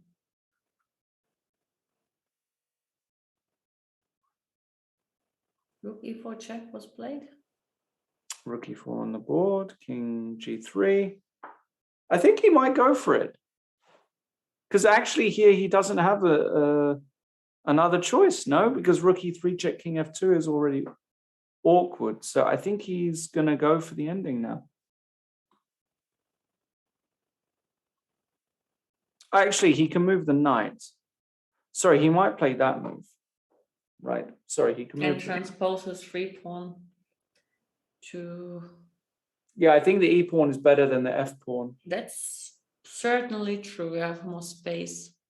And also this rook is stupid on h4. And if bishop f3,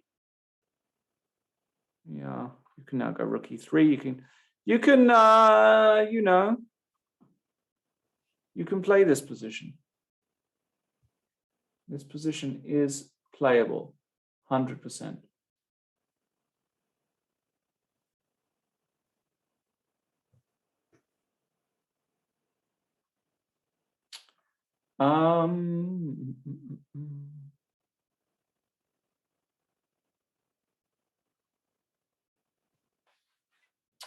What else?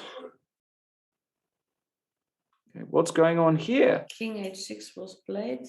King g3, king h6, tricky little move. But now I can go with the bishop and give a check, no? Okay, but then he Bishop wants to bishop or d1. bishop e8. But bishop now, does he Yeah, want to? You have to take. Well, you can go king g6. Ah, no, takes in king f4, right? Do you have to? You have to take on h4. Okay, you have to take. Has this helped? No, he went king g5. Sorry, this is another move. I beg your pardon. This exists. And if rook h5, then king g6. And if this, what does he want? f4 check and king f2. Wow, I don't understand king g5. I don't get it. What is this? Maybe I really can just take the pawn. Rook e1. He wants to trap the bishop. Holy cow. Still a very tricky position. Amazing. But actually, like here, no matter where the bishop goes, it's not the matter. I mean, he has bishop h5 and bishop a4, but both. It does make a difference, I think. Bishop h5 feels right. Yeah, he played it. Yes, and now he's going to give check and he's going to come in with the king. This is what Parham wants to do.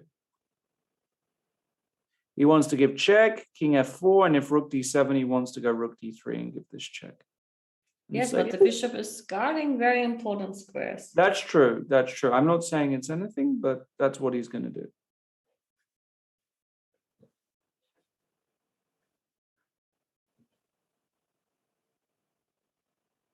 Must be a very bitter pill to swallow for Parham not to win this game.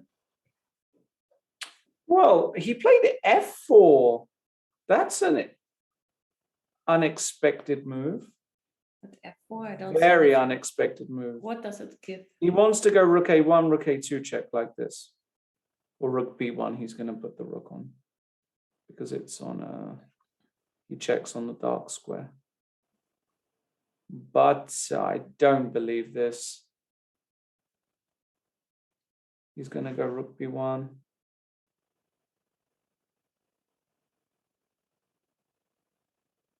Yeah, rook b1, rook a1, but then, okay, if I move nothing, let's say I play rook h8. Yes. No, then Right. you give a check and h2 saying, so maybe I play h3. h3, I give check. King f1 and bishop g4. Good luck. Unless you sneak in with king h4 and king f4. Yeah, I'm going to sneak in. Still a draw, but Yes, some preciseness. So at some point I will take on f3 and claim Yeah, this is the draw, but exactly. But as I say, it's still losable. but not at this level. Yes, at this level. Yeah, I truly believe in it. No, I mean, of course, Vidit is going to make a draw most of the time.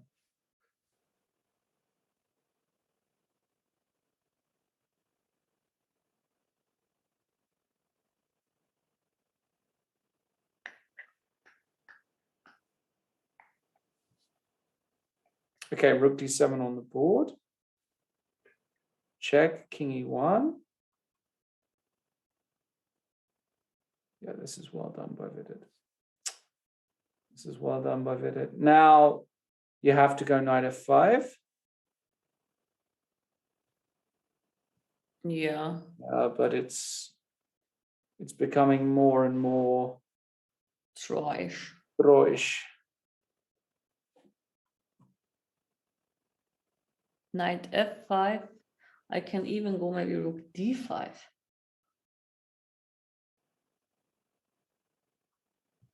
Or bishop e2. Rook d5, king.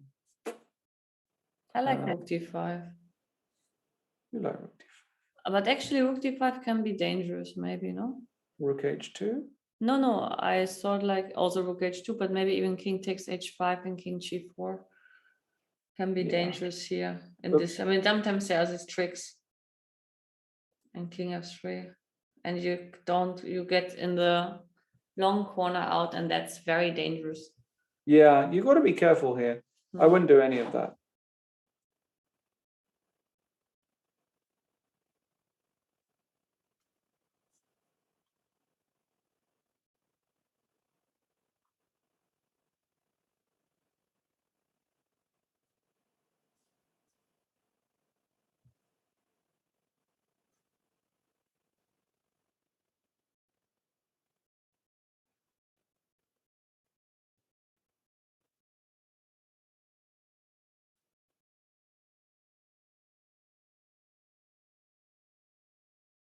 Yeah, some small tricks to obey. Some small tricks. Okay. King e1 on the board. So if he takes on h2, it's an easy draw. Because I can take on. You can take on d4. And then I play rook d3 and I wait until you play a3 and I go with the rook behind. That's what you all learned. Just rook d3 and wait until f3 is played. I never learned that. Come on, you're I'm joking. me. What are you talking about? I teach chess for a living. Of course I learned that. The first thing I ever learned. Philidor position. Yeah. Yeah. Yeah, this is most likely going to end in a draw, guys. Okay, he kept the guys on. Bishop e2, knight e3. This is fishing. But Fishing for compliments. fishing for something. Just h3. No, h3. You No. can't even go rook g7 Rook. check, no? Check. And yeah, check, because you can't go here because of check. Yes, and then you go back to a7, far away from the knight or whatever. Control this word. Whatever. Mhm. It is a draw. For sure. A draw for sure. Okay, what's going to be the standings? So after this draw, Vidit is going to be on -1. They're both going to be on -1. And Lekwang and Hari Krishna. Actually, all draws today. Lizzie. In the real section. Yeah. In the real section. No, in the They'll main like section that. I meant. I like you saying it like that. The real Because section. in the unreal section there's more going on in terms of fires. That's why we call it the real and the unreal section. The real fighters. Yes. Mm. Yeah, the real. The real section is a good one, don't you think? Yeah, that's beautiful. If I ever use that when I'm commentating like the World Cup and the Women's World Cup or so, that's my career over. And now over to the real section. I'll never get another job. But you know, the thing is, the good part is like that here's not men's and a women's tournament where you can take it as an offense.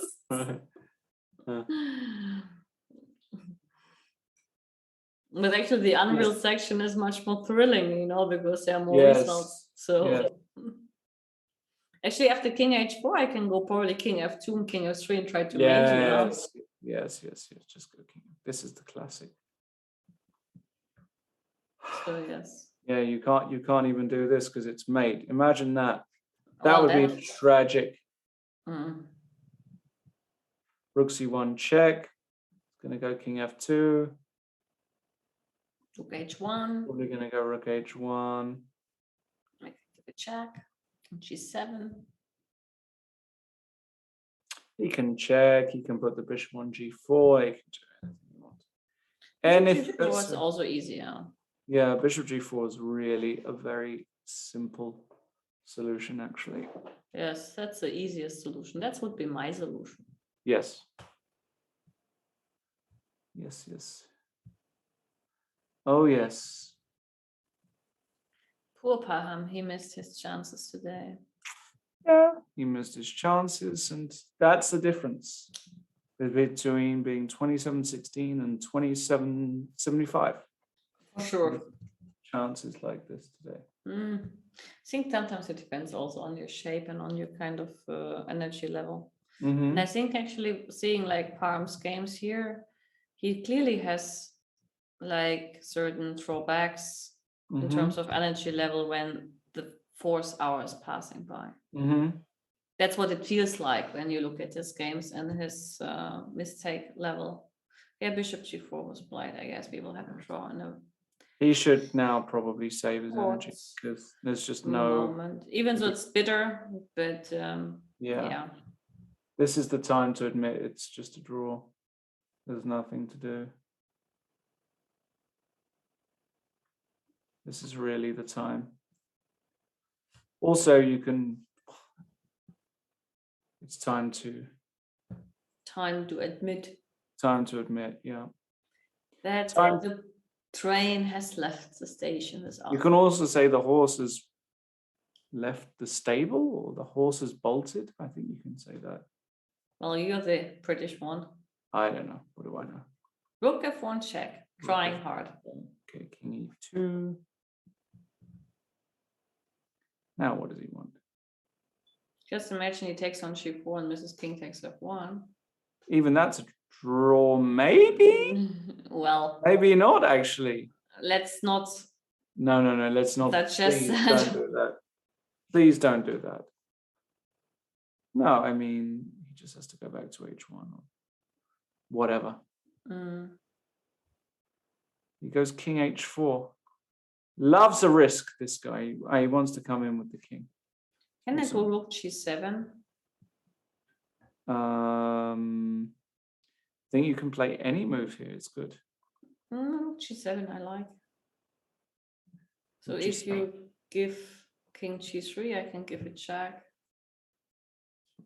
Somewhere. Even on f3.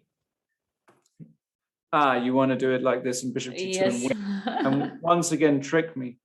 No, but okay, the thing is like if you go king h2, for example, like bishop f3 check, king h2, I wanted to think like if rook g2 works, but then you can still take on h3. So this I don't want, even though this is still draw. Yeah, it's making things unnecessarily complicated. Rook g7 was played. Rook g7 was played.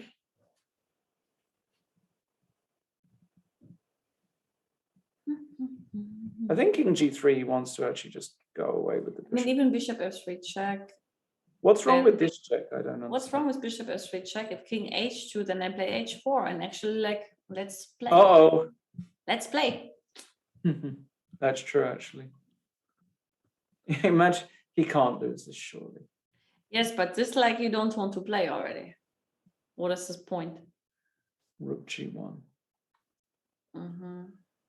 G1 played. King f3. F3.